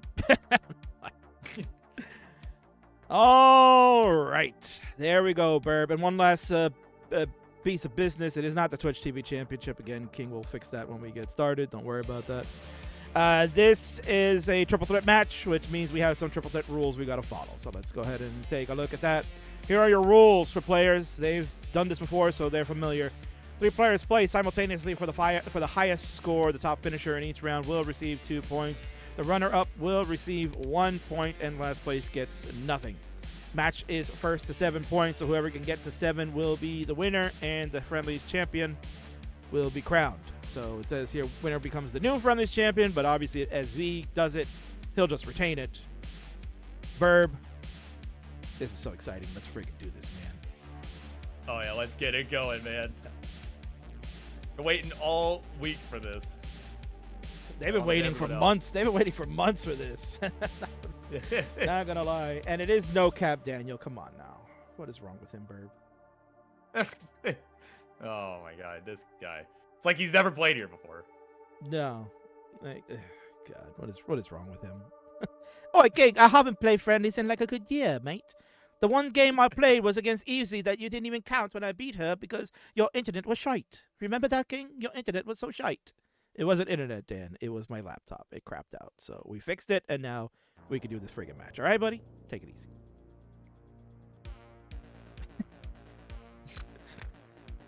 Man, Burb, I just get crapped on all the time, you know? These Yeah, players, I gotta dish it out a little too. these players, man, they just crap on me all the time. I guess I can't blame them, right? My scheduling has not been so good, so.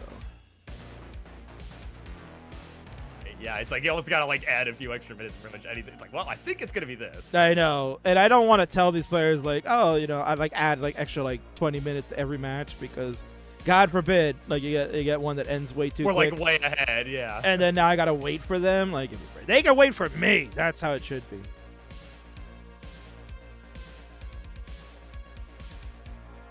All right, I fixed that up. That's all working now. Great. Fantastic. And there's a lot of banter going on in this chat right now. Oh my God, Easy and Dan are going at it. They exchanging good luck, have funs, but it's more it's disdain coming out there. I can tell you that. More like good luck, you're gonna need it. Yeah, seriously. All right, see, it has been entered by SV again. It is 0D D1 BC. Easy is ready to go. Daniel is ready to go. Burb, I'm ready to go. And if you're not, tough. I'm ready. Okay, good. Let's count it down, man. It's finally the main event. All right, here we go. A 3, a 2, 1, a Tetris. This one for the heavyweight championship. Brit QK, another British member. All three, by the way, all 3 players do have the right seat. It is confirmed. We're good. So that's off to a good start. Brit QK, one of the newer Brits that is starting to get into classic Tetris, just made their first appearance at TTWC UK this past year. Said, watch Sam win while Dan and Eebsy argue. I mean, that's usually how a triple threat sometimes goes, right? 2 people are bickering around, and then the one person takes advantage, and that's how you win the match, right? So, yeah, it's just here on business, you know. It's all business, baby. All right, Burb, the moment we've been waiting, man. I mean, first of all, I guess let's talk about all 3 players to begin with. Let's talk about a former champion, right? And let's talk about Dan V over on the left. Again, he used to be a Friendlies main, right? It was his favorite place to go. He loved playing here. He even said Oi, King, I'm going to get more matches done than Martz. I'm going to catch up to him. And you see, we can laugh at that now because it certainly is never going to happen. Mart's already over 500 matches in here, leaving Dan in the dust. But Leaving everyone in the dust. well, I'll try to catch. I'll do some more Beat the Kings, but nonetheless. Yeah, there you go. Nonetheless, right? We've got Daniel, who shocked the world, to be honest, back in 2023 when he defeated Huff, who was the longest reigning champion at that time with 547 days as the champion. And he defeated Huff. He was actually down in that match. He was losing, I think he was 2-0, right? And then he came back, Huff with the kind of an early top out in game number 3 that kind of gave Dan some blue life. And then the big match, game number 4, Dan and Huff, honestly, were tremendous. That was one of the best single game matches of Friendlies of all time. Dan was able to squeeze it out, and then Huff, an early top out in game number 5, ended up sealing it. Dan wins the title, and his life changed forever, right? He visited New York. He took pictures. He had the live belt, right? The real belt. The real belt. When I saw him at CTWC just shortly after that belt was technically made for Huff. And he won it. So I was like, I got to give it to Dan, right? And Dan took it, and he loved that belt, man. That was his favorite trophy, I guess you could say, in Closet Tetris. And then... Yeah, I mean, he carried it around everywhere. So his rise in Friendlies was so dominant from 2020 when he first appeared to 2023. Big time main in Friendlies, and obviously he's slowed down now. But tell us a little bit about Dan as far as, your experience watching his matches and how good he is, man. Yeah, I mean, from the very beginning when he showed up, just started playing, he was, tapping way back in the day, right before everybody got on the roller craze. But there was that bit there where like he hadn't done a face reveal yet. We had no idea what he looked like. He had I don't even remember what the face was that he had as a picture. I mean, King, I'm sure you remember it, but it's just this goofy looking picture, and then he reveals his face, and it turns out he looks nothing like the picture that he was using at all, right? No. And he just is honestly even goofier than the picture he was using, so. Right. And then I had some worries that he was like 12 years old on the stream, and I was like, what is this kid, man? Go to bed. Why are you staying up? He was playing at like 3, 4 o'clock in the morning, his local time, right? Because we would do Friendlies kind of late back in the day. Yeah. And he was like, no, I have to go to uni tomorrow. I was like, uni? You mean, don't you go to like elementary school, bro? 12? Bro, I'm Doogie Howser. I'm the smartest kid in the world. But no, I mean, honestly, Dan, I jokingly, I put him on the Kaka crew shortly after because he started the rolling arc, and I wasn't happy with that. But, we might make some corrections next week. We're doing the Fave 5 reveal. And let me give a quick score check to our players if they haven't heard one in almost 100 lines. But 435 for Dan, 400,000 for Easy, and 498 for the champion. He is just, locked in as he usually is. So it's smooth sailing for players at the moment here on 18. But, yeah, maybe. Listen, Burb, next week we got the Friendlies Fave 5 reveal for 2026. I already have my selections done. They're going to be goated. They're going to be exciting. I think people would be pleased with them. But I also think I have to make some retractions on certain things there. I think there are people that deserve some justice, that I have created injustices in this world, and I will make those announcements live next Friday. Wow, removing people off the Kaka. That's probably the most unexpected thing I've heard all day. Yes. And there might be something new created to remove people from that stain of nastiness. So stay tuned. Next Friday, folks, the King will reveal the new Fave 5 and maybe a new group as well. It'll be exciting. Yeah, I'm excited to see who you've got. I think you'll be very pleased, Burb. The selections I have are very, very true to form, and I don't think we'll have any stinkers this time. King has been kind of making some rough calls the last 2 years. There's been some people that have not lived up to my expectation, but we're correcting it this year. I have a good group. Yeah, well, I think we've got a pretty good group here as well. We've reached the 19 transition. It is SV with the lead, 690. I'm trying to read the number there. 690 is his score. Yes, sorry, Burb. You're getting the 480p version, so we can just make sure this works nice. Yeah. All right, so level 20s for both SV and Dan V. Evesy just joined there, so it's a battle of the V's, the battle of Britain. Who is the best British Tetris player of them all? You know, Evesy certainly has the opportunity to really test the metal here and prove why she's so goated, why she won CTWC UK this year, beating both of our competitors here, and obviously winning the Red Bull Tetris in that region as well, defeating Dan V in that one. That was exciting finish too. Yeah, that was yeah, like you said, that was exciting to see. You know, and certainly, you know, she's kind of a player that kind of came out of nowhere. Well, not out of nowhere, but you know, was not exactly like the #1 people that people were picking to win CTUK, right? So it was kind of a surprise to a lot of people, right? But then for her to beat Dan at, you know, Red Bull as well, and you know, just in other tournaments, you know, now I think she's really made a name for herself. Certainly over Dan, but she's still got to prove herself. Right. Again, yeah, I mean, as time has gone on, you know, these players have changed some of their, you know, amount of playing, right? The schedules have changed. Dan's a real man now. He's got a job, and he's certified CPA pretty much, so he's got a real life now, so he doesn't play as much anymore or keep up. But again, I mean, Burb, look at his score, 842 at level 24. For someone who doesn't play that often, I mean, it's like right in the bike, honestly. Right, yeah, you never forget the skill. You don't lose the skill, right? Maybe a little de-rusting, but yeah, it's literally, yeah, it's just like, it's a walk in the park. Yeah. All right, so SV still with the lead. He's got the max out, 825 on level 26.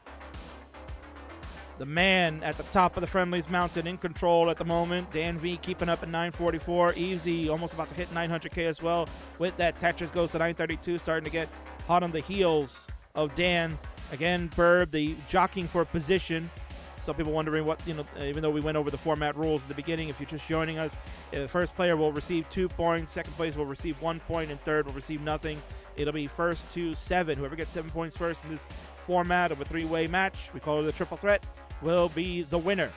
So that is as simple as that. We'll play a minimum of 4 games and potentially could see up to 7 with a overtime as well. If 2 players tie with 7 points apiece, then that is possible. And Burb, we're about to go to level 29. Exciting finish. SV in the lead. Oh, yeah. But Dan making the comeback. Yeah, Dan's right on his tail. He's only about a touch to change behind. He's got 2 lines left, so no burns, or he could burn in at 29. We'll see if this bar decides to show up. So far, no, and he's going to burn in. Still no bar in Sight King, as SV's in trouble and tops out at B91. Dan's suffering through this as well now. Oh, and Evesy, same problem, waiting for that bar. The well stays open, but we got holes abound. Dan is trying to burn his way through. Dan, you need B92 to overtake SV for a point. Same for you, Evesy. B92 is the score to get the point. And oh, Evesy!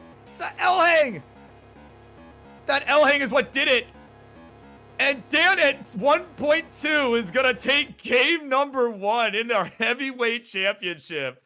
All 3 of our players struggling with that same drought right into 29. Wow, that's going to do it there for game number 1. Crazy.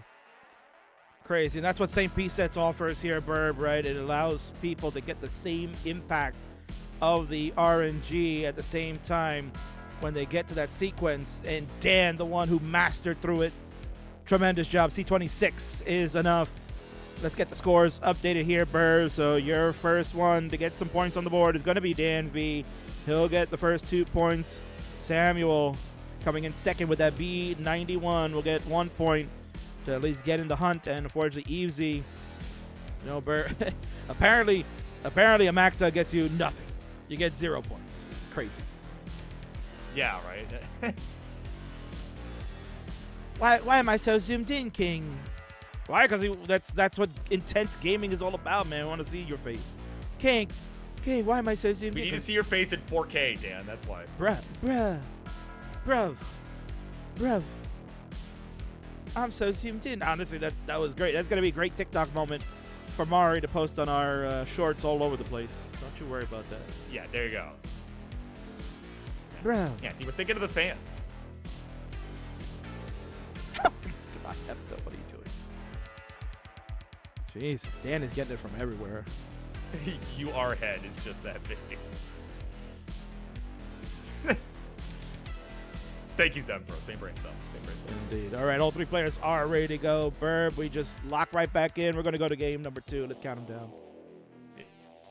Yeah, moving right along. Game number 2. Let's continue on in 3, 2, 1. Tetris. All right, so we did get, as mentioned, we did get a raid earlier from Monthly Tetris. That was during the Twitch TV Championship match. We got follow from Vicotem. That was about 30 minutes ago. Thank you so much. We got Hanny Bunzo with a follow. Trey Major followed. So we're all up to date. Again, if you'd like to give bits and subs to the channel, that's always much appreciated. We would love that. Help support the CTWC and help support the gang for putting on a show like this. And then obviously try to support the players by putting them on a showcase like we are on this format, giving them the time to be on the channel, become superstars all over the place. It's what we do here, Burb. It's what we do. Yeah, we make people famous. I'll make you famous. Burb, you can filibuster for a moment. Yeah, become famous. Filibuster for a moment, Burb. My kid is asking me a question. Oh boy, yeah. See, as King told you, right? Never get married. No, in all seriousness, here we go. This is game number 2 of our triple threat match. Right? I don't need a filibuster. I can give you real American content of real British players here. Right? As again, it was Dan taking that first game just moments ago. Right? He's got the early lead. You know, Evesy's certainly not out of it yet. This is something we talk about on my show all the time, right? How, you know, we've seen crazy comebacks before. So even if Evesy loses this game as well, she is still not out of it. You know, certainly we've seen scenarios in, you know, recent and distant memory, right, where you would see, you know, you'd see players just lose the first 2 games and just go on an absolute tear for the rest of the series and end up winning because they, you know, they just all of a sudden got mad and became unstoppable. And so right now, though, right, it is SV taking the lead with the touch, but Evesy taking it back 209, I believe that is. I'm watching in 480p, so apologies. 190 the score for SV, 172 for DMV, so pretty close all around. Right, so again, you know, still early on, right? Still very early days here of the series overall, right? As I said, nobody is out of this yet.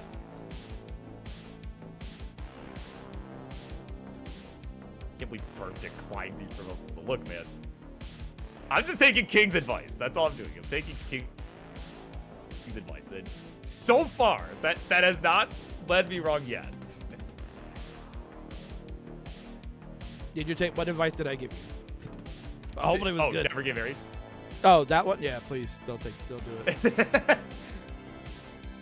Yeah. But anyway, what we can do is give a score check real quick. 286 for Dan, 324 for Evesy, and 265 after the bits from Mr. Sam Vaughn. So, Burb, thank you for filibustering. Let's chat a little bit about our second player in the middle there. We have already discussed that Evesy, a superstar, made a big name for herself after CTWC 2025. She was in attendance and she's going back. She's already booked that ticket. She's coming to CTWC 2026 with mind set about moving further in the tournament.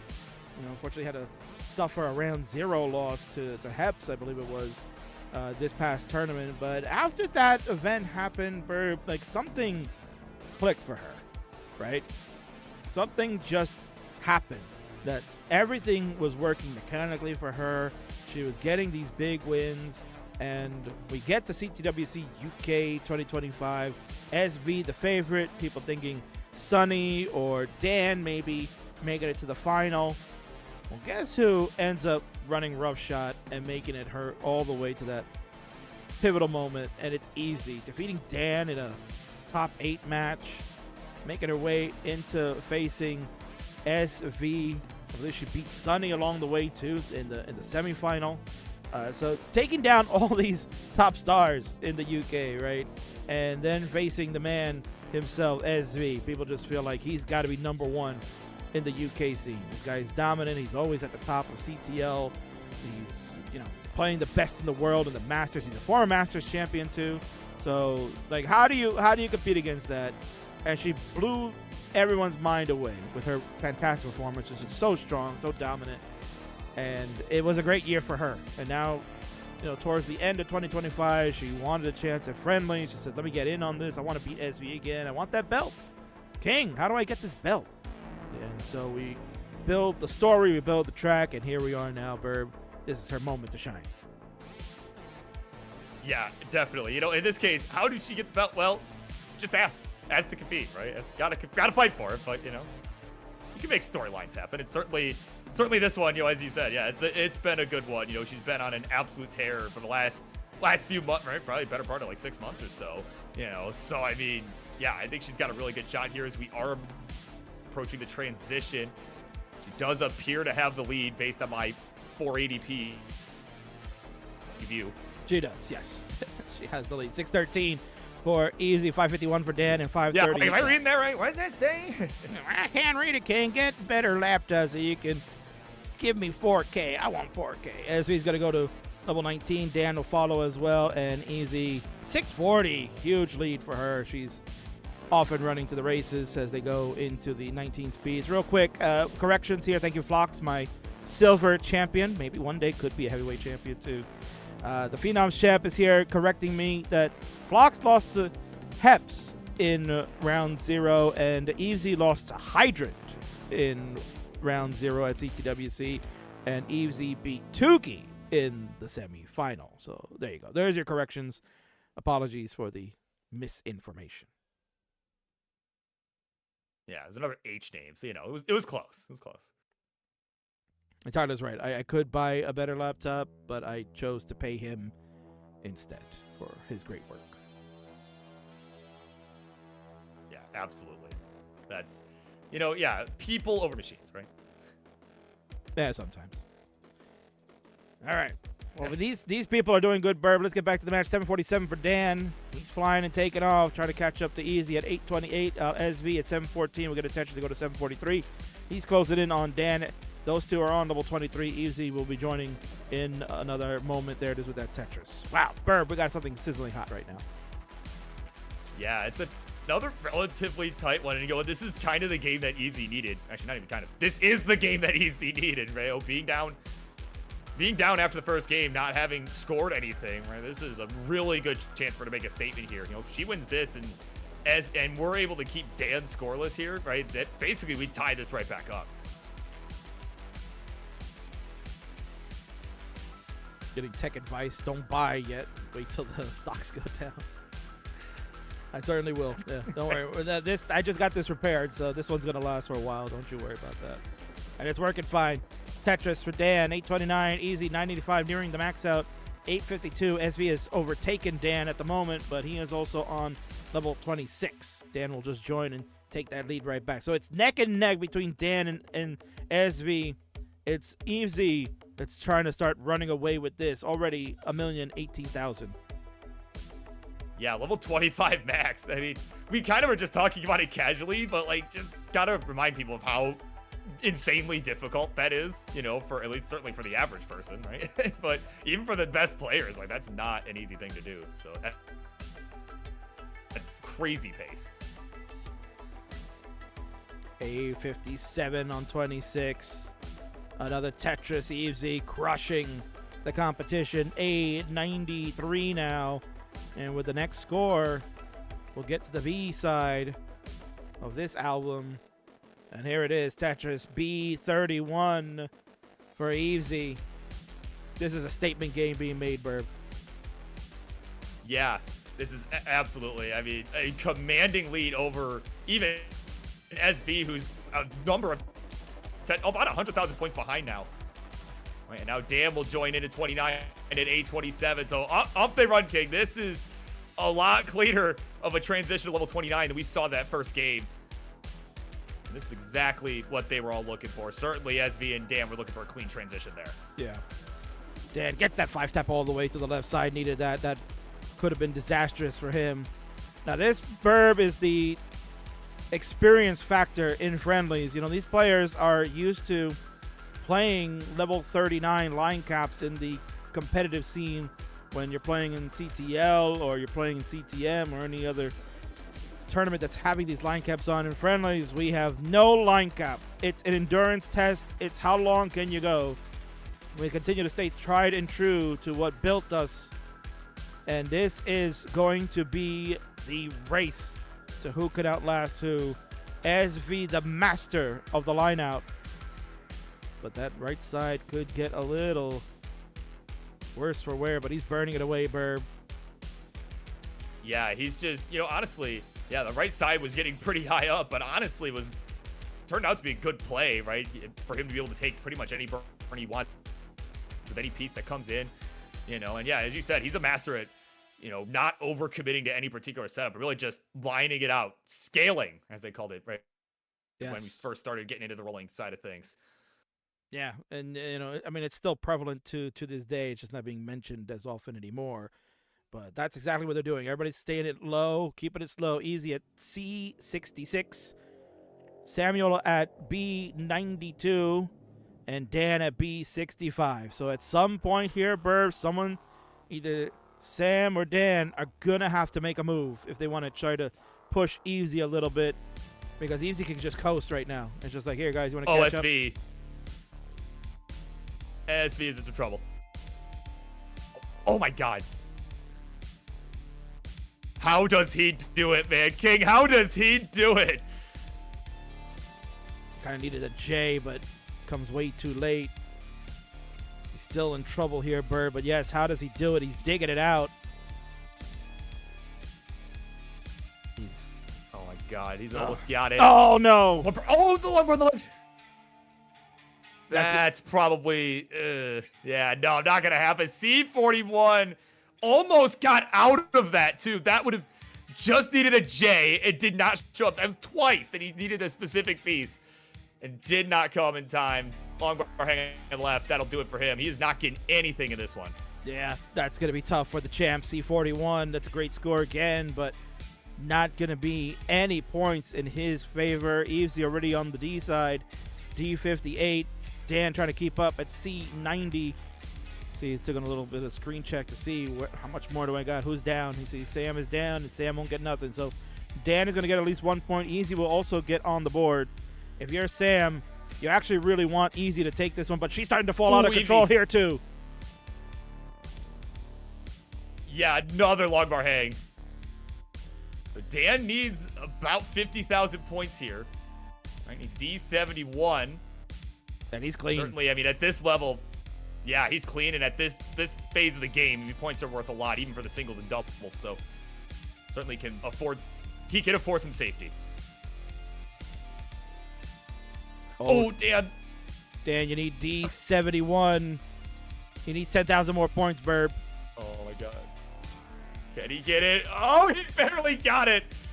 D73. And he's set up for Tetris. He wants the dagger, because why not? But it's not going to happen. But D86, Dan, takes game number 2.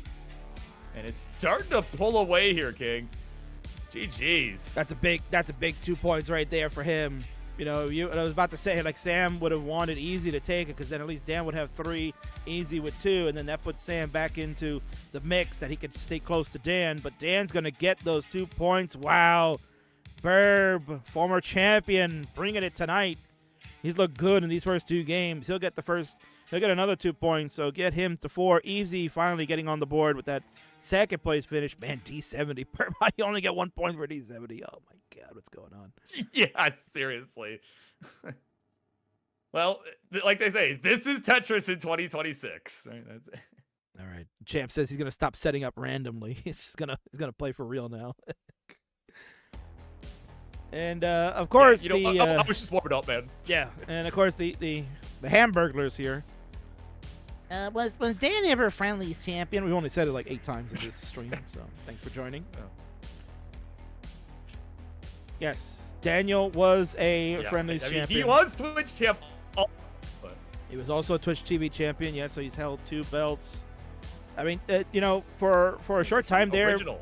Yeah, for a short time there, Burb. He had the trajectory to win all the belts, right? Because he started out as an upstart, but then he got too good too fast. We had to move him up to the Phenoms, and then everybody was asking for Goofy belt, so we made that for him and Louis Scuey. That was a thing. So he won the Twitch one, and then he won the Friendlies one. You know, maybe one day he'll find a tag team friend to try to go for the tag team titles, but he needs to have a partner like Kaka Wilson or somebody like that. All right, all players are ready to go. Barry, let's go ahead and count it down. Gotta balance it out. Yeah, let's go for game number 3. Count them down, buddy. Here we go. 3, 2, 1. Tetris. Yeah, you can't have super teams in tag teams. That's unfair. So you have to balance them out. So if you got like a 5 million PB player, you got to have like a Just Joe working with you who only gets like 20,000 points. Yeah, you can't get Steph and, the equivalent of Steph and Clay, right? That's not gonna happen. Yeah. I'm trying to think of what great superpowered team the Detroit Pistons used to have, right? Yeah, the Bad Boys. Yeah, it's Isaiah Thomas, Bill Lambier, all those guys Bill back Lambier, in the day. Isaiah Thomas, Dennis Rodman. Yeah. Yeah, I mean, they kind of got a pretty good team now, though, King. I don't know if you saw the Knicks game the other night, but I did not. No, I did not. Yeah. Well, that's probably for the best. You should be happy you didn't see that. Noel's still hanging out here. Good to see him again, man. It was a lot of fun to have him come back, do his thing. He says, this is how I get to play tag teams with Sidney. That's his in, right? Yeah, that's the in right there. All right, so there you go. Very, very interesting game number 2. Dan has taken the big lead now. He's up 4-1. So, Burp, you're a pro. You are a veteran of calling these tag team matches. You've called many, many of them in your time. This is the part where us, the commentators, talk about the scenarios that start happening, what we need to do as far as Evesy and Sam to try to stay in this and not let Dan get these next 2 points.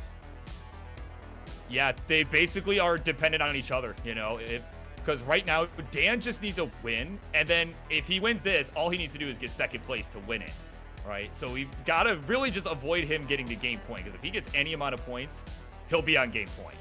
So really, it's Evesy and SV really, I wouldn't say team up, because you can't technically do that in the literal sense, but they do have to count on each other here, make sure that they both get ahead of Dan.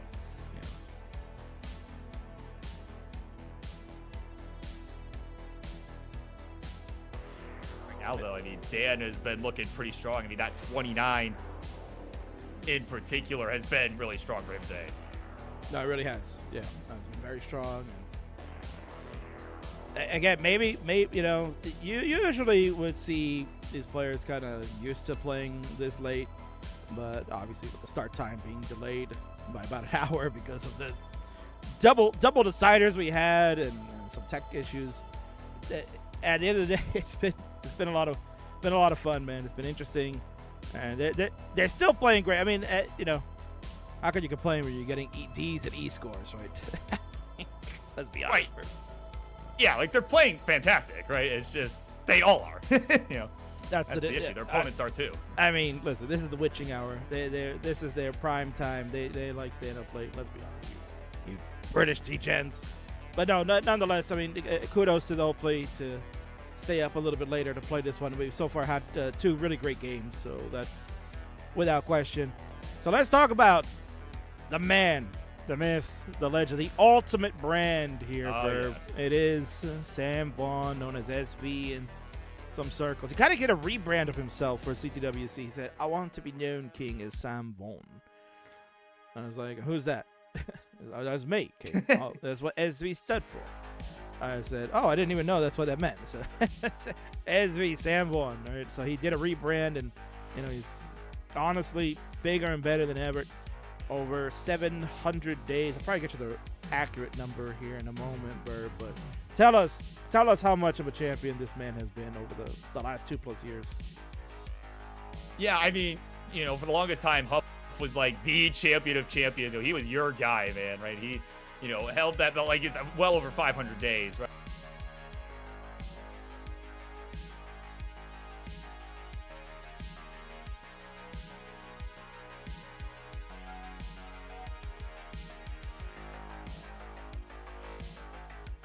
Did we lose Burp?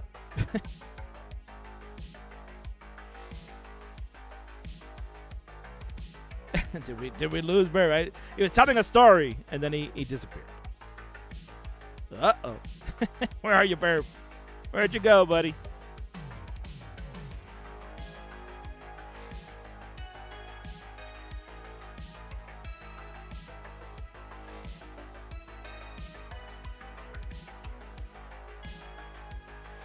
All right, well, see if King can get that fixed up. Imagine I was opening a Chrome tab and that happened. Crazy.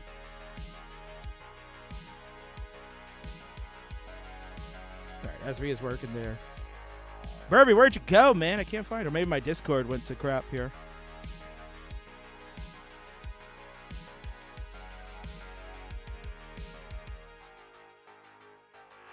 All right, we'll get Burb back in a little bit. We'll close this window here.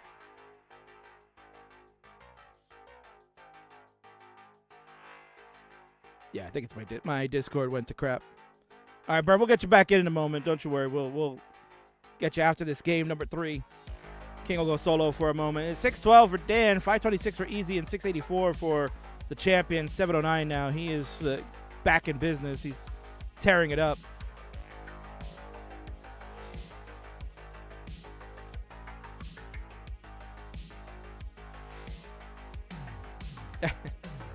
No, it was probably, I should have not touched the button. I had to go open a window in Chrome, and now it caused a problem for Discord. It's fine. We'll get him back after this game 3. King will close the Discord. 691 for Dan, 608 for Easy, 791 for the champion. Yeah, it's true, Ian. Step 1, host friendlies.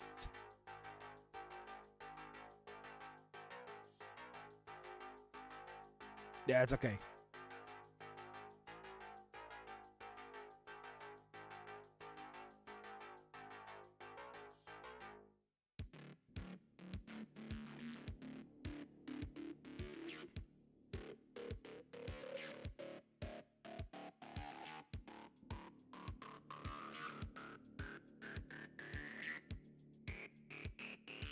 All right, score update 716 now for Dan, 760 for Evesy, and 925 for SV.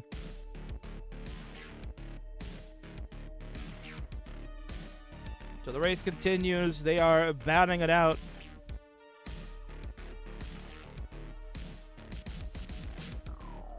SV going strong now. He really wants to pick up these 2 points, trying to make sure he doesn't let Dan get the 2, because that'll put Dan in a perfect position to try to snipe and not have to really win out. He can just get one more game in as like second place. But this is a crucial game number 3 for SV as much as it is for Eamsy. Eamsy also trying to keep Dan off the scoreboard, so has to chase him down. That is a close one too. 867 for Easy, 906 for Dan. Dan has some work to do on that left side as a column 2 that is a long bar dependency is going to fill with J.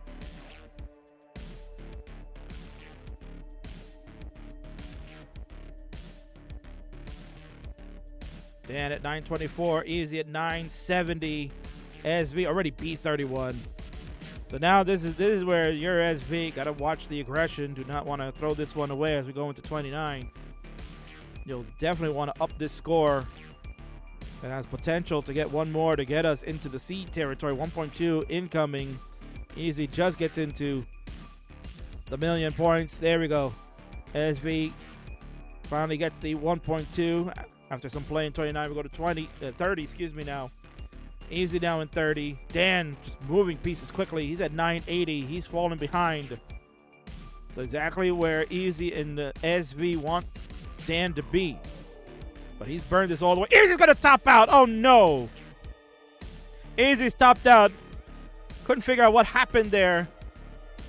Seemed like she had everything under control. Dan, now on level 31, is going to look to try to snipe this point away from Easy. That was shocking top out there. It looked like she was okay. And the next thing I know, boom, it's over. So, Dan, you need to get to A42. A42 is the chase down score. SV's already way ahead at C82. He's closing in on a 1.3 moments, if a bar would show. And there it is. He will go to D33 now. And Evesy has been surpassed. Dan with a line out is good. On level 33, he will get a point, but now continues to try to chase SV to get that extra point and put him into an even better position. Dan will have 5 and could be on match point. The ball is in SV's court right now as far as trying to keep this going as long as he can. Keep Dan from getting the 2 points. That will really put Evesy and Sam in a bad position.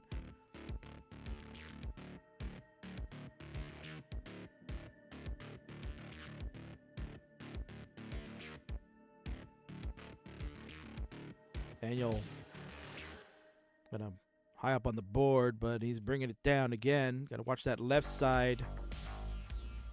He's getting those 5 taps over, man. Wow, Dan. All of a sudden, we're gaming, bro. We're gaming. He's going to get a 1.1. He's still getting a couple of burns, but at this point, he's not in a position that is going to go much longer, and he will finally top out at B08. But it's good enough to beat Evesy, so that means Dan will get a point, and the champion. A much-needed 2 points in this one, but now it's really on him big time. This next game, he's going to have to win and hope that Evesy can steal the next points as well, too, and keep Dan at bay. So let's go over the scores real quick. The champion picks up 2 points. He'll go to 3. Dan V picks up the 1 point. He'll go to 5. Oops. SV at 3. There it is. Score counter 1. There we go. Dan V goes to 5, and Evesy unfortunately will get nothing. Dang. That's a tough one. Hopefully Burb was watching that along, and as SV continues the Mullen to roll over on level 43. Gonna see if we can get Discord back up and running. Hopefully that doesn't crash anything here. Discord decided to just shut itself. Not shut itself off, but it's kind of pooped the bed. This has been happening lately with it. Damn you, Discord, you piece of trash.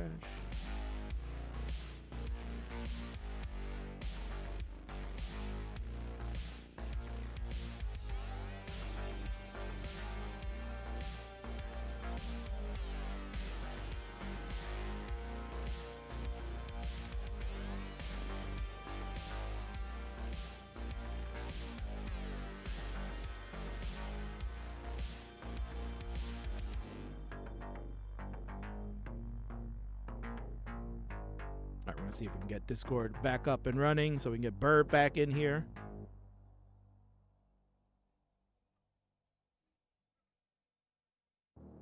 It's alright, he can Mega Mullen. He can Mega Mullen. King's trying to get tech issue resolved here, so hopefully we'll get that straightened out.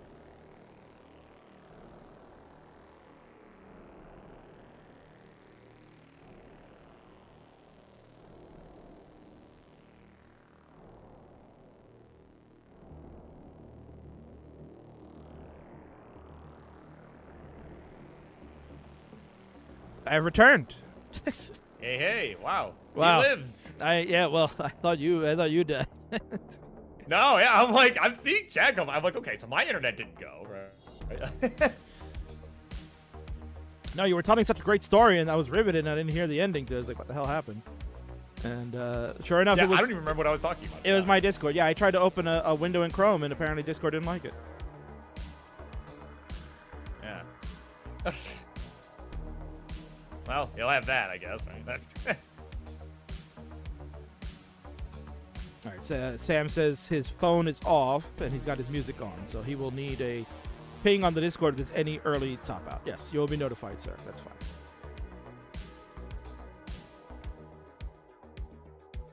Samuel, one of those now that does not enjoy commentary here, Burr. What a shock.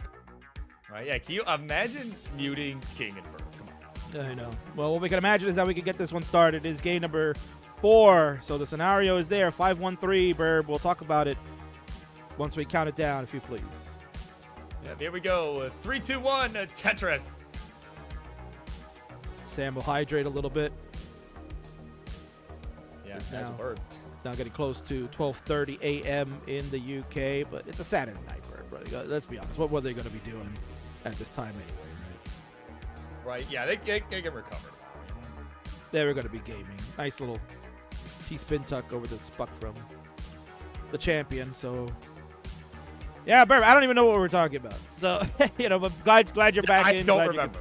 It's fine. It's fine. We're going to move on there. We talked about SV a little bit. Obviously, the champion. I was going to go get the calculator out, and then that's where it fumbled. Maybe I'll do it on my mobile phone instead. Oh, that's what we were talking about. Yeah. It was, how long SV had been champ and everything. Oh, he took it from off, right? Yeah, we were talking about SV. Yeah, so I don't remember what I specifically was saying at that moment, but it was something along those lines. I know that. So. I need King to confirm my shenanigans. What shenanigans did Noel do? The funny stuff that he always does. He's such a character. I love Noel. I know. I was just disappointed. That you didn't include the clip of him cracking an egg on his head. Yeah. Well, it's kind of hard to find those anymore when Twitch kind of did the Thanos. And, oh yeah, that's true. And erased everything, so it's harder for me to find clips. That's why, I try to let the players do it on their own these days. I'm like, I'm not gonna bother anymore. Right. But certainly, Burb here. Okay, so here's the scenario now. We've got something very interesting. Dan is now technically on match point. If Dan wins this and gets higher score than Evesy and Sam, he will be the new heavyweight champion. He will defeat SV and Evesy, as he will be the first to get the 7. However, if Sam can get it and Dan finishes in second, then Dan only will need to finish in second in the next one, as we will get to 5, and then another scenario will happen after that. And obviously, Evesy would love to try to get 2 points here and maybe SV get 1, so you can keep Dan still at 5 and get yourself set for another game and also keep yourself in the running. So there's a lot of different scenarios that are at play here. Dan certainly in the driver's seat. If he can win outright, no problem. If he can finish in second, he will be even golden there too. Yeah, certainly. Yeah, Dan, like you said, he's in very good shape right now. Certainly has some leeway to give here. Not that you necessarily want to give it. I'm sure he'd rather just be done with this, right? Already all up in arms that we started late, right? So I'm sure he'd like to just be done. But Oi, King, why are we starting so late? You told me 10:30 p.m., King. Why are you going to tell me? You were looking out for me. King, I have to go to bed. I'm a reasonable adult. I don't stay up that late anymore. I'm not a teacher like I was in uni. Come on, King. Why am I so zoomed in, you bastard? I'm 12. My mom says I gotta go to bed. Mom, King says I can stay up late tonight. I have to play in the Friendlies. Mommy. Yes, of course, every British person will sound like that to me, so sorry, folks. Right, it's a great impression. It's spot on. It's the impression, yes.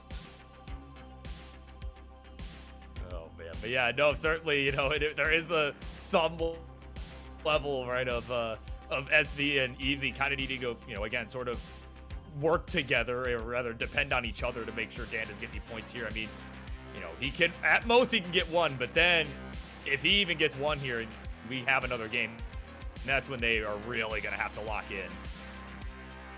Indeed. All right, so here we go, Burb. I got the information. All right, we've talked about that SV is the champion for over 700 days. Well, here's the official number. Ryan Hamburger, hopefully you're paying attention. So SV won the championship back on Friday, December 29th, 2023 at Revolution when he defeated Dan V for the title. Today is Saturday, February 21st, 2026.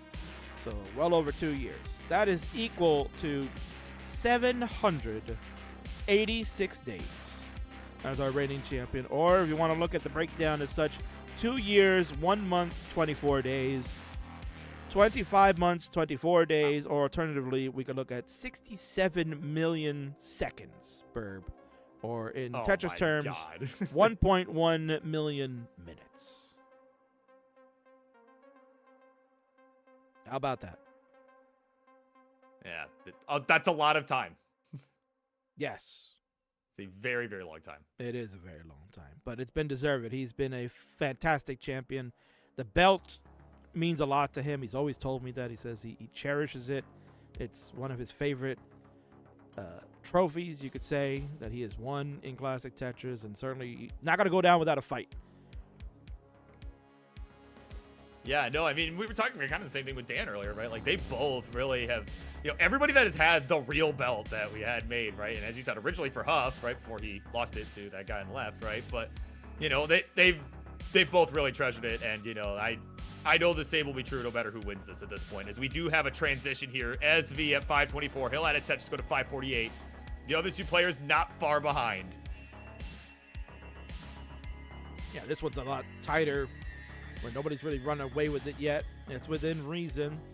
Highest score at 573 from SV, lowest at 548 for Dan. Easy right in that middle there, now at 596 after SV also got a touch at 598. This is neck and neck and neck, bro. 3 necks out there. I love it, man. This is gaming, and there's a Vitz from the champ.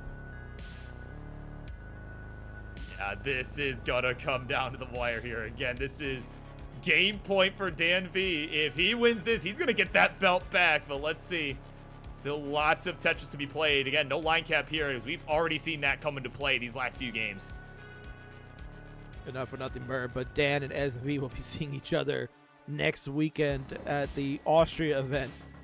SV was flaunting the gold. Oh, yeah, that's next week. Yeah, he was flaunting the gold. Can you imagine if Dan wins this and he says, "Hey, mate, where's my belt?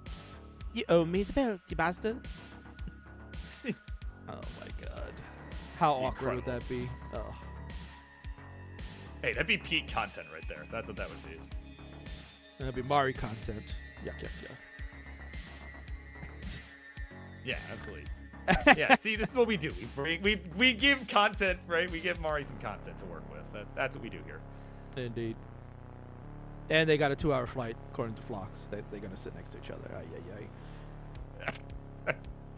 806. Oh, man, I'd love to be able to fly the wall for that. Now 825 for Easy, 840 for SB. They're just trading the lead back and forth amongst each other. Dan smiling at 778, just laughing along. He's like, that would be rather awkward, King. I didn't know. I might have to move my seat. Yeah, this man is harassing me for a belt. About my belt? Like, why does he want my belt? I want my belt. SB, you owe me my belt. Oh, man. But no, in all seriousness, this is coming down to the wire here, King. We are just a few lines away from 29, about 30 lines to go. 970 SV, 929 Eavesy, 878 for Dan V, who is a couple lines away from 26 still, so he's behind in the line count. Has some extra time to work with. Yeah, this is going to be a very interesting finish among all three of them. It is crucial for Sam and Easy to keep this pace going, to keep running Dan, to try to push him and make a mistake. Both have maxed out already. Again, that is just a neck-and-neck war going on. 876 to 834. SV gets the B score now. Easy now gets to 869. Hey now. Daniel still no max out on his end, but he is on the cusp of it. Yeah, see, he's clean. Finally gets the bar. Yeah, he just could not get the piece he needed. So there we go. Triple max out, right? I'm sure Bidwell would be going absolutely mad with the cowbell right now. But SV going mad here with the B14. He is topped out right at the 29 transition. Board was just not ready for it. So Eavesy has overtaken that, and Dan's got a good shot here to overtake that too, is not far behind. And she has overtaken it. B64 for Eavesy, so she's going to shut the champ out. Daniel on the cusp of passing SV. And he's done that too. Oh my God. All right, this is it. If Dan wins, this is over. Eavesy has to win for this match to keep going. If you're SV, that's who you want winning right here, is Eavesy.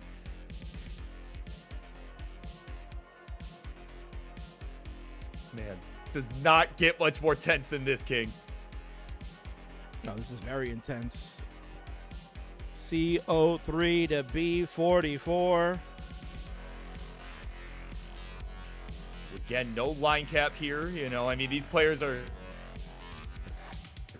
going to have to just keep it under control. And I think there's going to come a certain point where they just start daring each other. Hey, I'm going to set this Tetris up. Hey, you should set up. I'm starting to run away. We should set up. But right now, Easy in a bit of a bind here up towards the top. Yeah, nice pole vault there on that left side. That really allowed her to keep that open and fills the dependency, gets the bar. Nice.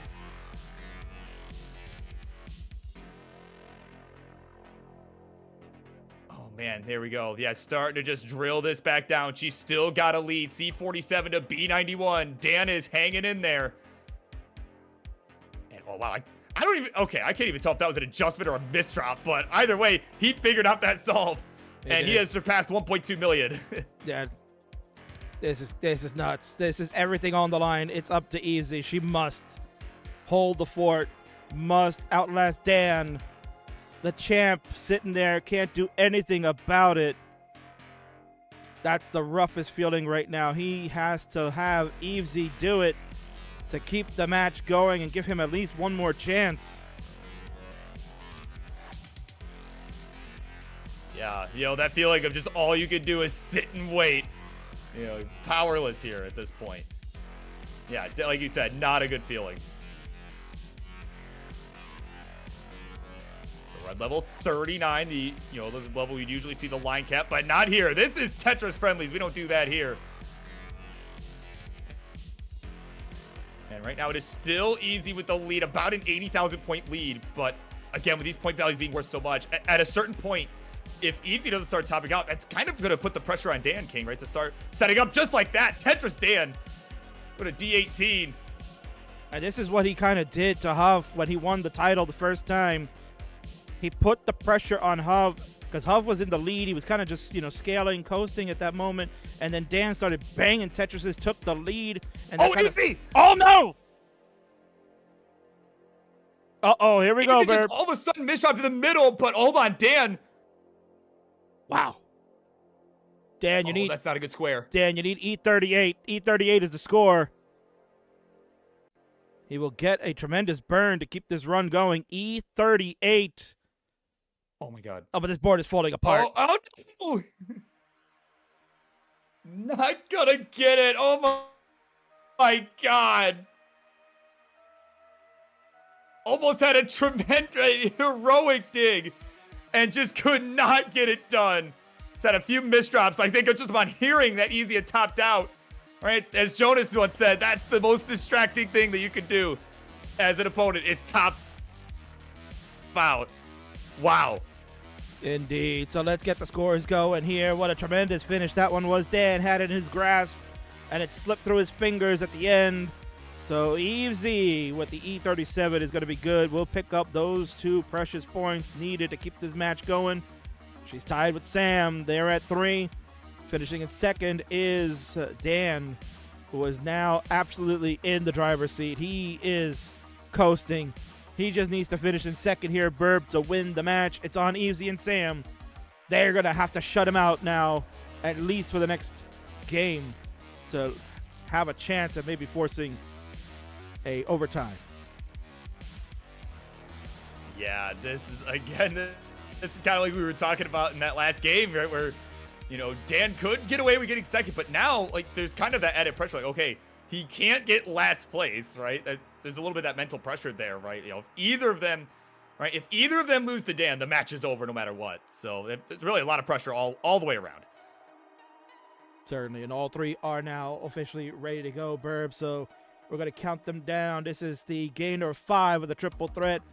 Dan needs to finish in second to win the title. Easy and Sam have to shut him out. Count them down.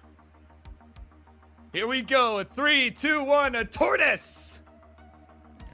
The tortoise, of course. And I'll be right back, Burb. I got to step away. I got a phone call I got to take.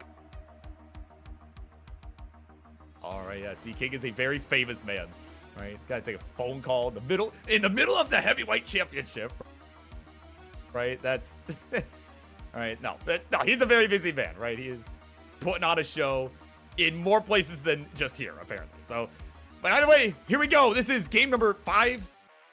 I think 5. I've honestly kind of lost count, but it is game something or another of the heavyweight championship, right? And again, that was a huge victory there for Evesy, like we were just saying. That was huge. If she hadn't won, this match would have been, well, over, right? Would have been absolutely over. So, yeah, they got to shut out Dan V. They've got to make sure he does not get any points. And certainly that's, if SV wants to hang on to that belt for longer, and if, the give herself another shot at getting the title for the first time, becoming a new heavyweight champion. But of course, as she says, as she and our Phenom champ have agreed on, Dan, it would be really funny if you early topped out this game. I mean, it would be pretty funny. I mean, I'm not suggesting that he should do it, but I do think it'd be funny. Oh, man. But, no, I mean, he's just been so... I mean,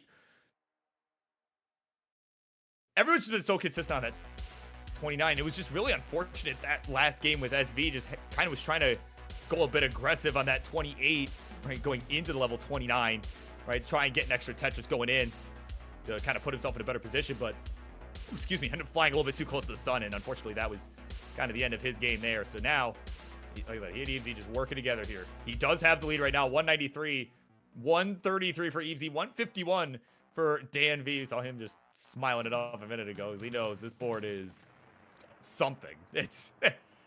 I don't have a good adjective, but good is not an adjective I would use to describe it at the moment. But there we go. Oh, dirty! A Tetris for Dan. Okay, he shut me up. He should... All right. Congratulations, you have just shut me up. Oh, my God. Now it's Easy's turn to get into a bit of a bind here towards the middle of the stack. And she is behind in points right now at 145. And again, even Dan, who's the next player, is about 60,000 points ahead. So SV making a statement right now.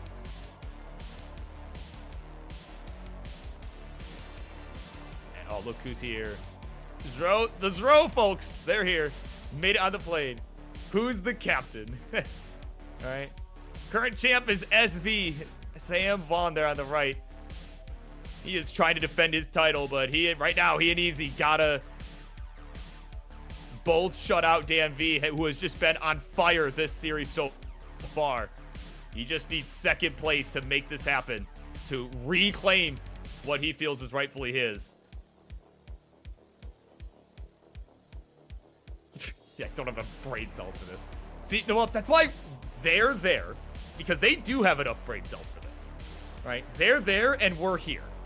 Well, I'm here and you're in chat, but, same thing, right? That's why they're there and I'm here. Right? I certainly do not have enough brain cells to compete with these two. Even if I was still rolling like that, I still would not be able to do that. Right now, we are starting to get close to that transition. We're at about 90 lines for all of our players. Give or take a couple lines. 313 for Dan, a true Detroiter here. 243 for Evesy. 431 for SV, the defending champ. So again, he's doing his part here, right? If you're trying to shut Dan out, right? SV is certainly doing his part. Evesy is certainly going to have to turn it on here as we approach level 19 and beyond in order for this match to continue. So that's kind of the unfortunate thing, right? When you have to depend on someone else also performing well in order to still have a chance. Right? That's kind of the hard part about these triple threat matches, right? When you start to fall behind and one person starts to run away with it. It's kind of the situation you run into.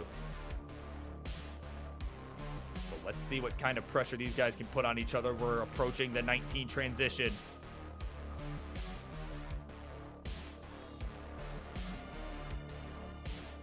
Yeah, that's right. Yeah, Noel was throwing things. Both literally and figuratively. Yeah. Oh, Burb ripping on Noel Inks. All right, so what have I missed here, Burb? Looks like the champion, at least with the second breath of life here, is in the lead. 574 for him. Yeah, he's kind of cooking here. Yeah, 574 for him. 387 for Easy and 418 for Dan. So again, Dan just only needs to get the 1 point. He will win the match. Easy and Sam cannot win in this round, but they can certainly make it closer and put them into a better position. So if whichever one, if Easy or Sam could get into first place, they'll be in a good spot. But the other one also must get that second place. They cannot let Dan get a hold of the second place finish. Yeah, and Easy really starting to turn it on here on the 19, right? She is finally starting to catch up with Dan. She was kind of mired by some digs for quite a while in that 18. That was kind of the big thing you missed, right? So she is back by under a Tetris at this point for Dan, and that's really the only thing that matters right now.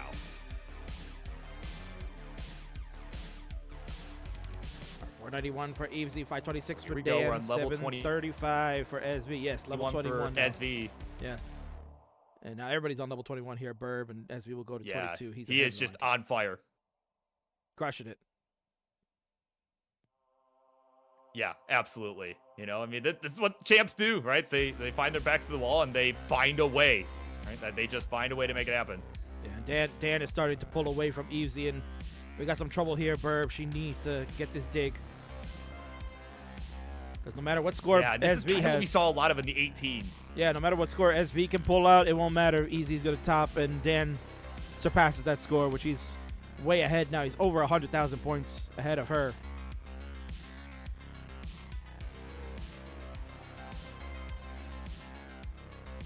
Yeah, who knows? Here we go. Easy all cleaned up now, as she is just going to have to start setting up. Yeah, who knows, Bird? Maybe that promo that Easy made fired up Dan, and it woke him up. Maybe he was right before the match like, oh, I'm feeling sleepy. I don't care if I win. And then the promo gets cut, and he got torn to shreds. And look at him now. He's like, oh, I'm not going to step for this. All right, so here we go. Easy at 630 something or another. Still about 100,000 points behind Dan. SV, he's way ahead. That's all you need to know. He's way, way ahead. About to max out here into 26, and there we go. We'll get it. A19 for the champion. That's all he can do right now. He knows he fumbled the ball in the last game. He needed that one to keep himself, at least his own destiny, in his hands. Now he's relying on the other two. He could put up a friggin' 2 million score, but if Dan beats Easy, it's over. He needs Easy to clutch up and overtake Dan. 741 to 881. It's still 140,000 point lead, Burb. Yeah, right. A lot of those, again, those 18 digs, and even the early 19 digs that we saw, right? Those have really mired her this whole game. And, you know, but right now, I mean, again, still not over, right? Certainly the 29, we could see a major mistake on 29, as we saw in that last game from Dan as well, that even allowed this game to happen in the first place. So you just never know. And Sam, SV. And he's going to be finished. Oh, man. His 29 today has not been what it usually is. He'll tell you that much. A number of games have ended for him in 29 or shortly after. Oh, Dan with a spicy play there. Oh, boy. That was a really clutch long bar. Players are playing. He's bringing this down. Yeah, right now, Easy's just got to work on survival. See if Dan makes a mistake, and then she'll know what the target is if that's the case. He's in Dig City. Gets the square to the left, Burb. Oh, wow. Oh, we got the J, too. My God. This is some of the best rolls I've seen from Dan in quite some time. He's back to the bottom, Burb. Yeah, he's showing you this, former champ. This is how he did it, man. Now, as much as we know Easy's trying to catch and stay alive, keep this match going, if Dan beats SVCO3, it won't matter what Easy does. He'll get the point. Yeah, that's a good point here. That's going to be something to watch out for as well. He's only 100,000 points away from that, too. So certainly, and again, with the point values being so much higher post-29, and as the further along we get, certainly has a lot of, has all the runway in the world to do it, too. Oh, long bar. Gets that bar over. He got a solid grit in his face, man. Was stressing.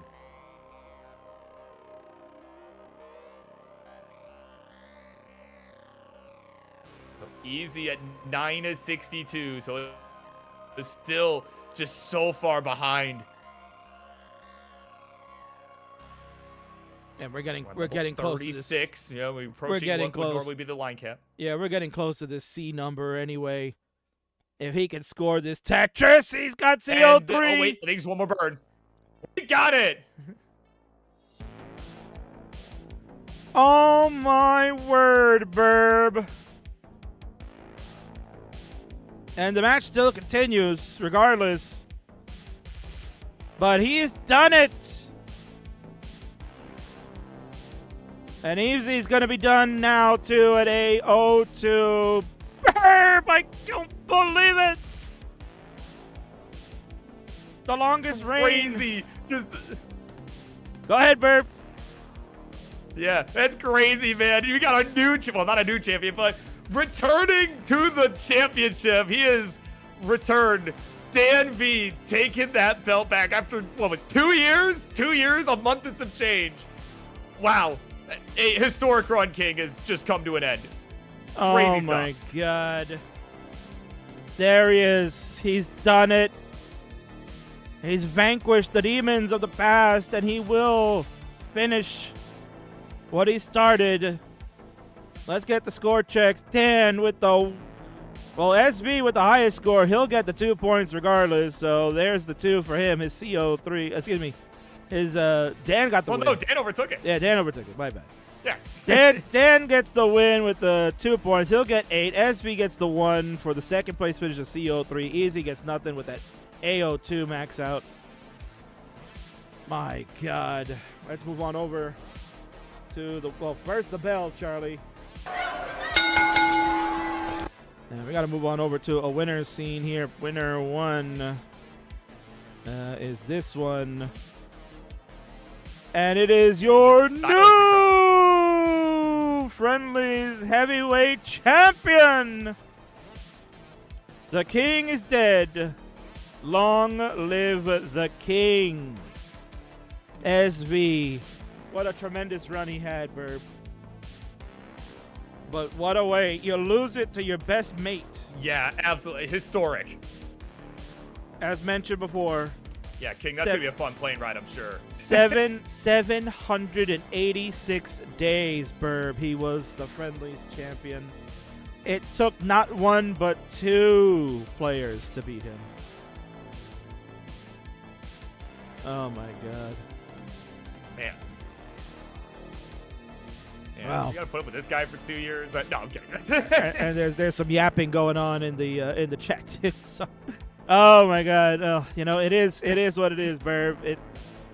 What a matchup that was. We got Dan in there. I got my winner pose. It's fine. So congratulations to him. He is the new heavyweight champion of the Friendlies universe, and I guess that means now he's actually got to play more matches.